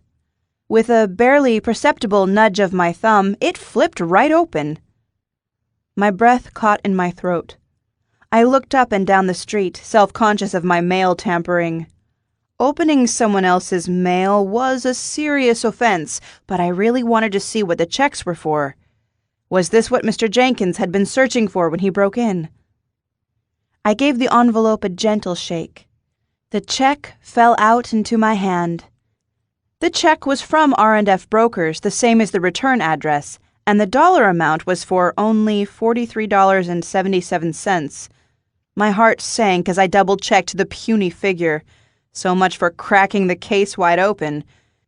People killed over relatively small sums of money, but $43.77 was too small. The memo line held only an alphanumeric code. I shook the other envelopes until their checks accidentally fell out as well. The others would have bought a few rounds at the Fox and Hound, but not much more. I slid the checks back into their envelopes and went to my car. I'd planned to work on some orders and data entry at the store, but it could wait. I glanced over at the envelopes on the passenger seat, noting that the address of R&F Brokers wasn't far from the hospital where my father was recovering. I entertained the notion of going to R&F myself and finding out what Murray Michaels had been pawning and how frequently, but then I quickly dismissed the idea. As intrigued as I was, getting myself further involved in the investigation would be rash. I drove to the police station with the intention of hand-delivering the checks to Tony, but once I'd parked, my body felt as heavy as cement. The station had once been a friendly place for me, but most of the people I knew had all retired. For the first time in my life, I viewed the red brick building as intimidating. The front door opened, and the instant I saw it was Tony Milano, I knew my dread about entering the building was actually dread about seeing him. I heard my father's voice in my head telling me to jump back in the saddle. Considering some of the moments I'd shared with Tony during our brief fling, my father's advice took on a comically inappropriate tone. I jumped out of the car and waved at him. "Tony Baloney!" Shaking his head, he walked over toward me. "Stormy, I can only do what the law allows. If you want someone shot, get your own gun." He stopped in front of me and stuffed his hands in his jacket pockets. "On second thought, stay away from weapons. Someone with your temper shouldn't own anything more deadly than one of those gardening fork things, and even that's questionable." "How about a crossbow? I just bought one. It's in the trunk with my dynamite and my nunchakus." He ruffled the white hairs at his temples and fixed me with his dark brown eyes. "What are you doing here?" "Helping with the Michaels case?" "We don't need any help," he said, spitting the word help with distaste. "Pam Botchinick gave us a description of the guy she saw skulking around the place a few weeks ago. The guy was big, dark hair, bearded, and looked like a drifter. Sounds a lot like your friend from the vet clinic, the one who calls himself a lawyer." "Do you mean Logan Sanderson? He's not your guy." Tony straightened up and scratched about 2 days' worth of stubble on his chin as he looked down his nose at me. "And how do you know that? Are you his alibi?" "Never mind about Logan. Why do you let Creepy Jeepers go?" "Creepy Jeepers?" Tony's mouth threatened to betray him with a grin, but he fought it. "You mean Leo Jenkins? He was out of town during the week-long window that Michaels disappeared. We could charge him for the break-in, but in light of the fact he was looking for some items that the man had stolen from him in the first place, I don't know, we might look the other way." "What items?" I asked. "What was Jenkins looking for?" "He didn't have anything on him, but he claimed he was looking for a pair of cufflinks and a bag of none of your business." He looked me up and down as he stepped back. "You'll read about it in the paper with everyone else once we get this business cleaned up." He started walking away, calling back over his shoulder, "Stay out of trouble." Chapter 26. Portland, Oregon is not exactly New York City, but I'd forgotten how busy city traffic was. Cars zoomed by, changing lanes without signaling, the drivers distracted by their phones, speeding toward congested intersections like red blood cells toward a wound. By comparison, in Misty Falls, the traffic jams lasted all of a minute, and nobody dared honk since they probably knew the person in front of them. When I got to the hospital, I did something I hadn't done in ages. I paid for parking. Sure, it was tricky to order a grande vanilla latte in Misty Falls, but you never paid a cent for parking. I stretched my arms and back as I walked into the hospital. I found my father's floor without incident, but when I got to his room, he was sleeping. I took a seat on the hard-backed chair near his side, expecting him to open his eyes at any moment. The room had another bed, but it was unoccupied. The window had a view of a small city park with green grass. Unlike our town, which was further inland and much higher in elevation, Portland hadn't received any snow yet that winter, and would get no more than 4 or 5 days of frozen precipitation at the most. After 10 minutes of the pleasure of watching Finnegan Day sleep, a dark-haired woman in pale green scrubs came in. She saw me and said sweetly, "You're as lovely as I imagined. Which one are you, the sunshine or the rain?" I got up to shake her hand. "My reputation has preceded me. You could say I'm the rain. Stormy Day."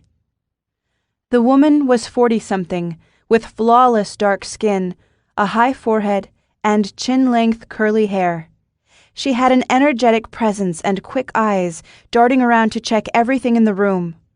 She reminded me of my dental hygienist in Portland, who was from Jamaica, but it must have been because of their similar bone structure, for she had no accent. Her handshake was firm enough to make me wonder if mine was weak. "Your father is quite the man," she said breathlessly, as though talking about meeting her favorite actor. "He says I should move to Misty Falls now that my son's off to college." "Oh, did he?" Finnegan Day continued sleeping peacefully, unaware of my accusatory glare. My father loved his town, but he didn't go around recruiting random people into moving there. His interest in this woman had to be personal, and here I'd thought those days were behind him. The woman said, "I have to admit I'm curious. He's been telling me about your town ever since we met." She walked around the bed, tucking the blankets in along his sides. I checked her name tag, and everything clicked into place. Dora Jones. We'd spoken on the phone when I called to check on him, and she'd been so friendly. This was the woman who had helped with my father's physical assessments. The way Pam had gone on about Dora being bossy, I thought she'd just been complaining for the sake of complaining. Suddenly it all made sense. No wonder Pam felt threatened. No wonder she'd burn the heck out of the French toast. She knew he was here at the hospital, being cared for by a compassionate woman with big amber-brown eyes and a lithe body that made hospital scrubs look flattering. Dora finished tucking him in and said, "How about you? Are you glad to be living back in your hometown again? Hanging out with your old friends?" "Somewhat," I said. "It sounds like you've been spending a lot of time with my father. You two must talk a lot while you do whatever it is you do." "Exactly what is that, Dora? Are you a physical therapist?" She made the face people make when someone gets the title of their occupation wrong. "I'm an orthopedic nurse," she said, enunciating each syllable carefully.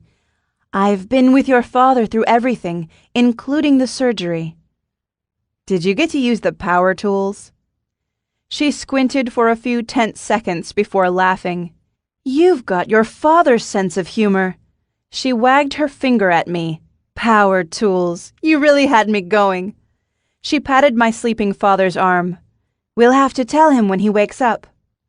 We both turned and watched him sleep. Gazing at him tenderly, Dora said, "Poor ducky. He's been living with a lot of pain." I chuckled. "He does live with Pam Botchanek." Dora's expression contorted, her smooth brow wrinkling. "It's a shame he took that tumble, or he might have delayed the surgery for years." "That tumble?" Dora turned to give me a knowing look, sisterly warmth in her eyes. "Sometimes I wonder if someone pushed him," Dora said icily. "Your father claims he slipped in the bath, but the injuries weren't consistent with the fall he described." "Right," I said, pretending I knew what she was talking about. "And what do you think happened?" She glanced around, shifting her weight from one foot to the other, looking as though she wanted to say something, but needed more prodding to overstep her boundaries as an orthopedic nurse. What did she know? My father hadn't mentioned a fall, let alone being pushed. My head got fuzzy as the edges of the room darkened. "Was it his neighbor?" I asked. "A man named Murray? Is that who pushed him?" "Who?" Dora didn't show any recognition of the name Murray. "Dora, if you know something, please tell me." She appeared to struggle with a desire to flee the room, but finally said, "I don't think she meant to push him down the stairs." She waved one hand dismissively. "He was probably saying something sassy like he always does, and she gave him a shove, and down the steps he went." "Are you saying Pam pushed my father down the stairs? Do you mean the ones inside his house?" She took 2 steps backward, toward the hallway, shaking her corkscrew curls. "I'm not saying anything, dear." She forced her mouth into a disconcerting smile. "But you might want to ask him about his fall." "Dad," I said, shaking his shoulder, "stop pretending to be asleep." His nostrils flared, and the rhythm of his breathing broke, but he didn't wake up. I shook his shoulder again. "He won't be out much longer," Dora said, talking quickly and edging toward the door. "Would you like to borrow a book from the floor's library? I could get you a real coffee from the staff lounge. Don't use the vending machine in the hall if you know what's good for you." I looked once more at my father, who was smiling, enjoying whatever dream he was in. "What do you say to that coffee?" Dora asked. She stood in the doorway with her palms pressed together in a prayer-like gesture. She wore 3 rings on her fingers, but her wedding ring finger was bare. She was a single mother with a full-grown son, and I knew she was just my father's type because his type was any female who found him charming. "Thanks for the kind offer," I said. "I've got an errand here in the city.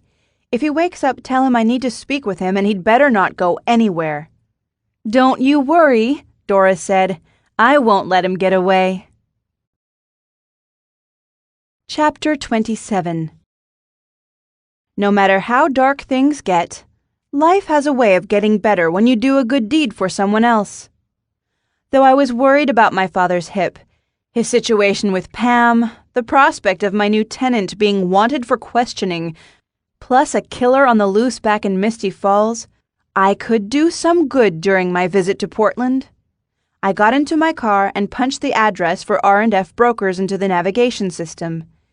If Mr. Jenkins had broken in looking for stolen cufflinks, they likely had some sentimental value, and it would be a good deed for me to retrieve them. I had to assume Tony had checked his alibi for the time during which Mr. Michaels had disappeared, and that the man was innocent. The good deed would also assuage some of my guilt for continuing to call him Creepy Jeepers in my head. R&F Brokers was, as I suspected, a pawn shop. An assortment of tough-looking guys were leaving when I arrived. Despite the chilly winter weather, the men wore no jackets, all the better to show off their arm tattoos and thick gold chains. They gave me an appreciative look when I stepped out of my car. I was wearing my new lace-up boots, wool jacket, brown cords, and emerald green blouse. One of the bigger guys gave me a chin lift gesture as he walked by, letting me know he liked what he saw. I smiled to myself, happy my new clothes had been a good investment. I walked into the pawn shop and immediately started sneezing from the dust. A young woman of about 20, with a shaved head and multiple piercings, sat behind the main counter on a stool, oblivious to me as she thumbed her phone screen. I sneezed again, and she didn't even glance my way, let alone greet me. I told her, "Your customers wouldn't sneeze so much if someone ran a damp cloth over these display cases." She looked up at me as though I was a fussy older person who stuck her nose in everyone's business. I realized, with horror, that I wasn't so different from Pam, who'd said the same thing to my employee 3 days earlier. The girl with the buzz cut gave me a dull stare. "Sure," she said. "I'll get right on that. Anything else?" "I'm looking for some cufflinks. They're possibly vintage." "What are cufflinks?" She stared at me steadily, her expression unchanging. Instead of explaining, I reached into my purse and pulled out the yellow envelopes. "These checks are from here, right?" She shrugged. "Looks like it. What's wrong, lady? Did your kid pawn your stuff for drug money?" "My kid?" She'd basically handed me a premise far better than the one I'd had in mind. I stood on the precipice for several seconds before taking the plunge, casting my eyes down so she wouldn't see my discomfort over lying. "He used to be such a good boy," I said. "Sorry about that," she said, hints of genuine sympathy in her tone. "That's a real bummer when they steal from you, but I can't cash those checks, and if the goods are sold, they're long gone." The dust was making my eyes water. I sniffed and rubbed my eye. "I'll never be able to replace those cufflinks." "Don't cry," she said. "I could look up the lot number for one of those checks and cross-reference to see if anything's still here if you want." I sniffed convincingly. "Thank you so much." "I'll have to look it up on the computer, but yeah, whatever." She took one of the checks and started tapping away at a computer terminal that looked older than she was. Her movements stirred up more dust, making me sneeze. With each sneeze, she gave me a suspicious look, as though I was doing it on purpose to make her feel bad about not dusting. I busied myself by looking around at some of the musical instruments on display. An accordion caught my eye, and I wondered what stories the old squeeze box had to tell. The employee called out to let me know she'd found something. I met her at the counter, where she showed me a tray with 4 small items. There was a pair of cufflinks, a jeweled money clip, a man's gold wedding band, and a panther brooch. "You're amazing," I told her. I really appreciate your help. I only need the cufflinks. How much?" She pointed to the check on the counter between us. "I might be able to do a straight exchange for the check since it's been less than 4 weeks." I guiltily took back the check. "I appreciate the offer, but I'll pay for the cufflinks with my credit card. I need these checks for evidence." "Evidence, huh?" She whistled. "Your kid is in some serious, deep trouble." A phone rang loudly, and she excused herself to answer the call. While she had her back turned, I used my phone to snap pictures of the other 3 items. According to the dollar amount of the check, none of these objects seemed valuable enough to murder someone over. But I would pass the information along to Tony, or, better yet, Officer Wiggles, who'd probably be more appreciative of my help. The panther resembled the charm I'd seen Ruby wearing. While I was paying for the cufflinks, another customer came in, the door movement setting off a trio of bells and alarms. The employee finished her phone call, shot me an apologetic look, and went to greet the other customer. It was a female, who asked if the shop's owner was in that day. "Never this early," the girl answered. "He's more of a night owl." "Can I leave a note?" The employee sighed but fetched a pad of paper and pen over to the other customer. I was busy trying to take some decent photos, which was difficult given the low light, and only paying attention to the other interaction peripherally. As the customer was saying goodbye, I glanced over. I was surprised to see a familiar face. The other customer was Harper, the blonde who worked with Jessica. "Harper," I said in a friendly tone. She didn't look over, even though I was only a dozen feet away. Had she not heard me over the 80s-era rock ballad playing on the shop's dusty speakers? I tried again. "Hi there, Harper." She handed the paper to the employee, turned, and walked out of the shop without acknowledging me. The employee rubbed her shaved head and gave me a sheepish look as she came over to finish ringing up the cufflinks. "I guess your friend didn't want to talk to you," she said. "We've only met once," I said. "Maybe it wasn't who I thought it was." I looked at the folded sheet of paper in the employee's hand. "What name did she give you?" The girl looked even more uncomfortable. "Ma'am, this is a pawn shop. It's not the public library." "I understand. Could you maybe blink once if she left her name as Harper?" The girl stared at me. She had beautiful eyes, one green and one blue. Neither one blinked. After a moment, she clicked some keys, an old printer spat out a receipt, and she handed it over with a plain paper bag containing the cufflinks. I thanked her and hurried out of the store, scanning the parking lot for the girl. People were coming and going, visiting other shops in the strip mall, but none of them looked like the blonde I could have sworn was Harper. Then I spotted a flash of golden hair as a girl stepped into the driver's side of an older model green Ford Torino. I whipped out my phone and took a photo of the license plate as she drove away. Chapter 28. Traffic was bad, and the trip back to the hospital took twice as long as the reverse direction. I got stuck behind a truck advertising soy sauce, the bottle photographed next to delicious Chinese food. By the time I got to the hospital, I was hungry enough to eat a whole order of the Golden Wok sweet and sour chicken balls. I took the elevator up to my father's floor and walked down to his room. He was awake, but he wasn't alone.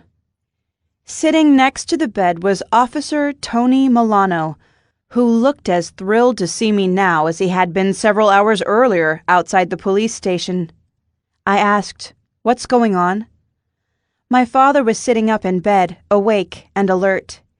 He almost looked like his usual self, except for the hospital gown and a scruffy jawline in need of a shave.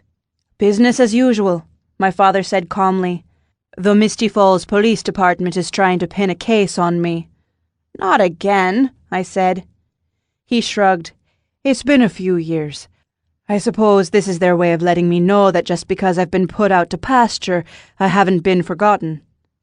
I walked around the bed to the opposite side of where Tony sat. The other bed was still empty, so it was only the 3 of us in the room. The sun had pierced the Portland mist and was brightening the pale lavender wall across from the beds. I glared at Tony. "You're not actually going after my father for this one, are you?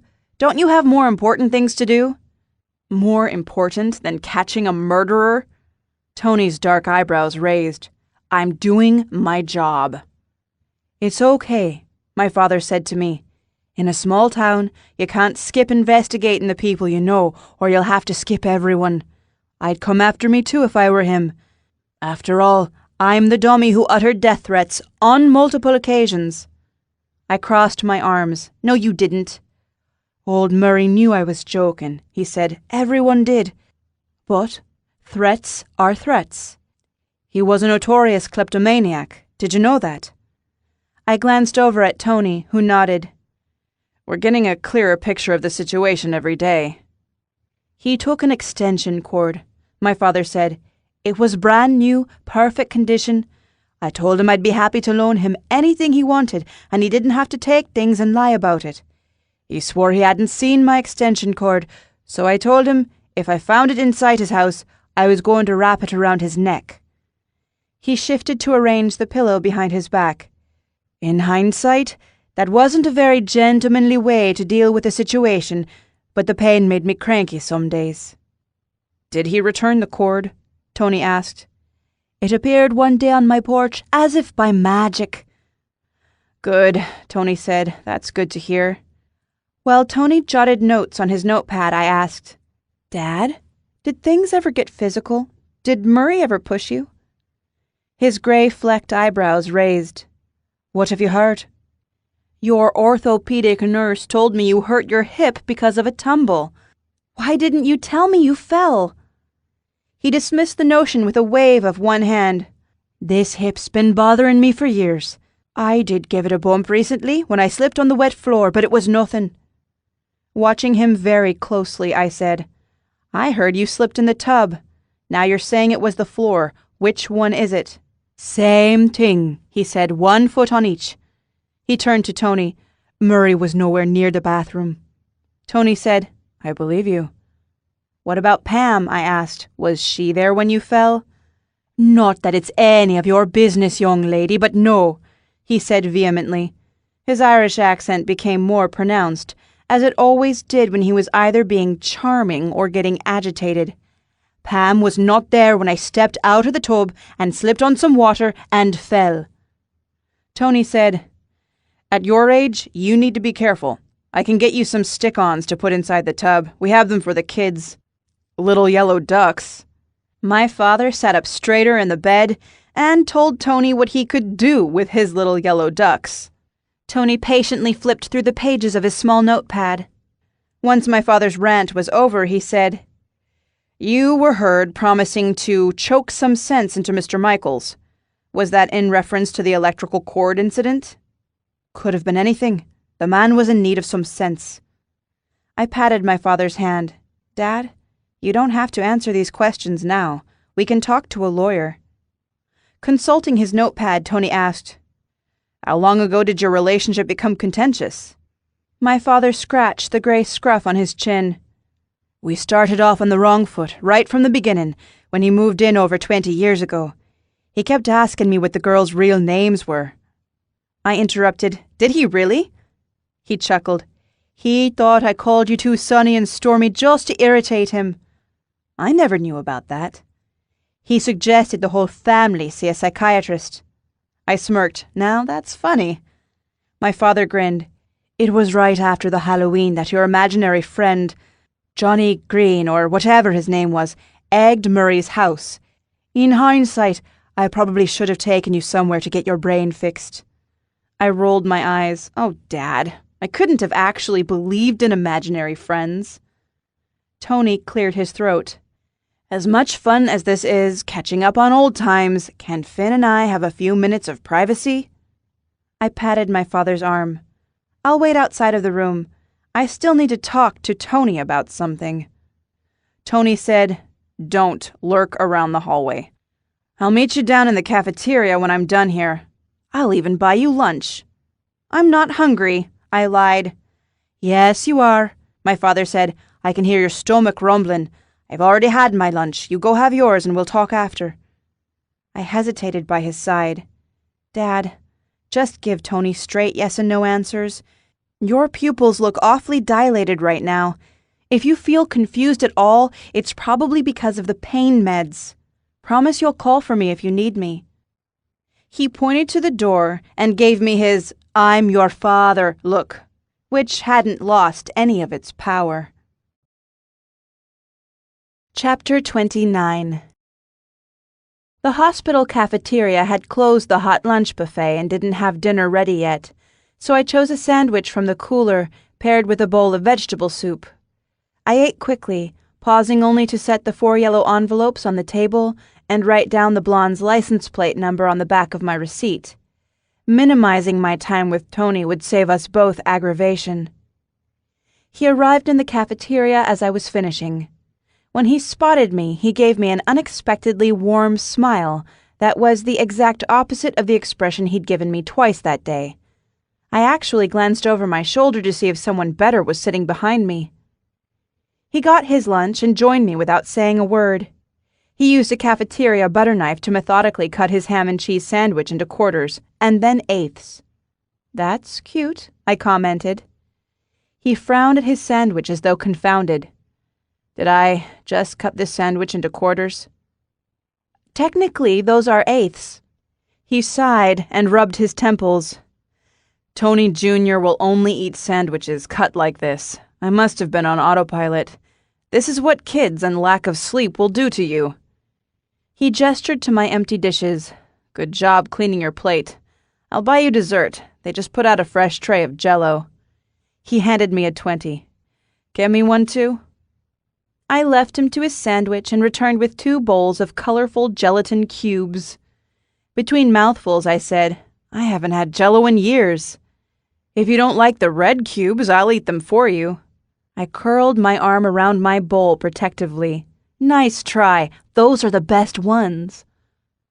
After a few minutes of comfortable silence, I asked, "Do you guys still have the quote board?" He looked surprised and then amused. The board was a running gag at the police station.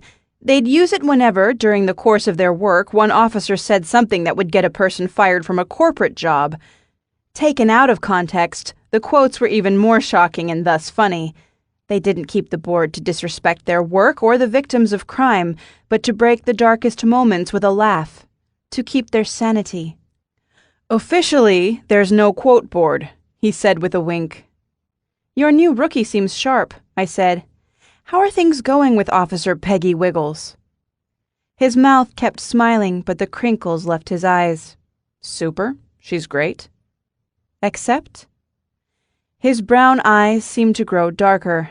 "Never mind about Wiggles." "How about the case? Did you get anything useful from my father?" He turned to the cafeteria window. "Yes, plenty." "You're wasting your time," I said. "He's just messing with you because he's bored." "In a small town, you can't skip investigating the people you know, or you'll have to skip everyone." "How about strangers?" I asked. "Have you tried rounding up all the new residents and checking their records?" "I know you're joking, but it's not a bad idea. What do you know about this Logan Sanderson guy? I should show his picture to Pam to see if she recognizes him from skulking around the neighborhood." I rolled my eyes. He's a lawyer, not some itinerant thrill killer. He clenched his jaw, flexing his cheek muscles several times. "Stormy, you've got to be careful. Go to work, go home, and don't go poking around. Let me handle this." "Too late." I pushed the envelopes and license plate number over to him. "The mailman dropped these on my porch, and the moisture from the snow made the flaps accidentally come open." He let out a long sigh as he dug into the envelopes. "Save us both the hassle and tell me everything." "Do I have immunity for the mail tampering?" "Full immunity," he said. "Spill it." I explained how I'd stopped into the pawn shop to look for Leo Jenkins' cufflinks as a good deed, but then Harper had shown up and not responded to her name. I gave him the license plate number and suggested he look into the girl. As I gave my instructions to the uniformed man, I was keenly aware of how flimsy my logic was. My suspicion of Harper was little more than a gut feeling. To my surprise, he got his phone and called in the license plate number without protest. "Thanks for humoring me," I said after he was done. "What's your theory?" he asked. "And don't tell me you don't have a theory. I know you, Stormy. You always have a theory or two." I explained how I'd heard gossip about Michaels at the veterinary clinic, about him reuniting with family, and then how Harper had been defensive about his activities as a regular at the Olive Grove. I concluded, she might be a long-lost relative, either a niece or a daughter. Maybe she killed him or had him killed to get at his money. If she's lying about her name, that's got to be a sign she's up to something. He tilted his head to the side. "That's an interesting theory. It would make sense if Michaels actually had any money. We've looked into his financials, among other things. He had multiple mortgages on his residence and had partnered in a number of investments, none of them profitable. There's no will, but it won't matter. After his debts are cleared, there won't be enough to pay for his final bachelor pad." Tony paused dramatically, by which I mean his pine box. "The girl might not have known about all the debt," I said. The cafeteria darkened. We both turned to the window as dark clouds overtook the low-hanging sun. "So much for his legacy," Tony said ominously. "A man lives and works and dies, and nothing changes." Chapter 30. I bumped into my father's orthopedic nurse in the elevator. Dora kept catching my eye as though she wanted to chat, but we were accompanied the whole way up by visitors and hospital staff. When we got to my father's room, he groggily called out, "Sonny." Dora bustled past me, first into the room and to his side.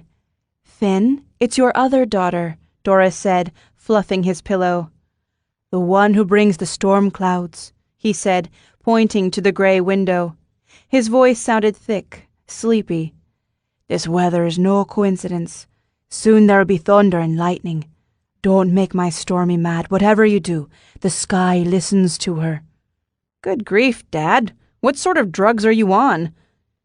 He bobbed his head from side to side as though he was 5 champagne toasts into a wedding reception. "This and that. Dora here takes care of me. Pink pills and blue pills." I raised my eyebrows. "Blue pills?" Dora looked mortified. "Not any blue pills," she said hurriedly. "I swear, Stormy, not the blue pills. Your father and I are just friends." "Good friends," my father said. I collapsed into a visitor chair next to his bed and dropped my face into my palms. "Dad, what have you done now?" Dora said, "I'll leave you to some privacy." Through gritted teeth, I said, "That would be great, Dora." Once we were alone, my father said, "It's not what you think." "So you're not chasing after your physical therapist?" "She's an orthopedic nurse," he said, "and I can't exactly chase her until the new hip's working, can I?" I gave him a behave yourself look, not that it ever did any good. "What are your thoughts on swords?" he asked. "Specifically, I'm thinking of getting a cane sword since I'll need a cane for walking anyway." "What about Pam?" I asked. He snorted. "She's the last person who should be walking around with a sword. That's why we have laws against concealed weapons." I rubbed my temples the way Tony had been rubbing his at lunch. "I mean, what about your relationship with her? Didn't she let her apartment go when she moved in with you?" "Our living arrangements were always supposed to be temporary," he said. "She can get herself another apartment." "Does she know?" I asked. "Have you two officially broken up?" "Officially," he scoffed. "You make us sound like teen lovebirds." He shook his head. "For your information, Pam and I have broken up. It all went down a few weeks ago. Please don't think any less of Dora. She had nothing to do with it. She's a fine woman." "Why didn't you tell me?" He avoided my gaze, his attention flitting around the room. With every second of silence, the unanswered question seemed to weigh heavier on him, causing his body to sink deeper into the hospital bed. He looked at me, and suddenly I saw myself through his eyes, stormy, angry, disapproving, demanding answers he didn't have. And he was just a person in a green patient gown, recovering from major surgery 2 days earlier. There was a bag attached to the side of his bed, collecting his fluids. I looked away quickly. "Relationships are tough," I said. "I'm not upset that you don't want to be with Pam. I can't say I blame you. And it's not as though I told you about every event or sea change in my love life. But I would have appreciated a heads up so I knew what I was dealing with at the house." He answered quickly, "She doesn't want people to know yet. She's embarrassed. I say we let her have her dignity, let her find a new place and move out, and she can tell everyone it was her choice. It's the least I can do. She was sweet to me for a while, and I can't say I don't have a soft spot for her despite everything." "Sure," I said, because I did understand. Pam hadn't told anyone about the breakup for the same reasons I'd avoided telling the truth about my own relationship, which had been over long before I moved out. I couldn't admit my failure to others because then I'd have to endure their pity. Denial was also a factor. By ignoring the problem, there was always the slim chance it would get better on its own. "I'm surprised Pam's still at the house," he said. "I thought while I was here at the hospital, she'd finally pack up the cat and the rest of her stuff." Horrified, I exclaimed, "Not Jeffrey?" He looked confused. "Who's Jeffrey? Tony implied you were dating someone, but I told him you weren't. Have you made me a liar?" "Jeffrey is your cat. Didn't I tell you already? He wasn't a girl after all." He chuckled. Life is full of surprises. Chapter 31. Armed with a cup of vending machine coffee that was, surprisingly enough, not the worst coffee I'd ever had, I started driving back to Misty Falls. With the dark ribbon of highway in front of me, I enjoyed that unique feeling of stability that only speedy forward movement gave. So what if my father had just nuked another relationship? It was his life. And so what if there was a killer on the loose in town? It had barely been a couple of days since the discovery of the body. I could trust Tony and the rest of the force to catch the guilty party. I had my own life to live. As of that moment, I would focus solely on my own business. Hypnotized by the road, I didn't notice blue and red lights flashing behind me until the siren came on with a startling whoop. I checked my speed guiltily, huffing in annoyance when I found I'd been barely over the speed limit. I pulled over, rolled down my window, and started digging for my wallet. The passenger door opened. Officer Tony Milano slid into the passenger seat. I called him a few choice names and berated him for giving me a fright. He stared straight ahead until I was done, and then asked what else I knew about the blonde. "Just that she works at the Olive Grove," I said. "Why? What did you find when you ran her plates?"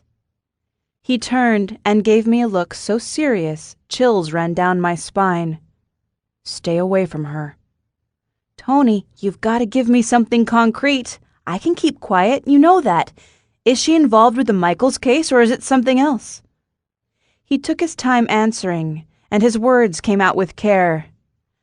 "The young woman is a person of interest in an ongoing investigation." "Is her real name Harper?" He shook his head. "No." "Okay." I rubbed my hands together. Whoever this chick is, she's friends with my friend Jessica. The three of us had drinks last night at the Fox and Hound. She didn't open up much, but give me time. I'll get some wine and take-out food and have the girls over to my place. It's easy these days to record people, too. I'll just run the memo app on my phone." "No, you won't," Tony said gruffly. "If you see that girl, you'll turn around and run the other way. And then, once you're a safe distance, you'll call me." His extreme seriousness made me snicker.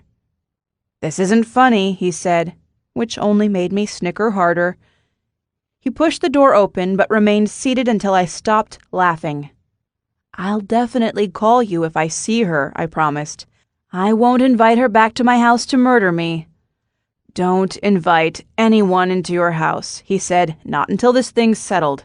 Just go to work, go home, and lock your doors. Stay there and stay safe." "I'm 33 years old," I said. "I haven't had a curfew in almost 20 years. "This isn't a curfew," he said. "It's more of a suggestion." He stepped out of the car, leaning down to add, "For your own good, please listen to me for a change." He shut the door on my colorful response. Chapter 32. I got back to Misty Falls after sunset, jittery from all the caffeine I'd consumed, and famished for dinner. Jessica had called while I was on the road, asking about the investigation. She knew my father was retired, but figured I would still get news before everyone else. I didn't let on that her co-worker was a person of interest, but the new information made me uneasy. Harper not only worked with Jessica, but also lived in the same building. I wanted to warn my friend, but Tony's suggestions reverberated in my head. Disobeying his orders, I invited Jessica to hang out at my house that night. She sounded excited about seeing my new place, but declined due to a giant backlog of laundry in need of washing. We settled on the plan of me going over to her place and helping with the laundry. I picked up some pizza before heading straight to her place. Jessica rented a top-floor corner unit in a 3-story walk-up called Katrina Court.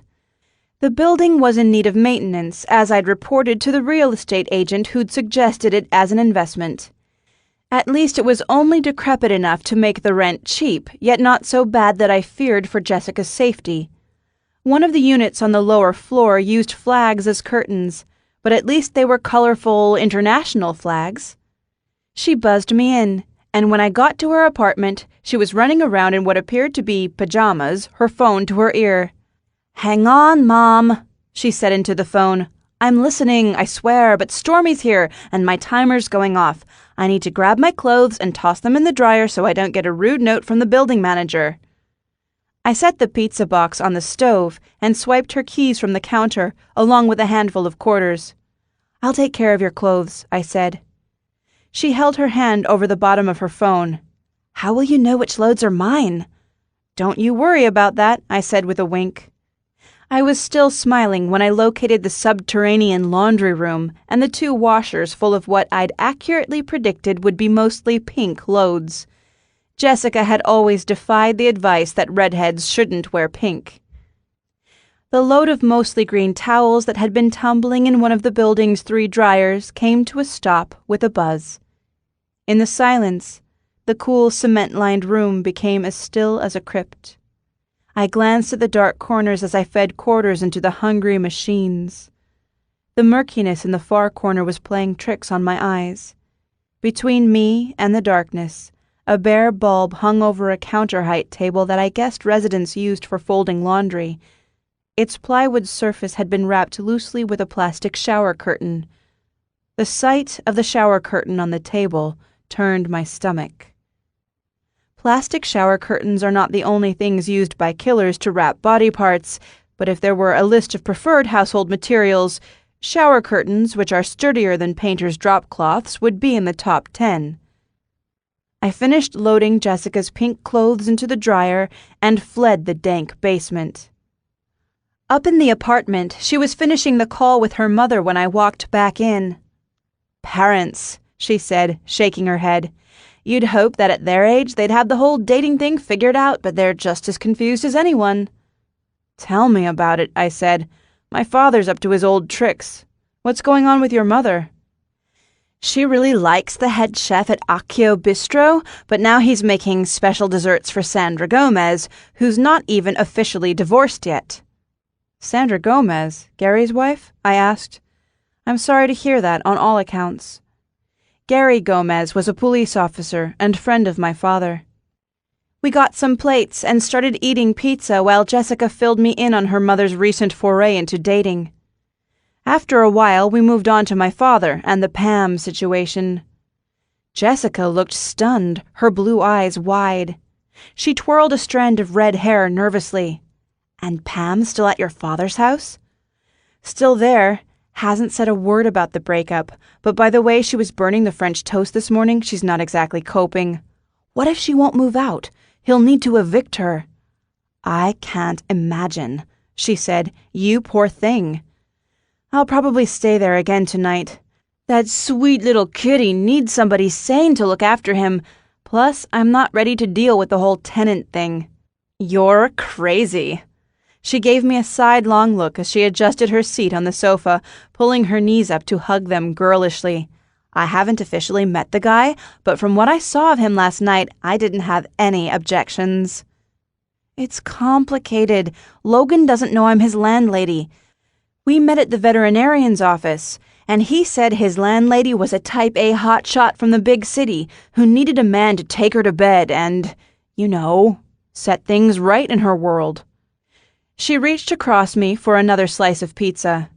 "But isn't that exactly who you are and exactly what you need?" I gave her upper arm a playful flick. "Nice." "There's nothing wrong with this guy that we know of," she said. "If you don't like his beard, I'm sure he'd shave it off.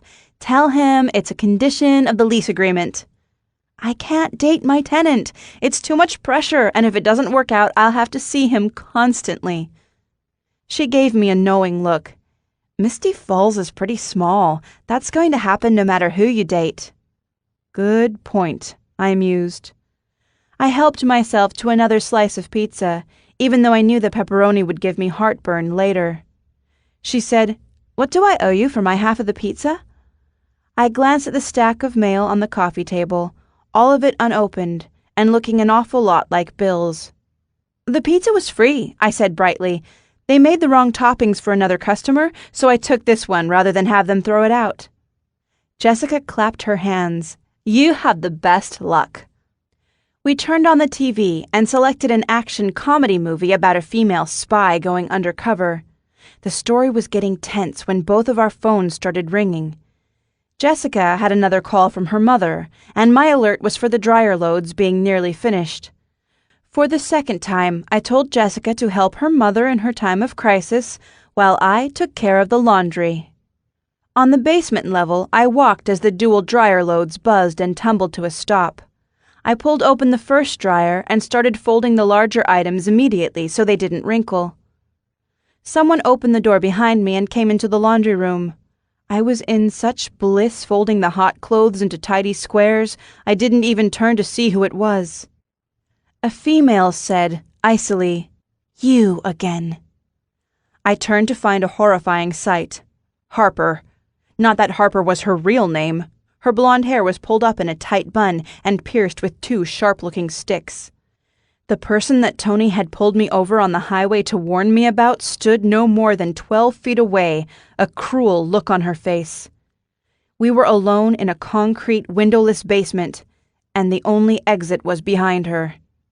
She had no laundry. She did, however, have a hammer in her hand. "Hi there," I squeaked. She gripped the hammer tightly.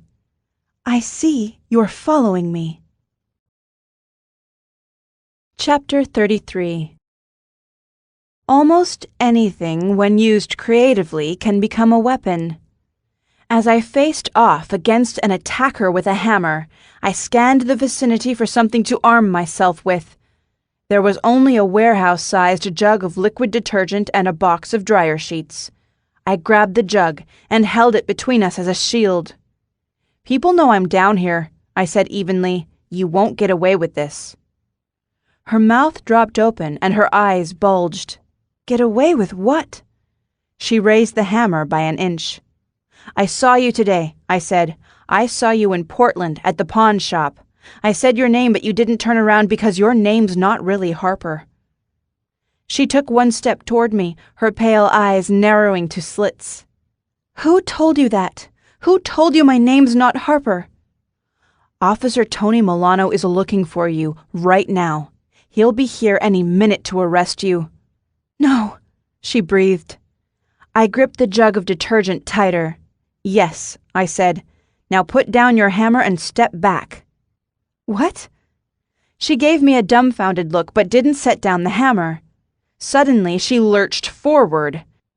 I did what seemed necessary and prudent at the moment. I chucked the nearly full, warehouse-sized jug of detergent at her. The jug struck her in the stomach. She released the hammer, arms flailing. The hammer soared through the air and landed inside an open washing machine with a loud clang. As the metallic echoes faded, she stumbled backward. Eyes bulging, she gasped, "Can't breathe. Help!"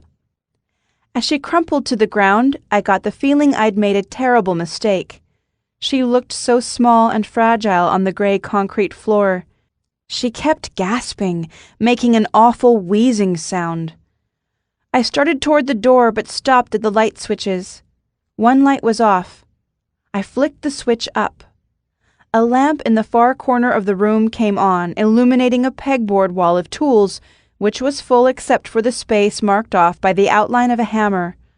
The girl had come to the basement to return a tool, not to make me the next victim. I went to the gasping girl, got down on my knees, and patted her back. She shrank away from my touch. "You're okay," I said soothingly. "I just knocked the air out of your lungs. Try to calm yourself, and the breath will come to you." She kept wheezing. Her bun had come undone, and her golden hair fanned out on the grimy floor. I stayed by her side, apologizing and telling her how I'd had the wind knocked out of my lungs a few times. The last time had been when I was playing touch football, and someone decided to turn the touch into tackle. Having your diaphragm spasm like that can be frightening. I kept patting her back, saying, "Easy now. Let it all out, pause, and then you'll be able to breathe again." Between gasps, she asked, "What did I ever do to you?" "Nothing," I said. "I'm so sorry I hit you with that jug, Harper, or whatever your name is. I overreacted when I saw you with that hammer." She said, "I'll tell you my name if you really need to know." "Catch your breath first," I said gently. While I waited for her to breathe normally, I read the sign posted for Katrina Court residents who wish to borrow tools. 1. All tools must be signed out using the sign-up sheet. 2. Tools not returned within 36 hours will be considered stolen and replacement value charged to the borrower's apartment. 3. No auto body work beyond oil changes may be performed in the underground parking lot. After a few minutes, the girl I'd assaulted with a bulk warehouse-sized jug of laundry detergent was breathing normally, sitting upright, and sobbing on my shoulder. "You were at the same pawn shop Murray Michaels used," I explained. "Was he more than just a regular restaurant customer to you?" "I didn't kill him," she said. "He was my friend. Honestly, I wouldn't ever hurt him. I only went by his house a few times because I was curious." "Did you see something at his house?" She sniffed and pulled away from my shoulder. "I didn't go inside," she said. "One time, after he disappeared, some people saw me outside the house and asked who I was. It was an older man and a little old lady walking a small dog." "What did they look like?" She wiped the tears from her eyes. "Like regular, normal people." "Do you remember the breed of dog?" She sniffed. "I think it was brown. I told the couple I was his daughter. I forgot this was such a small town where everybody knows everybody. The guy said Murray didn't have a daughter, and they were going to call the police because it looked like I was casing the place. So I told her about how he and my mother used to date, and I thought I was his daughter but didn't know for sure." She shook her head. "I'm so stupid." I considered what she'd told me. "You're not stupid for telling the truth," I said. "When you talk to the police, just be honest." Her body tensed, and she used her feet to push herself away from me. "Why did you throw that thing at me?" She inched toward the room's only exit. I held out my palms to show her I was unarmed. "When you accused me of following you, I took it the wrong way. I guess you were talking about how you just saw me yesterday at the pub, and again today." She nodded. "It was a stupid joke." She buried her face in her palms. "I'll never fit in here, will I?" I wanted to reassure the crying girl that she would fit in fine, but I wasn't exactly one to talk. "Everything is so messed up," she groaned. Her tears were getting to me, but I hadn't forgotten Tony's warning. This girl was hiding something, or hiding from someone. I asked, "Why are you here?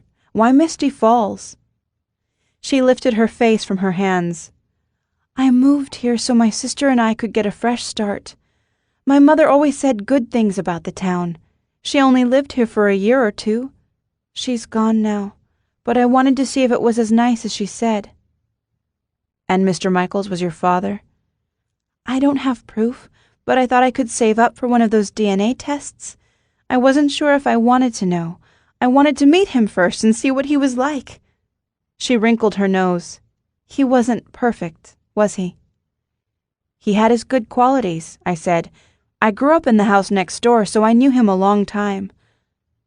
She looked up at me with red-rimmed, hopeful eyes. "Was he a good man?" "He didn't deserve what happened to him, if that's what you mean." She held her arms across her chest in a protective posture. "But what was he like?"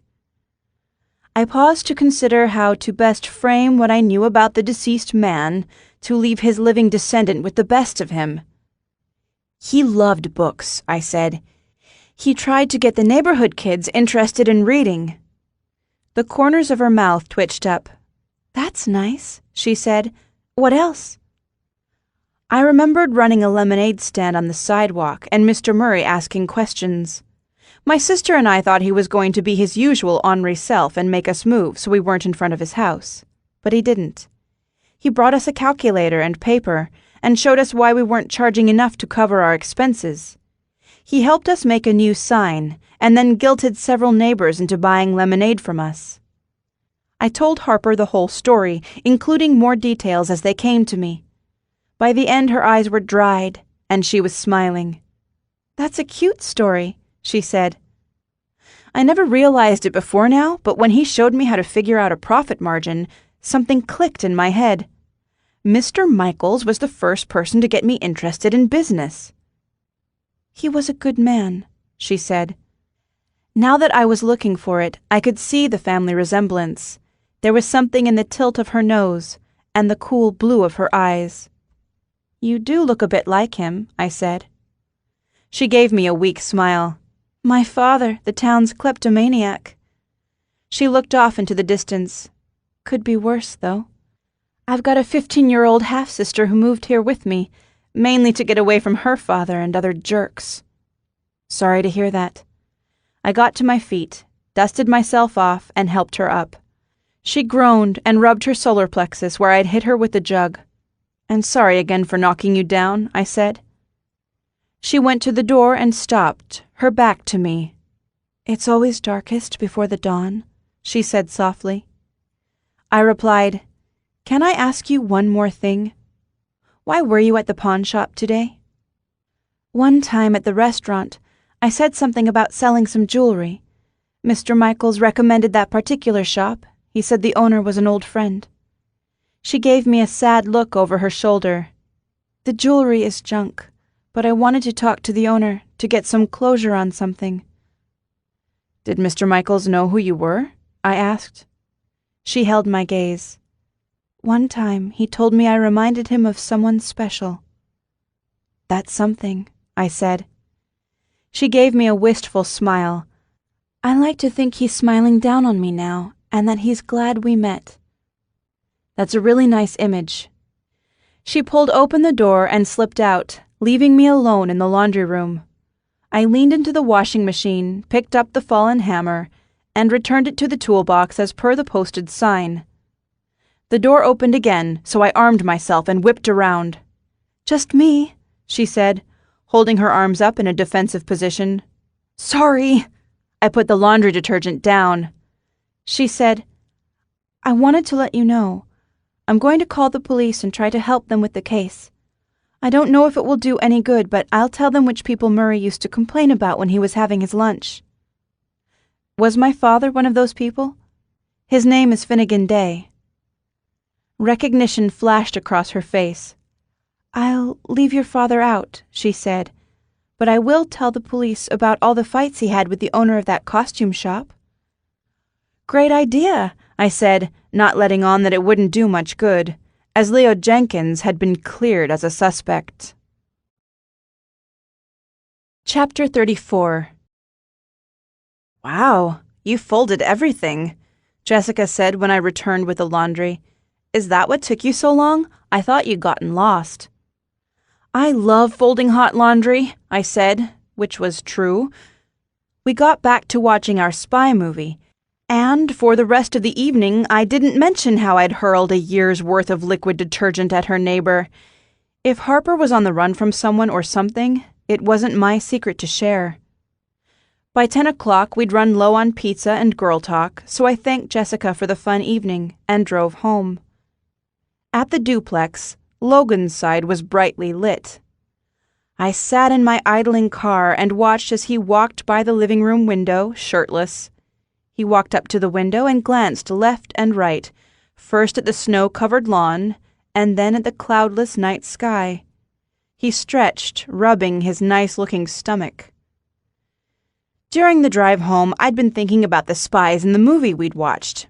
Even while bullets were flying, the man and woman kept flirting with each other, their romance progressing. Some of the scenes had been so corny, but Jessica and I had both swooned, enjoying every minute of it. Now that I was single again, the romance aspects of movies meant more to me. The romantic gestures weren't just unbelievable things I'd roll my eyes at. The corny moments now seemed like hopeful possibilities, actual things that could happen to me. My former fiancé would never have looked into my eyes and said the perfect line, let alone swept me up into his arms with perfect time. But now my future was wide open. And Logan's curtains were wide open. Why? And why was he always walking around with no shirt? Was he putting on a show on purpose? Another car drove down the street, slowing as it passed my vehicle. I leaned over and pretended to be digging through my purse. The other car stopped next to my car. I straightened up and turned to look out the driver's side. Officer Peggy Wiggles waved back and signaled for me to lower my window. She called over, "Do you normally park on the street? I would imagine you'd park up there on the driveway." "I like to mix it up," I said. "How about you? Any breaks in the case?" "You know I shouldn't discuss that with you." She glanced down at a screen that glowed blue on her face. "Are you going to a call in this area?" I asked. "No," she answered without looking up. "Just checking on your residence as per Milano's request." "I saw Tony today," I said. "We had lunch." She looked curious but didn't press for details. I told her anyway, including my new information about the girl I was still calling Harper. "You guys should run a DNA test," I said. "Harper would probably want to know for sure, and it would back up her story." "I'll pass that along to Officer Milano," she said, glancing past me at the house. "Would you like me to walk you to your front door and check the residence?" "Am I in danger?" I asked. She took her time before answering. "It never hurts to be careful." "Officer Wiggles, is there anything in particular I should be careful about? Have you got any new suspects or information from the coroner?" "Sleeping pills," she said. "Stormy, please keep this under your hat. The toxicology report suggests that someone drugged Murray Michaels, then strangled him. I'm only telling you this so you can be aware of what you're eating or drinking." I took a deep breath as the news washed over me like a bucket of ice water. "If he was drugged first, it was premeditated," I said. "That's cold." She guffawed. "Very cold." She had her arm sticking out of the window and patted the side of the cruiser with a metallic whack. "Well, have a good night," she said cheerily. "You too, be careful out there." "I have a gun," she said, and she drove off. After she left, I sat in my car for a long time, thinking about how Murray Michaels had lived his life. Someone had despised him enough to plan his murder. Things might have turned out different for him if he'd made more of an effort to connect with people. Along with my memory of him helping me with a lemonade stand came more memories, each coaxing out another, like the string of silk scarves coming from a magician's top hat. Mr. Michaels had confiscated toys for crossing over his property line, but he'd also made a show of generosity once a year, returning the items in a cardboard box left on the porch, no note or explanation. When it snowed, he'd shovel the walkway in front of his house, skip ours, but then shovel in front of the homes of some of the widows on the street. Sure, he'd argued with my father over the years, but only because he loved a good debate. Talking was his entertainment, but it had to be deeper than small talk. He wasn't content to stand around and muse about the weather when there was business, politics, or even religion. If he hadn't gotten himself killed, we might have had some lively discussions now that I was back in town. He'd always seemed a bit of an outsider, like me. It was easy to be friendly to people who were kind and polite all the time, but most people had flaws. He couldn't see past the flaws of others, so they wouldn't look past his. I wondered if I could work on myself in general, work on building bridges with people who weren't so perfect and easy to love. Would that help me in life? I didn't want to end up cranky and alone, my death unnoticed for weeks. And I didn't want to start another romantic relationship only to hit the same obstacles again. So, with the best of intentions in my heart, combined with some cowardice about facing my shirtless tenant, I put the car in gear and drove to my father's house to offer emotional support to Pam. Or to let her make fun of my hair, whatever would make her feel better. Chapter 35. For the third morning in a row, I awoke to a raspy tongue on my forehead. Jeffrey, don't take this the wrong way, but I think we should start seeing other people. He gave me an offended look, which only got worse when I turned him around to check his surgery site. He scampered off with the remainder of his dignity, his long gray tail swooshing in question marks. I got dressed, brushed my teeth in the upstairs powder room, and went down to see what Pam was burning in the kitchen. We hadn't spoken the night before. She'd turned off the TV and gone to bed as soon as I'd arrived, leaving a still hot cup of tea on the coffee table in her haste. I didn't take it too personally. She'd probably heard about my trip to Portland and suspected I knew about the breakup. Pam let out a shriek when I walked into the kitchen. She held her hand over her heart. "I forgot you were here," she said. "I heard the floor creak, and I thought for sure it was a big man with a beard coming to strangle me." "Not on my watch," I said with a dramatic flair. "I'll protect you, Pam." She stared at me for several seconds before letting out the first genuine-sounding laugh I'd ever heard pass through her lips. "Good one," she said. "Coffee's on." I was already helping myself. "Dad looks good," I said. "I made the drive to see him yesterday. He says they might even spring him as soon as tomorrow." "Tomorrow? I'd better get ready." She continued with what she'd been doing, which was rinsing off dark leaves of curly kale before adding them to a light-colored mixture already in the blender. "Do you mean ready with a nice dinner?" I had to choose my words carefully, or she'd know that I knew about the breakup. Part of me wanted to get the messy, emotional stuff over with quickly, and then offer to help her pack. In the bright light of the morning, my soft-hearted feelings from the night before seemed sappy and foolish. By the way she was looking at my hair, I imagined she was busy thinking up new insults. Why did I think being nice to her would do me good? She turned on the blender, ignoring my question. I regretted promising my father that I'd go easy on her. I took a seat at the table and looked around the kitchen, mentally noting which items were unfamiliar and could be tossed into a cardboard box as soon as I got the go-ahead. Pam finished blending the green smoothie and offered me half. The brackish concoction looked like the exact opposite of something I'd want half of. "No thanks," I said. "I'm trying to cut back on pond scum." She joined me at the table, giving me a stern look as she sipped the green drink and licked her lips dramatically. "I'm not surprised you don't have a taste for healthy foods," she said. "Growing up the way you did, with no woman in the house, you might as well have been raised by wolves." I sipped my coffee and licked my lips, mimicking her. We did have that wolf we called Nanny. "It's a miracle you made it to adulthood." I crossed my arms. "Who are you calling an adult?"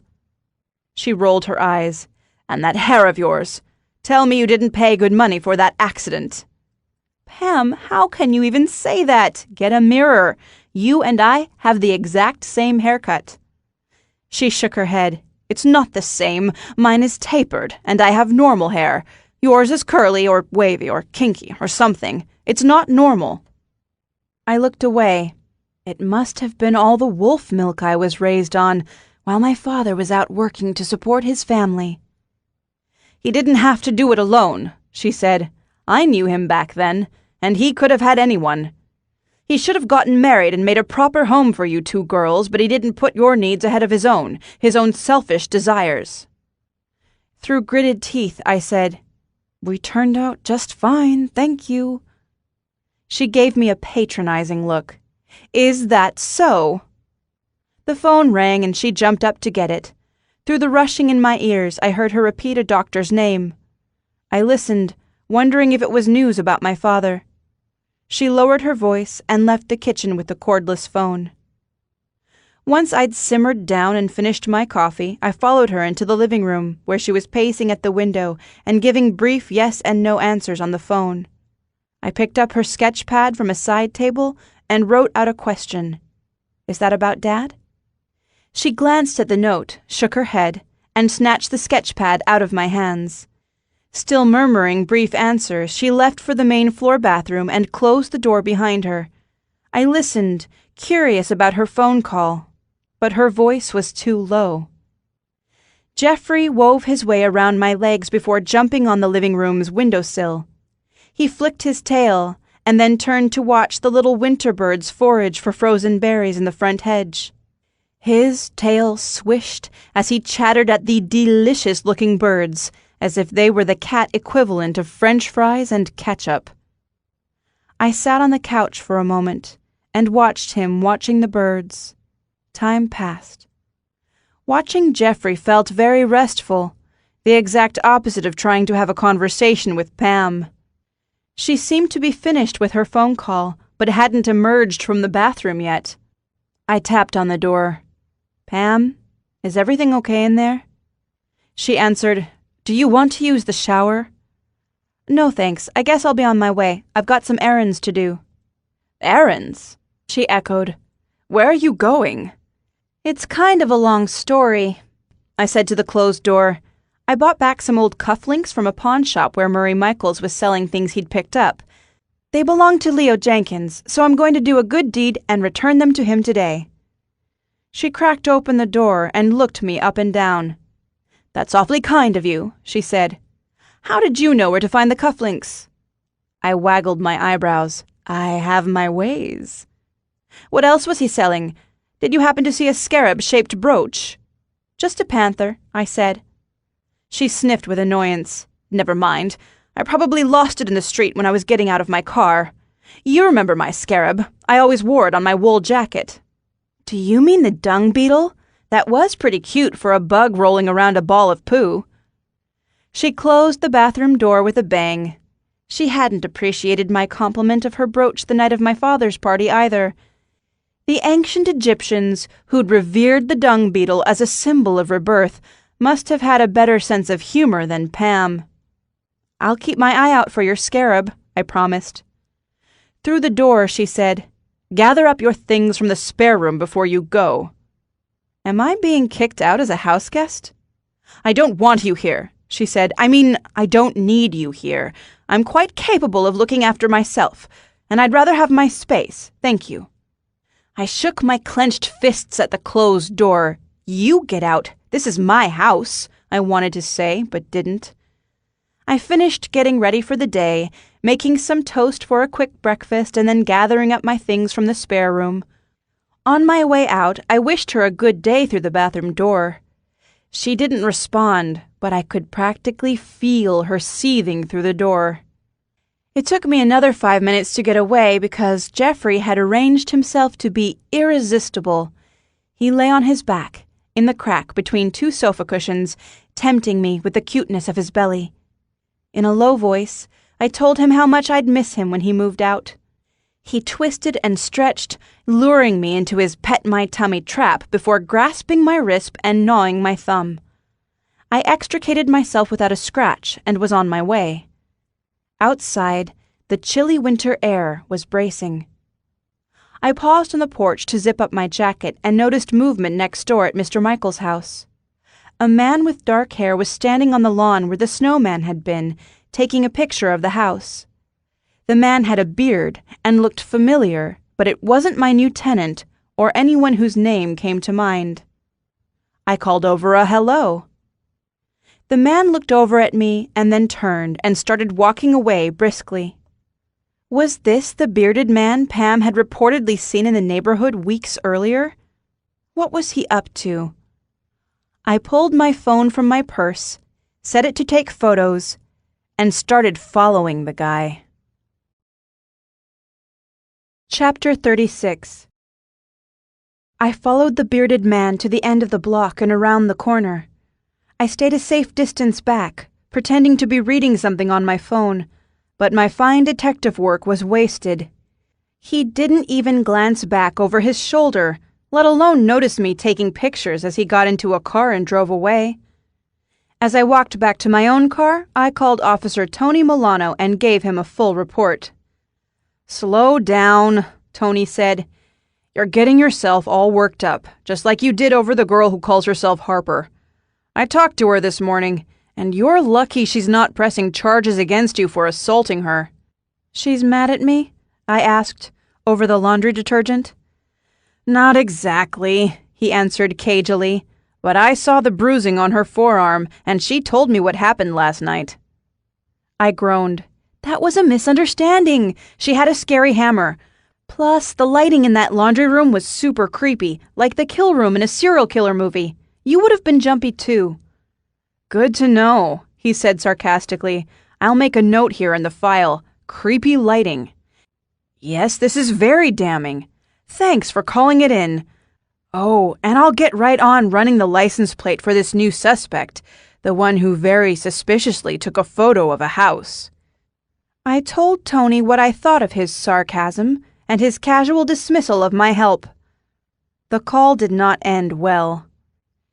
After he had hung up on me, I jumped into my car and drove around the neighborhood. I searched for the bearded man and his car, but he was long gone. I considered calling in my license plate tip again, this time to Officer Wiggles, but I needed a moment to get my temper under control. Coffee. I wanted coffee. Pam's brew had been weak, and I needed the real stuff. I drove to House of Bean. My least favorite House of Bean employee was working. Chad took one look at me and prepared for combat. He turned to me, chest thrust out, shoulders squared, smug face begging to be punched. "Good morning," he sang. "And a good morning to you," I said evenly. "I'll have the third item on the menu, please." He gave me a ferociously happy smile. "Do you mean the teeny-weeny beanie steamer?" "If that's the third item on the menu, then I suppose I do." I pointed to the stack of large cups. "This size." Chad's nostrils flared big enough for flames to shoot out. "Mountain size," he said. "Sure," I said with a deliberate shrug. "I'm easy. That sounds great." I paid for my coffee and put a generous tip in the cafe's tip jar. This generosity was met with suspicion, just as I'd anticipated. I took my vanilla latte to a corner table and enjoyed it along with a copy of the Misty Falls Mirror, which I read from cover to cover. Their coverage of the Murray Michaels case included a 2-paragraph obituary and a statement from the police asking citizens to come forward with information. I called the phone number listed and asked to remain anonymous. I passed along the description of the bearded man I'd seen at the house, along with his vehicle, make, and plate number. Tony hadn't taken me seriously, but perhaps someone else would. Feeling the satisfaction of one task completed, I tipped back the last of my coffee, checked the contents of my purse, and continued on my way. I would visit Leo Jenkins at Masquerade and return his stolen cufflinks. Then I would get out of the costume shop as fast as I could, before Creepy Jeepers got grateful enough to hug me with his spider arms. Chapter 37. On my way to Masquerade, I stopped at my reflection in Ruby's big mirror on the corner. I ruffled up my spiky hair and smiled. I liked how I looked with the postcard pretty view of the small town and mountains behind me. Was Ruby sitting on the other side with a cup of tea? I waved, in case she was. I turned away, walked down the street, and entered the costume shop with a bounce in my step. Leo Jenkins, who was standing on the platform for the window display, greeted me with a dismayed look on his face and a decapitated foam snowman in his arms. "Now you've done it," I said jokingly. He sighed. "Busted." "You've killed that snowman," I said. "He was asking for it," Jenkins replied, rotating the snowman's face so it looked right at me. I laughed. "You'll have to kill me next. You can't go around leaving witnesses." "But I'm so busy this afternoon. I have to change this window display myself and then get to the bank for coins." He gave me a thin-lipped grin. "This will be our little secret." "Sure?" I stepped back and let him by with the foam snowman, which he placed in a cardboard box that advertised its contents as Dapper Snowman. "I'm glad you stopped by," he said. "I've been meaning to apologize for the other night. I'm so sorry if I gave you a scare. Breaking and entering is just about the craziest thing I've done in my whole life, and I feel dreadful about, well, everything." "People make mistakes," I said. "Those cufflinks must have meant a lot to you." He continued loading the snowman into the box, avoiding eye contact. He'd gotten his glasses fixed, but he still bore a small red cut on his angular cheekbone where he'd gotten injured during the arrest. I pulled the cufflinks from my purse and held them out. "Here you go," I said. "I happened to come across these at a pawn shop, and I wanted to get them back to their rightful owner." He frowned at the cufflinks, his thin face looking practically skeletal. "You can toss those on the counter," he said, without so much as touching them. He continued his work in the window display, rolling up the white felt carpeting. I walked over to the cash register and set the cufflinks down with a clink. Was he too ashamed about the break-in to let on he was happy to get the cufflinks back? Or did he genuinely not care? Had the cufflinks been a cover story for the police? Stalling for time, I pretended to be interested in the circular display of masquerade masks. Mr. Jenkins continued changing the window, pulling snowflake decals off the glass with his long fingers. Something was definitely odd about the man. He'd been released by the police after providing an alibi for the entire window of time during which Mr. Michaels must have been killed. But wasn't that in itself odd? Was there even another person in the entire town who had an alibi for that exact same period? I grabbed my phone and set it to record a memo. I used the memo function often to take down worries that hit me while I was driving or falling asleep. Our voices would be muffled by my purse, but if the costume shop owner said something damning, I could pass it along to the police. Tony couldn't ignore my help forever. "I set your cufflinks by the cash register," I said. My voice sounded squeaky, compressed by the tightness in my throat. He didn't even glance up. "Thanks for doing that. I wish you wouldn't have." "Oh? Why?" I edged my way around the shop's display so I had a clear escape route to the door. He didn't answer my question, so I pressed on. "Why shouldn't I have gotten your cufflinks back? Didn't you want them?" He answered, "They're not worth much." "But you wanted them, didn't you? Why else would you break into Mr. Michaels' house?"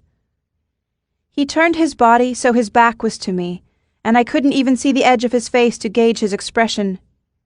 He slumped over and groaned. I took 2 more steps toward the door. "You can tell me," I said. Softly, barely loud enough for me to hear, he said, "No, I can't tell anyone. It's too disgusting." My skin prickled, and the urge to run for the door became almost unbearable. But I had to stay calm, stay present. I'd been in stressful situations before, on the brink of losing huge financial deals, and I knew that the secret to success was pressing on beyond the point where most normal people would give up. Just a little further. Just another nudge. I took a risk and bluffed. I saw what you were doing inside his house. I already know everything. Why don't you let it all out? Tell someone. You'll feel better. Okay, he said softly. Please don't tell anyone else. I casually tugged my purse open wider. I wouldn't tell anyone, but I would certainly share the recording. With the police. Start at the beginning, I said. He reached for something on the platform next to him. A box cutter. My heart pounded. I could make it to the door in 5 steps, but he had such long legs he could make it there in 3. I held still, ready to bolt if he so much as twitched in my direction. The weight loss started in the summer, he said. I didn't mind because it was swimming season. My wife actually admired me and said I was looking younger. Okay, I said, waiting to hear what this had to do with killing Mr. Michaels. By the fall, though, I kept losing weight, and I finally went in to see my doctor. They ran all the tests, so many tests, but there wasn't much they could do. I must have had a bad reaction to some medicine I took earlier this year for an ear infection. They said it could take years for my digestive system to recover, but there was an experimental treatment. How experimental? While I listened, I kept a lookout for people entering the shop. I hoped someone would come in, but not before I got a full confession. I had to fly to a special clinic, he said. It was very expensive, not covered by insurance, and when I got there, I'm ashamed to say that I couldn't do the treatment. I stayed in the hotel the whole time and then flew back home. I told everyone I was feeling better, but I wasn't. I kept losing weight. So I had to pay for the trip a second time, and off I went. The second time I managed to go through with it. And did Mr. Michaels know about this? Is that why you had to silence him? Jenkins straightened up and slowly turned to face me. He blinked, looking sad and confused. I almost felt sorry for him, but not sorry enough to stop my phone from recording his confession. Murray didn't know, Jenkins said. Nobody knew. So you broke into a crime scene to retrieve some cufflinks you don't even care about? Jenkins deflated, looking skinnier than a popped balloon. I was searching for my wedding band, he said. It slipped off my finger the day I banned Murray from the store. I was sure he'd taken it, but I didn't want to cause a scene on the sidewalk in front of the store. I thought I could reason with him eventually, but then I was out of town for a spell, and he never came round again. But you didn't tell the police about your ring. You told them you were looking for cufflinks. His face went pale. A good man doesn't take off his wedding band unless he's up to no good. I didn't want them to think I'd left my ring behind on a previous visit to the man's house. Now I've got no problem with people who are gay, and I stay out of other people's business, but I couldn't bear to have everyone thinking something that wasn't true. Right, I said, the picture coming into focus. Was Murray gay? He shrugged. I don't know, but if word got out that my wedding band was in his possession, I guarantee you wouldn't be the last person to ask me that question. I understand, I said, and I did. A wedding band conveyed more than other types of jewelry. Whatever testimony Jenkins gave the police was supposed to be private and confidential, but the fact that I, an ordinary citizen, knew about his cufflink story was evidence to the contrary. He continued, At least my treatment worked. I've gained a pound already. You must not tell anyone, though. Okay, I said slowly. But why is it such a secret if you're feeling better? He gave me a look of annoyance. I guess the whole town's going to know eventually, so I might as well tell you. After being suspected of murder and arrested for burglary, my reputation can't exactly get worse. People still need their tuxedos. They'll have to come here and rent them from the poo-poo eater. I staggered back. Pardon me? He rubbed his forehead with one long-fingered hand as he explained the procedure. The treatment for his digestive problem involved him ingesting live bacteria cultures harvested from living donors. Apparently, waste was taken from healthy subjects and then processed in a manner that, upon hearing it described, made me question if I could ever use a blender again. The funny thing was, even though he'd seemed so horrified about the treatment, the more he talked about it, the more animated he became, almost proud. I had only myself to blame. I had, after all, encouraged him to open up and talk about it to someone. He kept talking, waving for me to follow him around the store as he tidied the display and gathered new materials. I lost track of how many times he used words that should never be uttered during normal retail interactions. Finally, when I thought I was going to have to fake a medical emergency to get out of there, the door opened. He walked over to greet the customers, who were the same mother and daughters I'd seen in the store 4 days earlier. The group of them blocked the exit. I stood near the counter and bided my time, studying the dimly lit corkboard on the back wall as I waited for my chance to escape. Jenkins and the mother talked about the town's recent homicide and how it was so troubling the police hadn't made their arrest yet. The woman cited the statistic that most murders are solved within 48 hours or never. Her daughters made faces at each other, and the older one distracted the younger one by trying on an assortment of sparkling hats. The door jingled again, and a man with the beginning of a snowy white beard came in to ask about Santa Claus suit rentals. Jenkins responded, "Mr. Lake, you know I always have one reserved for you." The door opened again, and a couple came in with a sandy brown dog with soft-looking curly fur. They asked if it was okay to bring in Stanley, who had separation anxiety and would cry if left on the sidewalk. Leo Jenkins assured them it would be fine, and the 2 girls cooed over the labradoodle while the adults continued to gossip, speculating about possible motivations for the recent murder. 10 minutes later, I moved out of the way to let the jolly-looking man arrange his costume rental. I gave Leo Jenkins a friendly wave, and practically ran out of the shop. Breathless with excitement, I marched up the sidewalk. I knew who killed Murray Michaels. Now, I just needed proof. Chapter 38. Armed with 24 miniature cupcakes, I pulled open the spotless glass door for Ruby's treasure trove and went inside. Haley, the young girl cleaning the display cases, looked exhausted. "Hello," she said with a sigh. "May I help you with anything?" I looked into her pale blue eyes and saw the family resemblance to her half-sister, Harper. "Is Ruby in today?" I opened the bakery box and set it on the counter between us. "We can't eat all these cupcakes by ourselves." She hesitated, but I urged her to help herself to at least 2, if not more. "You need the calories," I said. "Ruby's been working you to the bone, hasn't she?" "Nonsense," said Ruby, who'd just emerged from the back room. "I'm no more ruthless as a boss than anyone else in this town, including you." I rotated the cupcakes to face her. "These would go well with some tea," I said lightly. Ruby laughed, her purple-red curls bouncing in every direction. She wore a plain cream blouse under a smart-looking leopard print vest. Her skirt was purple, matching her purple-framed reading glasses. She waved for me to follow her, back through the doorway. I walked past the filing cabinets and onto the secret tea room. Ruby pushed over a stack of invoices and a sleek laptop on the round bistro table nearest the circular window.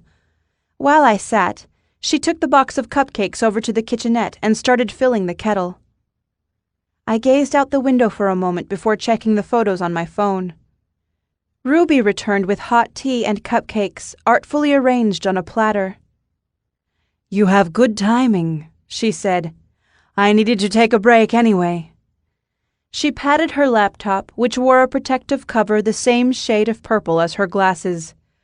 "I don't know about this technology.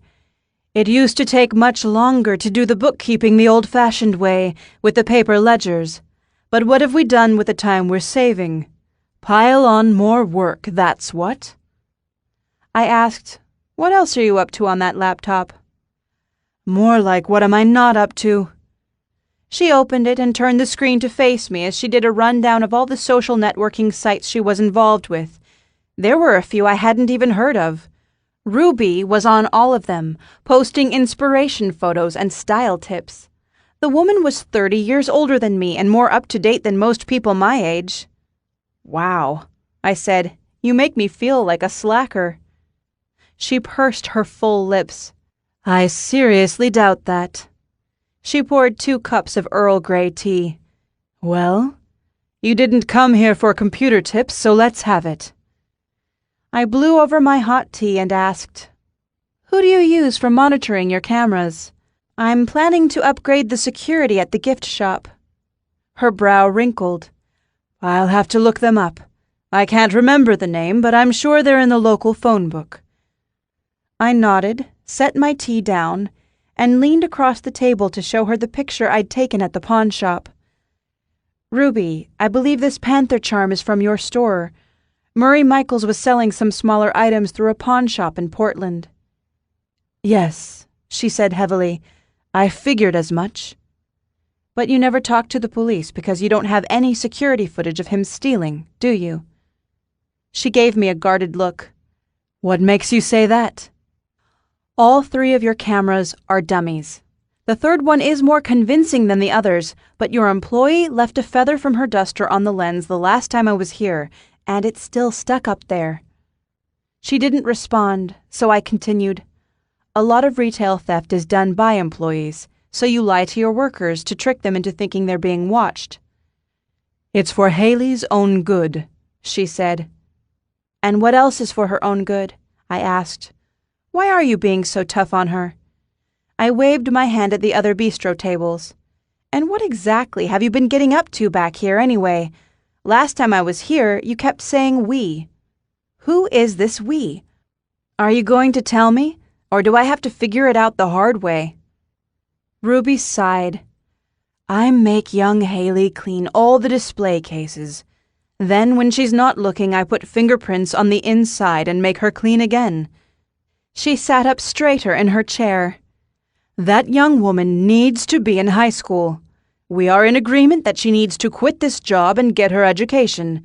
We know she's on the run from something, but that's no excuse to throw your life away."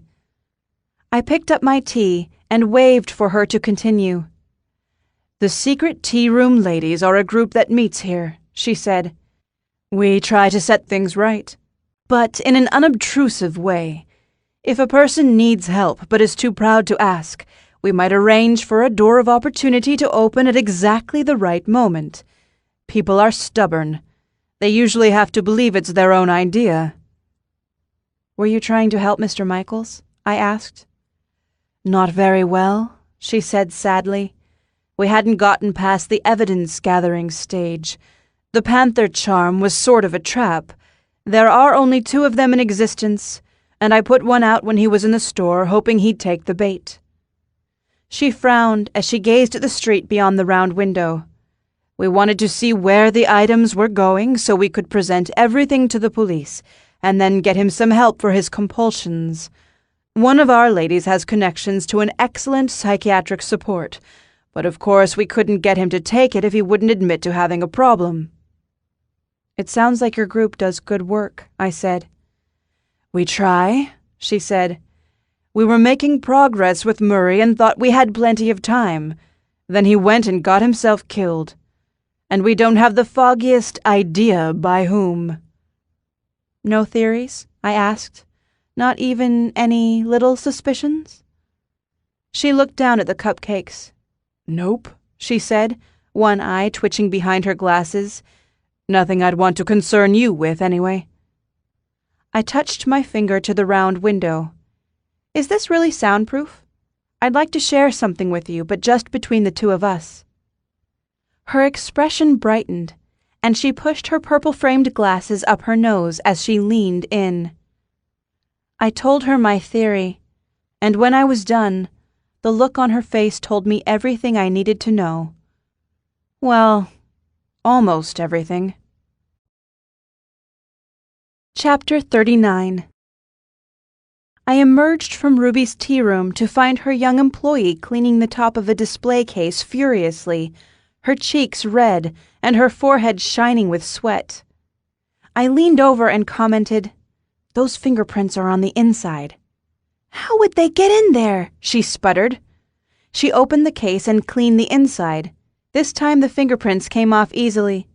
She took a step back and put her hands on her hips, breathing heavily and looking very much like a person on the verge of quitting. Just one more nudge, I thought. "You and your sister live in my friend Jessica's building," I said. She gave me a sullen look. "Yeah, so?" "Harper told me why you're in Misty Falls." "Great," she said sarcastically, every bit the rebellious, moody teenager. I worried that no matter what I said, she was going to find me old and out of touch. If Ruby hadn't been able to crack her, what chance did I have? Ruby had sent me out with the remainder of the cupcakes in their original box. I set the box on the counter again and opened it. "These are all yours," I said. She muttered a thank you and shoved one into her mouth. "Your sister must really care about you," I said. Around the mouthful of cake and icing, she said, "She wants me to go to school, but high school is boring." I picked up the spray bottle. "More boring than wiping fingerprints off stuff all day?" She frowned. "I don't know." "Do you have any hobbies?" She shrugged. I kept going, asking, "Do you play any musical instruments?" "The guitar, but not really. I only know 5 chords." "They've got a fantastic music program at the high school. I was in the school band, but there are less geeky options, too. We've got a lot of talent here in Misty Falls. Maybe you could get yourself into a local band." "Really?" "You might want to learn more than 5 chords." She gave me side eye. "You're not just saying that to trick me into going to high school, are you?" I shrugged. "You got me. The high school pays me a bounty for recruits. Sometimes I drive around neighboring cities in a van covered in candy." I let my expression turn serious. "You should call the school's office, or just show up and ask for a tour. I could even go with you if you'd like. I wouldn't mind saying hello to some of my favorite teachers." She pretended to be more interested in licking the frosting off a cupcake than in what I was saying. I walked over to the window and made a palm print on the smooth surface. But I can understand how high school doesn't measure up to the thrills and chills of wiping fingerprints off these windows. I left a dozen more streaky handprints before leaving her to think about what I'd said. Outside, I turned the corner to find a redhead in a hot pink jacket checking her hair in the round mirror. Jessica gave me a big smile. "I love that you live here now and I can just bump into you. What are you up to? You look a bit lost." "Lost?" I laughed. "Maybe a little bit." She closed the distance between us and linked her arm through mine. "Don't be lost. Let's go window shopping. I'm meeting my friend Marcy at the Golden Walk later, but I have the whole day off. Are you free? You're invited to dinner with us, of course." I checked the time. Shopping and eating a big meal were the furthest things from my mind, but it would still be a few hours until I could do what I had planned. "Sure," I said. "You can show me the sights. Since I look lost, you can be my tour guide. Pretend I've never been here before." She tugged on my arm and without hesitation began the tour. "Over here is our beautiful Central Park.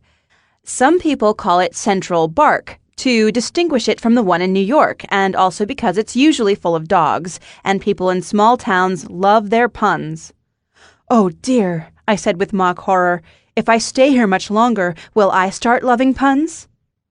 "It's just one of many exciting transformations you can expect. Don't fight the quaintness, Stormy. Let it steep through you, and everything will be fine." Laughing, we crossed the street and made our way toward the park. For the next few hours, we enjoyed the mild winter day, walking through the park and then shopping along Broad Avenue. We stopped in at Blue Enchantment, where, with Jessica's squealing encouragement, I bought everything off the mannequin again. We had a late lunch that turned into an early dinner at the Golden Walk with some other friends of Jessica's. I could have sworn I wasn't hungry, but then the sweet and sour chicken balls came to the table, and my mouth actually watered for them. As I stuffed my face and laughed along with the group, I got a warm feeling that spread through my whole body. Maybe the feeling was contentment. Or maybe the Golden Walk put booze in my non-alcohol pina colada. When we parted ways, the droopy winter sun, barely brighter than the moon, was disappearing. In the expanding darkness, my fear grew, surrounding me in a cloud of whispering doubts. On the drive toward my destination, I considered calling Tony about 1,000 times, but I could hear him mocking my theory, so I didn't. I thought about calling my father to talk me out of my plan, but then a calmness washed over me. Sometimes, when you know exactly what you need to do, you can stand still in the eye of the hurricane. I pulled the car into the driveway of my house. My new tenant hadn't stayed late at work. Logan Sanderson was already home, judging by the lights in the windows on his side of the duplex. With my purse on my shoulder, I stepped out of my car, silently reciting the first part of the prayer I'd heard my father say countless times. Lord, I ask for courage. Courage to face and conquer my own fears. Courage to take me where others will not go. I knocked on the door. Chapter 40. Logan opened the door and did a double take. Surprise, I said. It's me. The cute girl from the vet clinic, he said, and then from the Fox and Hound. Thanks for the drink the other night. I would have thanked you at the pub, but you seemed to be having fun with your girlfriends, and I didn't want to intrude further. He chuckled and looked down at his feet. Actually, I did want to intrude, but I figured you'd shoot me down. He looked up into my eyes. What brings you to my door? I put my hand on my hip. You don't know? Aren't lawyers supposed to be smart? A good lawyer never reveals exactly how much he knows. I crossed my arms. And a good landlady keeps tight tabs on her property and her tenants. He cocked his head to the side. Did my landlady send you over here? I haven't met her yet, but I hear she's a little bit kooky. She's more than just a little bit kooky, I said. Also, she's me. I'm her. I'm Stormy Day. I shook his hand as he gave me a convincingly shocked reaction. Come on in, he said, waving for me to enter. It's your house, after all. He stood aside, the door wide open. I stepped in, clutching my purse strap with both hands to keep them from trembling visibly. My prayer had given me courage everywhere except my hands. I glanced around the room, admiring the furnishings and artwork. You've decorated the place surprisingly well, all things considered, I said. He cut in. For a bachelor? I meant considering it's a rental. Most people won't put in much effort if they don't own the place. He walked over to the kitchen that was a mirror image of my own and started filling a kettle. Home is like anything else in life, he said. You get out what you put in. He clicked the kettle onto its appliance hub. Tea? I'd offer you something stronger, but what I've got in the cupboard would offend a woman of your fine taste. I stayed in my place on the mat by the door. What makes you think I have fine taste? Nervousness stretched my voice thin, making my words sound more adversarial than I'd intended. He looked at the wood floor halfway between us and scratched the side of his head. Let's start over, he said. How do we do that? I asked. I have an excellent memory. You don't have to forget to forgive, he said. Would you consider accepting my apology for the things I said when we first met? I didn't mean to offend you. I could see you were having a rough day, and all I wanted to do was make you smile. I figured we could share a laugh at the expense of my landlady. It was just my bad luck she was you. He looked up, his expression sweet enough to make my teeth hurt. Not that I consider it bad luck anymore. I'm glad I live next door, so that I get more chances to make a better impression. If that's your apology, I accept it, I said. Hang on, that's my phone buzzing. He cupped a hand around his ear. No, I think that's my kettle. I pulled my phone from my purse and pulled up an old message from Jessica from the day before. Oops, I said, feigning alarm. I've got to be going. He circled around me, getting closer to the door handle. So soon? I held up my phone and snapped a photo of him. The picture application made a clicking shutter sound, and the flash temporarily blinded him. Logan rubbed his eyes, grumbling, "Who tipped off the paparazzi?" "Sorry about the flash," I said. "I needed your picture for my contact list. What's your phone number? I'm sure it's on your lease agreement, but you might as well give it to me while I'm here." He gave me his number, and I punched it in, and then I made sure he had mine. The kettle came to a boil and whistled. While he went to the kitchen to shut it off, I said a quick goodbye and let myself out. Chapter 41. When I got to my father's house, I rang the doorbell rather than using my key to let myself in. Pam yanked open the door and scowled at me. "Oh, good, you're still up," I said. "And I'm busy," she said. "I don't have the time or inclination to entertain Finnegan's offspring." I put my foot in the doorway and peered in. "Busy with what? Cleaning up to throw Dad a welcome home party?" Her scowl twisted into something like a grin. "You could say that." She pointed to a pile of flattened moving boxes leaning against the wall in the hallway. "I'm moving out. Given how things have been lately, that should be all the welcome home he needs." "Oh?" I played dumb. "Where are you going? Moving in with your friend Denise?" "I don't know," she snapped. "I've rented a truck, and I think I'll get in and just start driving, see where the road takes me." "Sounds fun," I said. In Pam's eyes, under the anger, I could see the heartbreak and forced bravery. She got a wistful look. "I've always loved to travel, but your father never wanted to leave this town. That's why I'm done with him. Yes, it's because I need to travel."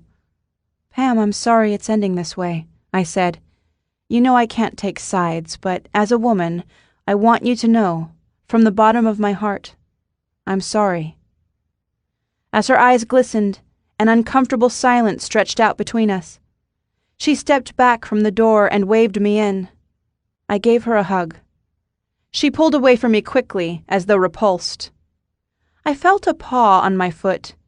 Jeffrey looked up at me, his green eyes beseeching me to rescue him. I reached down and scooped him into my arms. "Pam, when you go on your road trip, how about I take care of Jeffrey?" Her eyes flashed for an instant, and she replied, "He'd love that. You're young and energetic, and you spoil him with too much fatty food and letting him do whatever he wants." I winced inwardly as I bit my tongue. Jeffrey liked me better because I spoke nicely to him and fed him regularly. "I've never been a cat owner," I said. "You could give me some tips." "I'll think about it," she said. "Why are you here? Did you forget something?" "Not exactly," I said, setting down Jeffrey and kicking off my boots on the hallway mat. "I suppose I should come clean. I've been investigating what happened to Murray Michaels, and I've located some facts the police aren't aware of yet. I was hoping to run some theories past you." I coughed dryly and fanned my face. "Wow, my throat is sore. Do you think we could have some tea?" She gave me a sour look, but waved for me to follow her into the kitchen.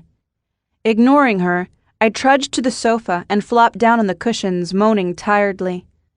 As soon as she left the living room, I started hunting around for the item I'd come to collect. I couldn't tell Pam what I wanted, or she'd never let me out of the house with it. I searched high and low, even under the couch cushions, and came up empty. I returned to my floppy position on the couch when I heard her returning. "You don't look well," she said. "Maybe you should sleep here tonight." "Good idea," I said, sitting up and reaching for one of the mugs on her tray. "Which one is mine?" "Take your pick," she said. "They're both decaf." I picked the one furthest from me and blew over it before taking a sip. She sat on my father's recliner, watching me steadily. "What's this theory you've been cooking up?" she asked. I pulled out my phone and opened the photo of Logan before handing it over. "Do you recognize this guy? You said you saw a bearded man in the neighborhood." She held one hand to her throat and made a choking sound. "Yes, that's him. That's the man I saw. Who is he?" "He's a lawyer, and I believe he had Mr. Michael's house under surveillance. He was gathering evidence about the man's thefts in preparation for a lawsuit. I believe he had cameras set up in one of the neighboring houses, maybe inside the attic across the street, behind that little circle window. Pam studied the photo, frowning. Inside Elizabeth Biggs' house? I don't think so. She would have told me if something like that was going on. She looked up at me, eyes wide. What evidence do you have? I tapped the side of my temple. All the evidence so far is up here in my brain, but once I go to the police, they can issue warrants and get the rest. Remarkable, she said. I'm very impressed. You are definitely your father's daughter. I sat back on the sofa, rubbing my stomach and groaning. And I have my father's propensity for eating too many sweet and sour chicken balls at the Golden Walk. I groaned again. This heartburn is killing me. I already crunched some antacids in the car, but I guess all this detective work makes a person's stomach acidic. Do you happen to have anything stronger? A smile spread across her face. I might have something, but you should get into the tub and a nice hot bath. The water relaxes all your muscles while the heartburn pill goes to work on the rest. I looked at my phone, which was still in her hand. Maybe I should phone Tony and get it over with. He's going to be so annoyed, but he'll be glad when he catches this killer. We'll all be glad, Pam said. It's not that late. You go have that bath now, and I'll try to remember which days I saw this horrible man in the neighborhood, and then we'll call Tony with all the information. She got to her feet, grabbed my forearm with her free hand, and led me toward the floor's main bathroom, which was the only washroom in the house with a tub. You're so tense, she said in a caring manner. Let me take care of you this once, you poor dear. Growing up without a mother, taking whatever scraps of comfort you could from the weakly whore your father had running through here. It wasn't easy, I said. Pam turned on the water for the bath and adjusted the temperature for me. A nice bath makes everything better, she said soothingly. Pam, I really hope things work out for you. I hope you get what you deserve. Without turning around to face me, she added scented bath oil to the water. Don't you worry about me, dear. Once I set my mind on something, I make it happen. Jeffrey walked into the bathroom and announced his presence with a meow. He jumped onto the counter, where he gathered his paws together neatly, wrapping them in his dark gray ribbon of a tail. Pam said she'd be back in a few minutes with my antacid and left me to my bath. Jeffrey watched the tub water rise with his bright green eyes. He let his eyelids droop, pretending he was relaxed, but he was faking it. The swirling water had him very concerned, but he was staying cool on the surface, just like me. Faking it. I got undressed and climbed in. I settled back into the hot water. The soaker tub did have the perfect angles for relaxation. Pam knocked on the door and came in with a glass of white wine. She held one hand along the side of her face to preserve my modesty. I've got your antacids here, she said. This is the kind you swallow, don't chew, and you should probably take both of them. That drink doesn't look like my tea, I said. She laughed. I just opened this bottle to have a tipple while I pack my things. You must drink a glass. You can't let me drink alone. Reach out your hand, and I'll give everything to you. Hang on, I said. I've got shampoo in my eye. You can set the pills on the counter. I'll wait, she said. I turned the tap to cold and splashed water on my face. It's really stinging. This could take a while. She hesitated, but finally did as I asked, setting the pills and wine on the counter next to Jeffrey. Then, instead of leaving, she started gathering up my clothes from the floor. Don't take those, I said. I'm starting up a load of laundry with these colors, she said. But those don't need washing. I just put them on before I came over. She said, Now you're being silly. You were wearing this outfit when you left here this morning. Remember, I have a keen eye for fashion. I nodded and let her take my clothes. As soon as she left, Jeffrey caught my attention with a tail flick. He looked me right in the eyes as he used one paw to knock one of the two pills off the counter. The white pill sailed over the wastebasket and toilet and straight into my tub water, making a tiny plopping sound before sinking from sight. It was followed, mere seconds later, by the second one. As I stared at him in shock, he sat up straight, looking very pleased with himself. I reached into the water and groped around in search of the tablets, but the first one had already dissolved, and the second one melted under my touch. I whispered to him, "Now what?" He hooked his paw around the stem of the wineglass and gave it a nudge. Shaking my head, I grabbed the wineglass before he ruined everything. I lifted the toilet seat, sloshed the wine into the water, and set the empty glass next to the tub. I settled down into the water to rethink my plan. 15 minutes had passed when Pam returned, rapping softly on the door. Groggily, I mumbled for her to come in.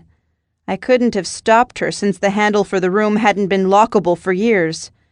As kids, my sister and I had driven my father crazy with our indoor games, so he dismantled the interior locks on all the doors to cut down on door-kicking battles. Never before had I regretted my childhood antics more than now. Pam came in, still with her hand at the side of her face to preserve my modesty. "You can borrow my bathrobe," she said, setting a garishly patterned monstrosity on a hook on the wall. "Feeling sleepy?" she asked. "Yeah," I said, closing my eyes. "Give me a few minutes more in here with my eyes closed, then I'm going to crash in your guest room if that's okay." "Of course it's okay," she said sweetly. I kept very still as she hovered over me. She wasn't much bigger than me, and she was a lot older, but she had one huge advantage. Pam was a stone-cold murderer. She'd killed Murray Michaels, and if I didn't do something, she was going to kill me next. I breathed steadily, even though her close proximity made my skin crawl. In hindsight, I shouldn't have taken off my clothes and gotten into the tub. It was too dangerous a risk just to get a couple of sleeping pills to use as evidence. What I really wanted was Pam's sketchbook, but I hadn't found it in the living room and had hoped to buy myself more time. She leaned in over me, her body a growing darkness I could sense as well as see through my closed eyelids. Were those her hands coming toward my throat?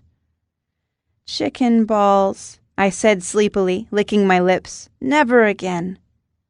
She made a groaning sound as she backed away from the tub and finally left the bathroom. My eyelids flew open. I had to get out of there, empty-handed but alive. The ceiling above me creaked. My heart pounded. It wasn't just any old creak. I knew the creaks of that house, thanks to hours and hours of playing hide-and-seek with my sister and anyone else we could draw into our games. The creak had come from directly overhead, from the squeaky floorboard that had once been in my childhood bedroom and was now in my father's den, right in front of the safe where he kept his gun. If Pam knew the combination, which wasn't that difficult to guess as he'd used his birthday, she could be retrieving the gun and loading it. The creak sounded again overhead. Just when I thought all I had to worry about was sleeping pills and strangling, the neighborhood killer had to go and get herself a gun. Chapter 42. Leaving the plug in the drain, I slowly withdrew from the tub, making the smallest movement so I didn't alert Pam with splashing sounds. Pam had taken my clothes, so I grabbed the only thing available, which was her bathrobe, and slipped it on. I stood at the bathroom door, listening. Now what? My boots, purse, and phone were at the front of the house, but if she was in the living room with a gun, it would be safer for me to sneak out the back door than around to the front, where my car was parked on the street. It would be embarrassing to be seen running around in a housecoat, but preferable to being shot dead in a housecoat. As I reached for the door handle, I heard movement nearby. She called out, "If you want more wine, it's here in the kitchen. Come get some when you're done in the tub." I tied the robe's belt. She sounded so friendly, which I hadn't anticipated. Was I wrong about everything? The story about Logan doing surveillance next door had been pure fiction on my part, a lie I'd told to test her, to push her into doing something to silence me. Now I was defenseless, trapped in the bathroom, and unsure what to do next. Had the floor upstairs really creaked? Did she have my father's gun? Or was it all my overactive imagination? Something scratched behind me. I turned to find Jeffrey swatting at the bathroom window, trying to catch a tiny bug. That gave me an idea. I undid the latch and pushed the window open. Cool air rushed in, clearing my mind. The bathroom was on the ground floor, and the window wasn't the most graceful way to leave the house, but I could do it. I hated the idea of jumping into the snowy bushes below wearing nothing more than a bathrobe, and I hated the idea of doing so without evidence even more. What could I do? I really wanted Pam's sketchbook. Where had I seen it last? I'd written a note on a blank sheet for Pam while she was on the phone, and she'd snatched it away and hid it, right here in the bathroom. I crouched down and opened the cupboard doors under the sink. The sight of the spiral binding made me squeal inwardly. Unfortunately, the book was a good 20 inches long, which was too bulky to hide within the bathrobe even if I did dare to sneak out past her. I leafed through the pages quickly, saw what I'd hoped to find, and tossed it out of the window. Jeffrey snapped to attention, eager to play the new game I'd just invented. He jumped out of the window after the book. After another quick prayer, I did the same. I landed in the snowy bushes, scratching my legs and shredding my dignity. My robe gaped open, and there I was, mostly naked in the snow for anyone to see. Nobody screamed, so I had to assume I hadn't been spotted by a neighbor. Yet. I pulled the robe shut, gave the belt a quick tying, and grabbed both the book and Jeffrey. I walked quickly between the two houses.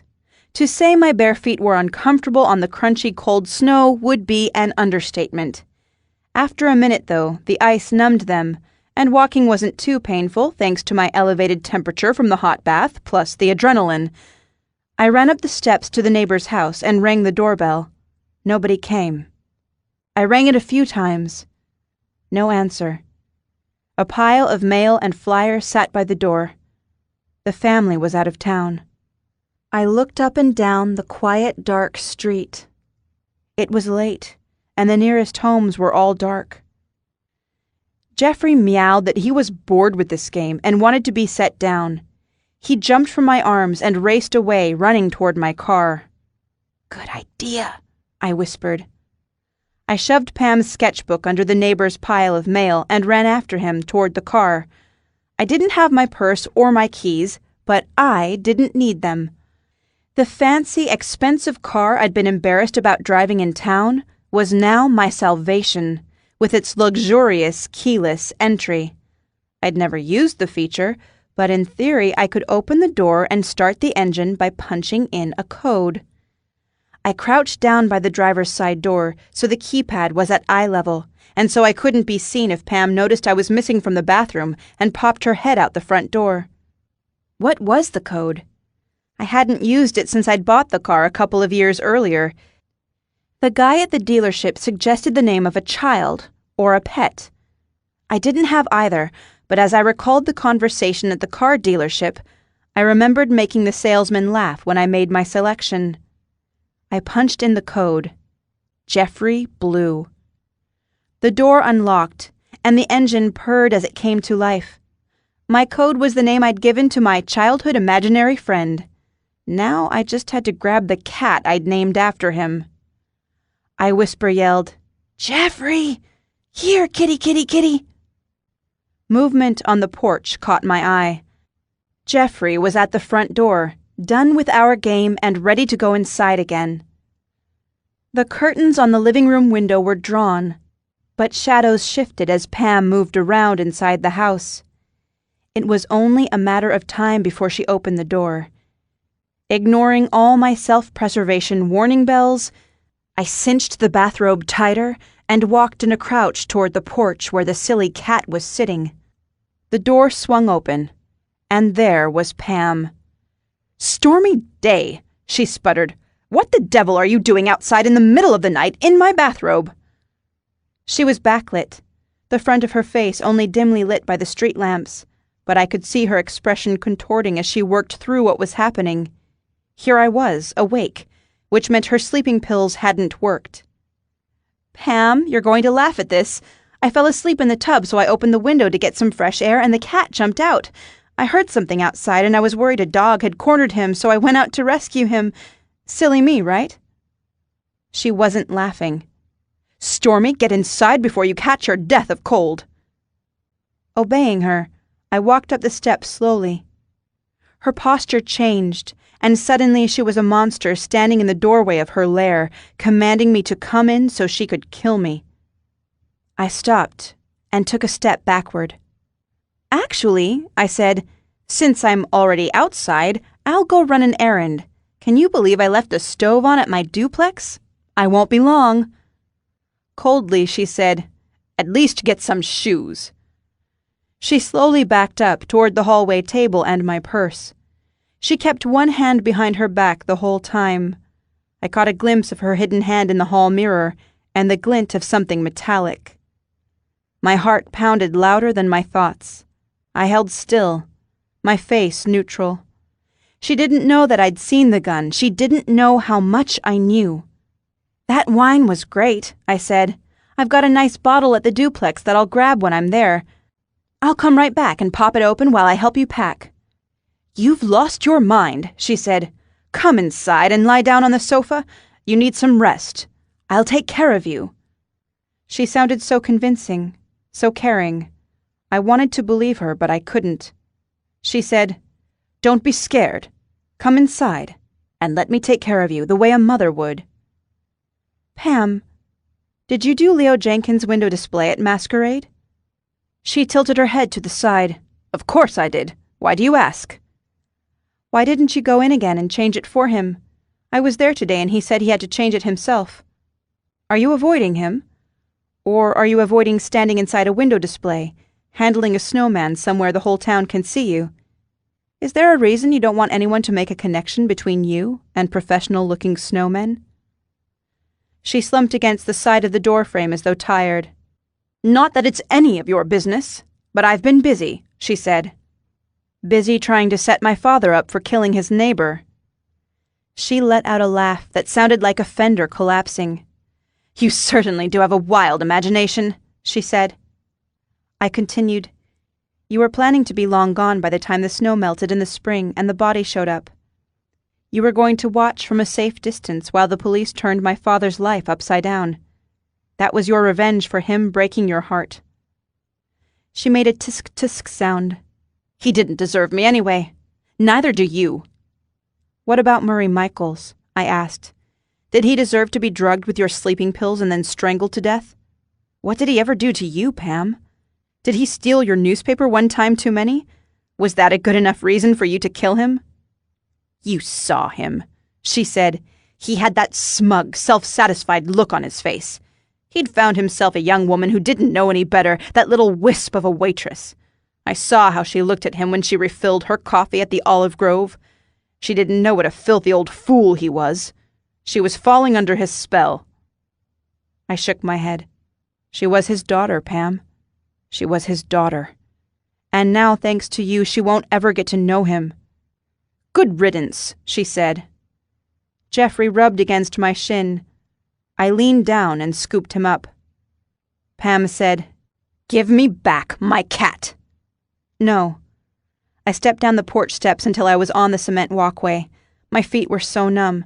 I had to use my eyes to check that I was on solid ground. She drew herself up tall and brought her hidden hand into view. She pointed the gun at my head. Pam didn't have police training, or she would have pointed it at my chest, giving herself a broader target. I didn't point this out to her. "Pack a bag quickly," I said. "I've called the police, and they're on their way now. You've got a head start. If you get in your car and drive, you might be able to get away, or you might be able to concoct a defense they'll believe. But if they show up in a few minutes and I've got a bullet in me, that's going to be a tough one for you to talk your way out of." She kept the gun aimed at my head.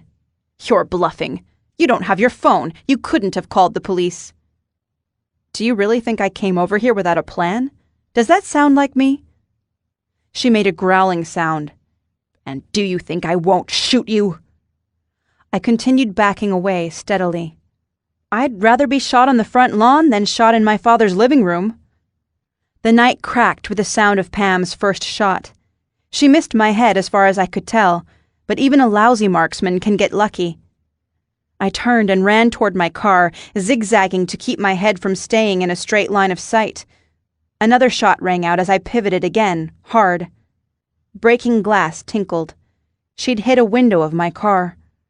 I dodged and crouched down low, putting the car between me and Pam. She screamed, "Stormy! Get back here!" "I changed my mind," I yelled back. "I'd rather not be shot at all." I huddled behind the back tire. She fired off another bullet, which shattered the window of another car across the street. "Young lady, get back in the house right now!" she screamed. "Why? Am I grounded?" She answered by firing off another shot. Jeffrey squirmed in my arms. He didn't know what a gun was, but he knew better than to come to the house when Pam was screaming for him. So did I. Chapter 43. I dove for the driver's side door, which was thankfully already unlocked. I tossed the cat in first and followed, keeping my head down low. The engine had been running since I'd punched in the code and was warm and ready to go. I threw the car into gear and punched the gas with my half-frozen foot. Another gunshot cracked through the night. Drive, I thought. Just drive. The car accelerated with a purr. I sailed through 3 intersections before I even considered touching the brakes. I kept checking the rearview mirror. My feet were numb, and the rest of my body felt equally strange, as though all the atomic particles that were part of me were ready to go elsewhere, separately. The streets were nearly empty, but I kept looking over my shoulder. I expected to see Pam, whipping out from behind a building, careening after me in a monster truck, leaning out of the window with a roaring chainsaw. She would be screaming about giving me a really short haircut. I saw her in every shadow, my imagination making up for all the time I'd spent with her not knowing she was a killer. I'd actually felt sorry for the woman. I'd eaten the French toast she made with her murderous hands. Jeffrey was also on edge, and without the restraint of a pet carrier, he was free to act out his anxieties. He'd started off underneath the passenger side seat, out of sight but howling. After a few blocks, he emerged and scaled the back of my leather seat, all the better to meow loudly in my ear. Cold air whistled through the car, thanks to the bullet hole in the rear window. I shoulder-checked. A vehicle was approaching from behind, its bright headlights preventing me from seeing the driver. I breathed easier when I made out the shape of the vehicle as that of a truck. Pam's vehicle was a car. Unless she'd learned the fine art of hot wiring, the person behind me wasn't her. Jeffrey howled in my ear. Either he was picking up on my panic, or he thought we were going to the vet again. He was not happy in any case. "We're safe now," I told him. He responded by singing me the song of his cat people. For an encore, he jumped onto the dash interior and wedged himself against the windshield, still meowing about the evening's horrible ordeals. A traffic light up ahead turned red. I tried to tap the brakes, but my tingling foot stomped the pedal. The car lurched to a graceless stop. Another vehicle pulled up next to us. Jeffrey hissed. I turned my head slowly to the left, following Jeffrey's fearful gaze. I fully expected to see Pam with a gun or a chainsaw, or perhaps both. Much to my relief, I found the bearded face of Logan Sanderson. I lowered my window and croaked, "Hello?" Logan lowered his passenger side window and leaned over to say, "Is it considered normal in Misty Falls to drive around in a bathrobe with a cat on your dashboard?" "Yes," I said, "but if you don't have a cat, you can use a dog or a ferret." I gave him an "I'm not crazy" smile before checking over my shoulder for Pam. Logan said, "I don't know what you're up to, but you look like a woman who knows how to have fun." "Thanks." "Do you need chocolate?" he asked. I wasn't going anywhere in particular, but I had a massive craving for road trip food.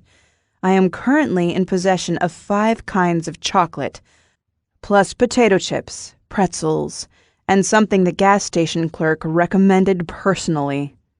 He held up a bag of gummy worms. "I'd love some, but I have to go turn in my father's girlfriend for murder. Pam Botchanek killed Murray Michaels." His eyebrows raised higher and higher. "You did it. You found the Snowman killer." I nodded. "If you'll excuse me, I should get to the police station to give a statement." "Do you think you'll need a lawyer? I'm asking you seriously." "I didn't kill anyone, but I can pass your card along to Pam." He rubbed his beard thoughtfully. "I have a better idea. As the town's newest lawyer, I should get better acquainted with the local law enforcement. You'd be doing me a favor by letting me come along." I couldn't argue with that, but I did have one important question. "Will you bring the gummy worms?" "Of course." He pointed to the traffic light above us. "Light's green. I'll follow you to the police station." Chapter 44. I walked into the police station with nothing but a colorful bathrobe and an irritated cat. The night receptionist didn't even pause to say hello before paging for an on-duty officer. We were met by Officer Peggy Wiggles, who ushered the 3 of us back to an interview room. She asked what happened, and I had a tough time slowing down enough for her to understand me. I did communicate that they needed to send cars to Warbler Street for Pam Botchanek, who was armed and dangerous. Officer Wiggles didn't doubt me for an instant. If anything, the expression on her face conveyed satisfaction that she'd suspected the killer was Pam all along.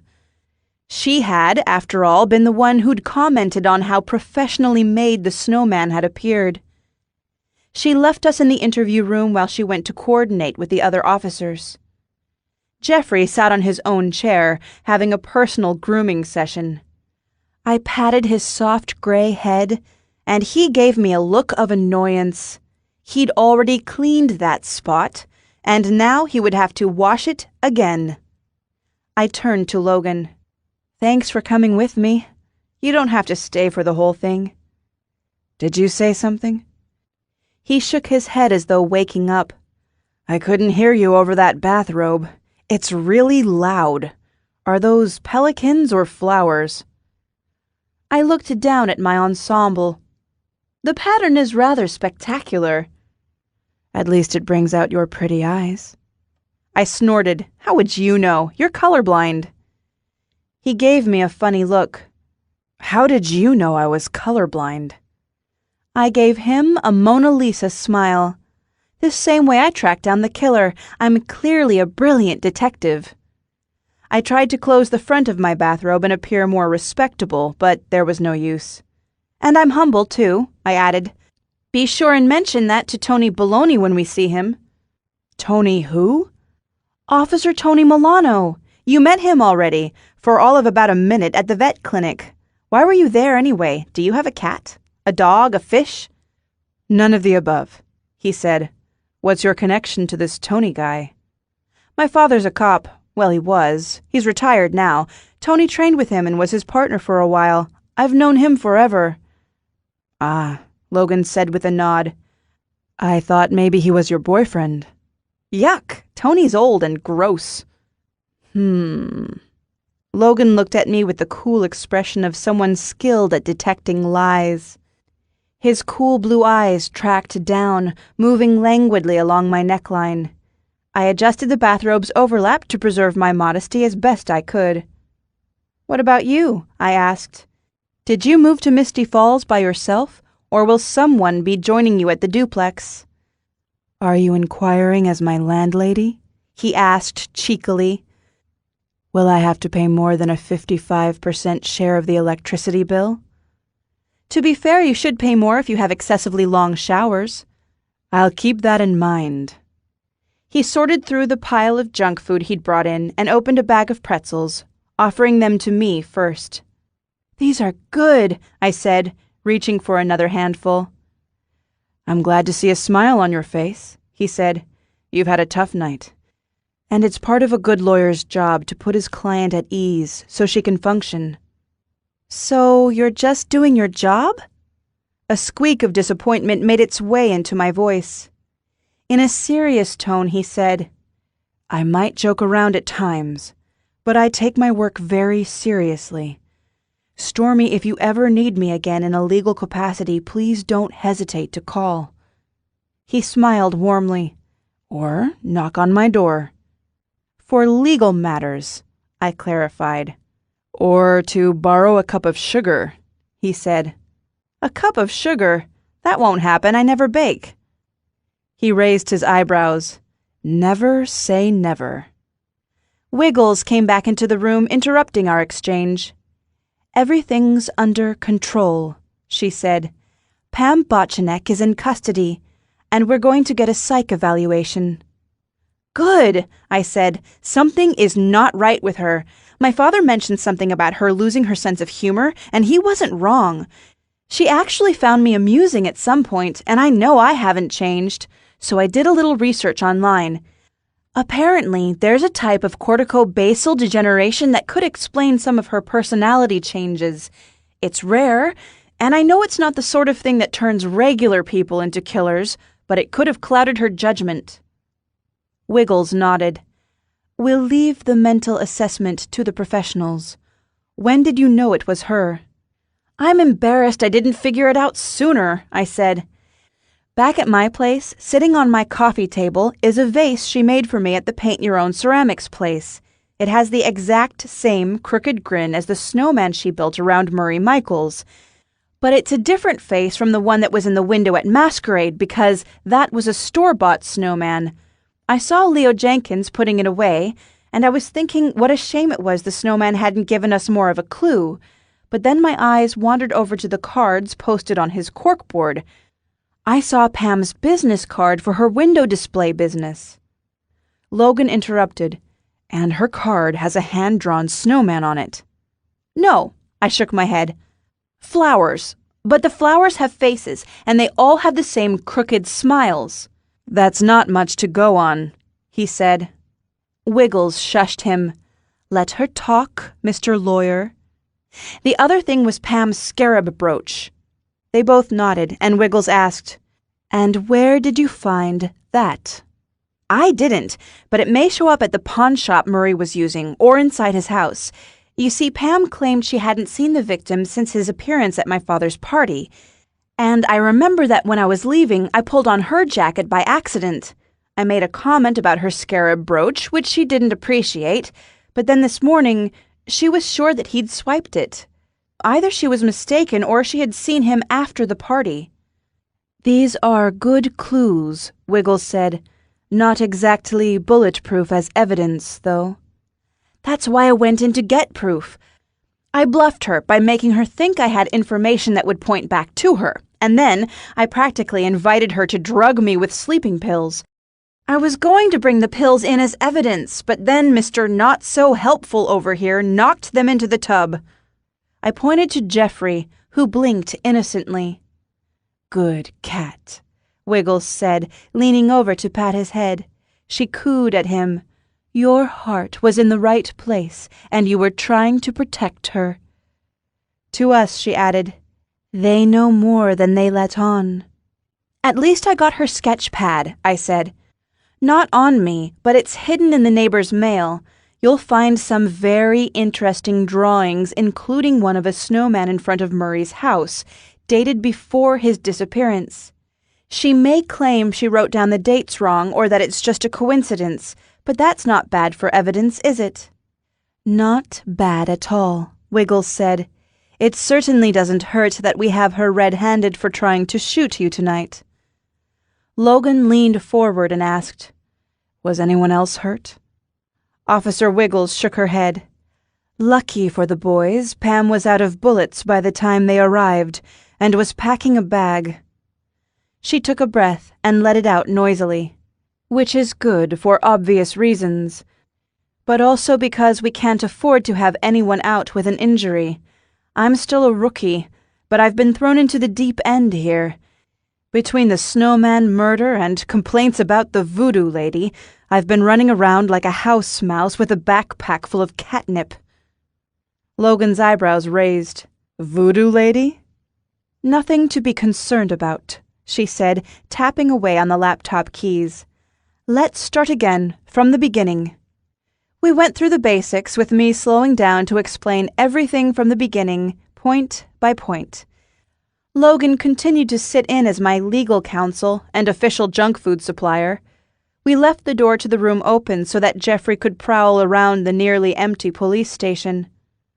Officer Wiggles pulled up the previous statement I'd made, the one after I'd found the body, and we picked up from there.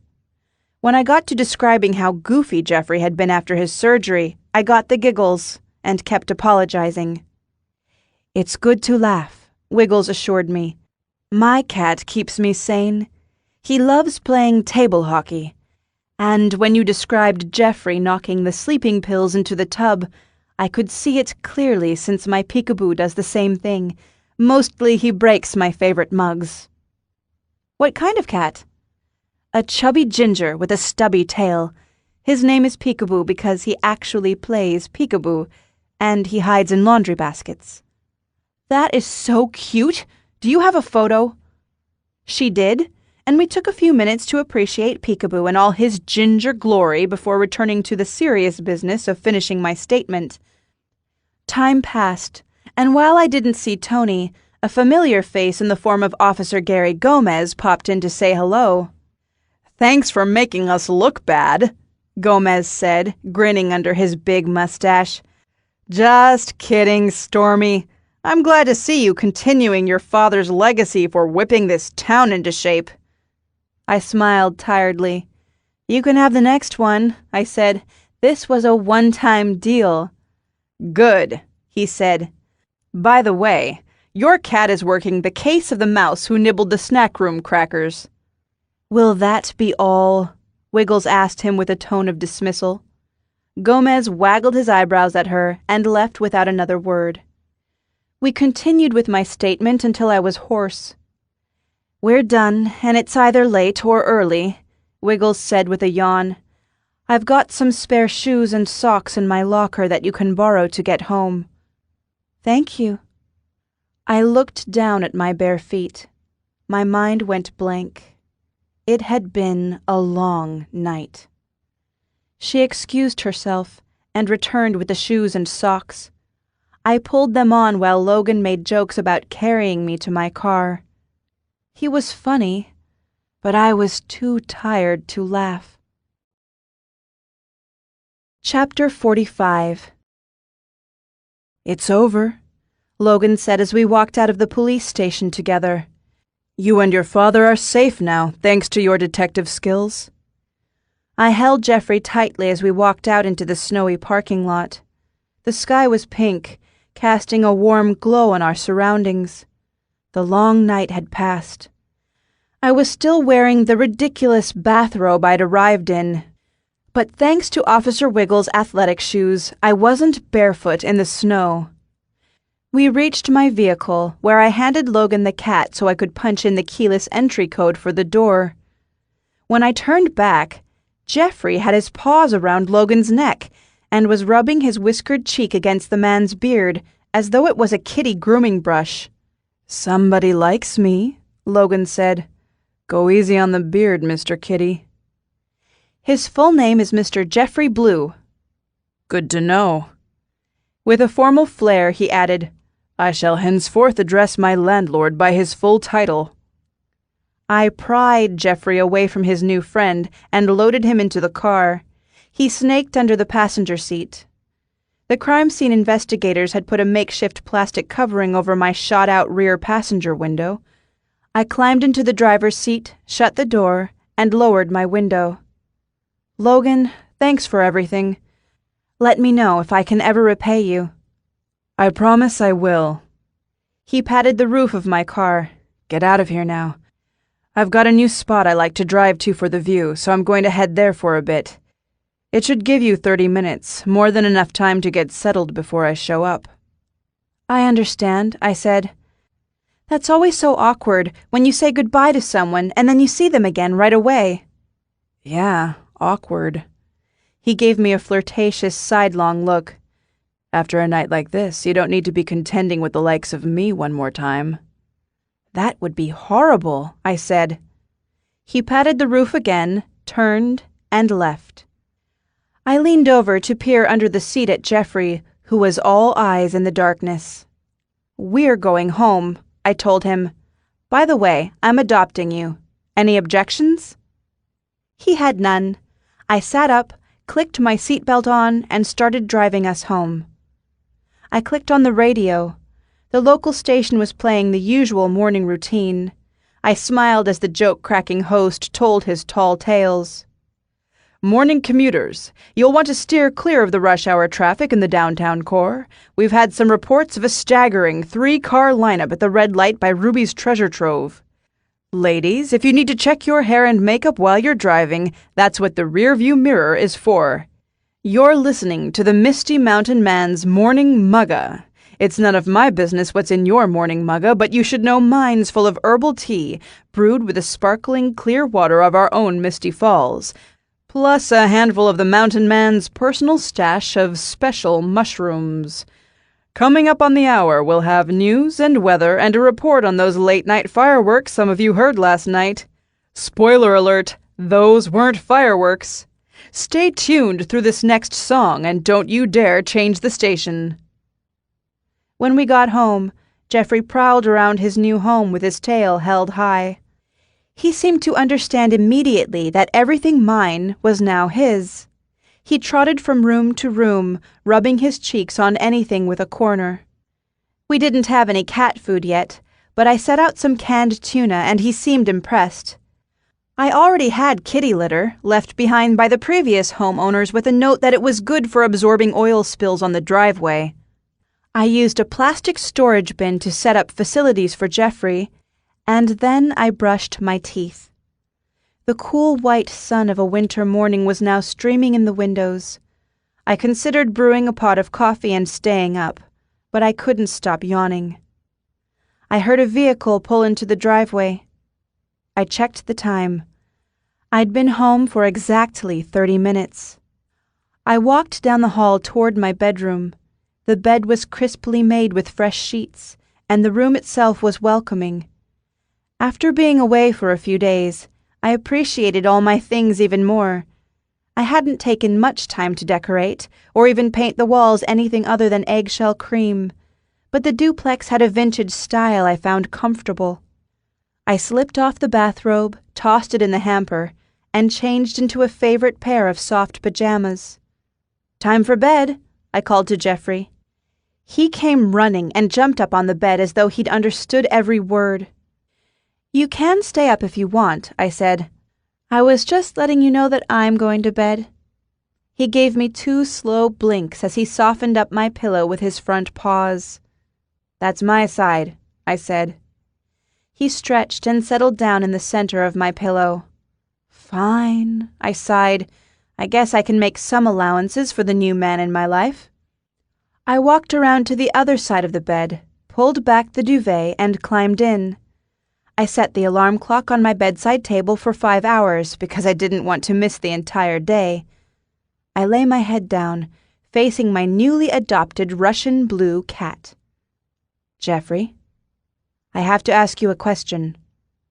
Are you afraid of big spiders?" In response, he yawned. His yawn crossed the species barrier and made me yawn, too. I wondered, was Logan also drifting off to sleep in his bed on the other side of the wall? How would Jessica react when I told her everything?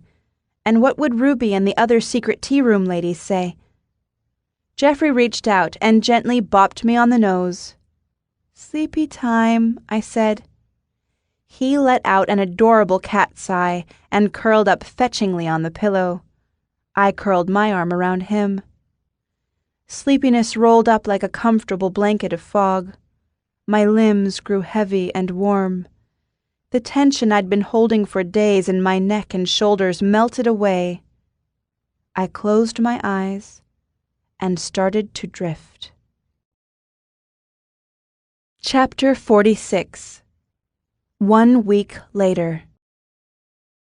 Our Christmas-themed centerpieces were disappearing from the gift shop faster than we could unbox more. "You're a magnificent salesperson," I told my employee during a quiet break, when it was only the two of us in the store. "This is all you, boss," Brianna said. "Everyone's coming in to see the person who single-handedly solved the town's most notorious murder. But once they get in the door, you're the one who directs their energies toward purchasing home decor items and gifts." Brianna smiled. "That's my job." She tidied up the display of napkins and napkin rings. "How are things going with your tenant these days?" "Logan paid his December rent on time," I said. And give it some time, girl.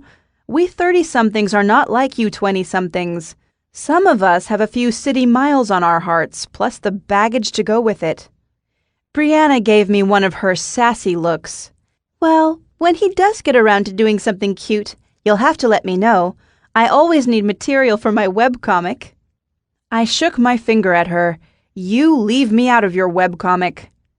She gave me half a shrug as she continued tidying up the displays. A minute later, Brianna asked, "Remind me again, who was the guy you saw taking photos next door to your father's?" "That was my real estate agent's husband, Michael Sweet. He must have run off because he was embarrassed about moving in like a vulture, planning to pick the house up cheap at auction and flip it." "You should buy the house," Brianna said. "And live next door to my father?" "Or flip it," she said. "I'll suggest it to my father as a project for him. At the very least, we can put in a bid and make sure Michael Sweet pays market value." I rubbed my chin and considered the idea for a minute. The property value was depressed due to the hoarded contents, not to mention being the site of a homicide. Then again, scooping up an investment the Sweets had an eye on would put the three of us on adversarial ground, and I liked working with his wife. I found it funny that investments in Misty Falls were no less complicated than the deals I'd overseen at Fairchild Capital. Brianna interrupted my thoughts. "I saw Chip yesterday," she said. "Who?" "The mail carrier who works in your father's neighborhood. The big guy who wears shorts all winter." She held up a sunset-hued napkin. "He wasn't quite this shade of orange, but his skin is showing signs of excess beta-carotene consumption. Since he's my second cousin, I figured I was within my rights to talk to him about it. He says he's lost 20 pounds on his mostly carrot diet, but he's going to switch things up before he gets as orange as those things in the movie. Oompa Loompas." "He'd make a great Oompa Loompa," I said. "You could put him in your webcomic." She quirked one eyebrow. "What makes you think I haven't already?" The door chimed and Jessica came in. She pointed to my elbow, which was resting on a display rack. "Stormy, if you've got time to lean, you've got time to get a coffee. Come on, it's my treat." I turned to Brianna, who said, "Go, get out now while it's quiet. I'll hold down the fort." "I'll bring you back a mocha," I promised. "You're spoiling me, boss." She held open the door and waved us out.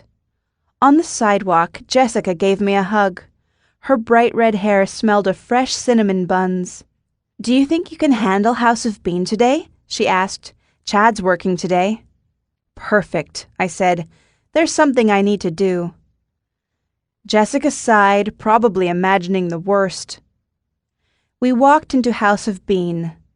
Chad took one look at me, and rather than puffing up like a pufferfish, he deflated.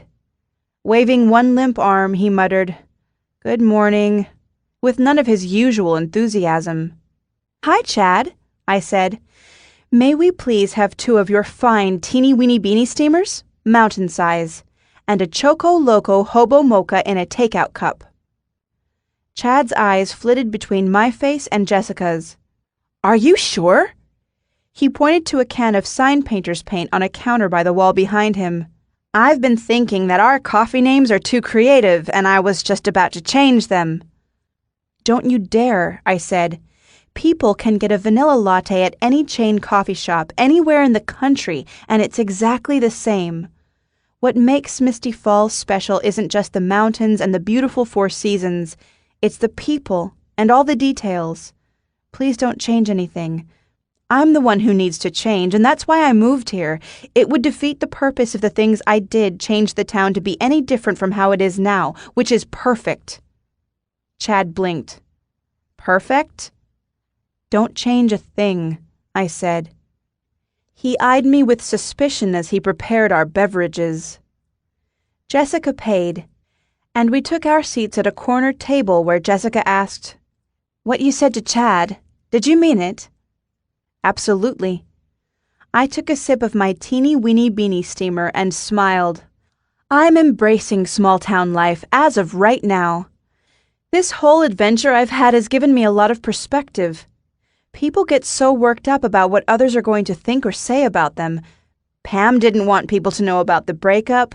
Creepy Jeepers wouldn't tell the truth about his wedding band because he was worried about rumors. And I've spent way too much energy getting upset over the rumors people tell about me. From now on, I'm just going to be grateful that people talk about me because I'm part of something, part of this town. She nodded slowly. "So you don't mind that people say you walked away from billions of dollars?" "It's more interesting than the truth," I said. "I did work in venture capital, and I was responsible for investing large sums of money in startup companies. But it was never my money. Fairchild Capital wasn't even an angel investor. We used other people's money to finance investments using a pool of money. The profit got reinvested or paid out to the investors. It never went to me, Stormy Day. Sure, there were some bonuses, and I did get paid nicely, but I would have gotten the same working for any other large company." She smiled. "Since you're not rich, I suppose it's a good thing you're lucky." I laughed. "And don't forget smart," I added. She nodded solemnly. "And good-looking. Not to mention humble." "So humble," she agreed. "Cheers to that." I clinked my coffee mug against hers.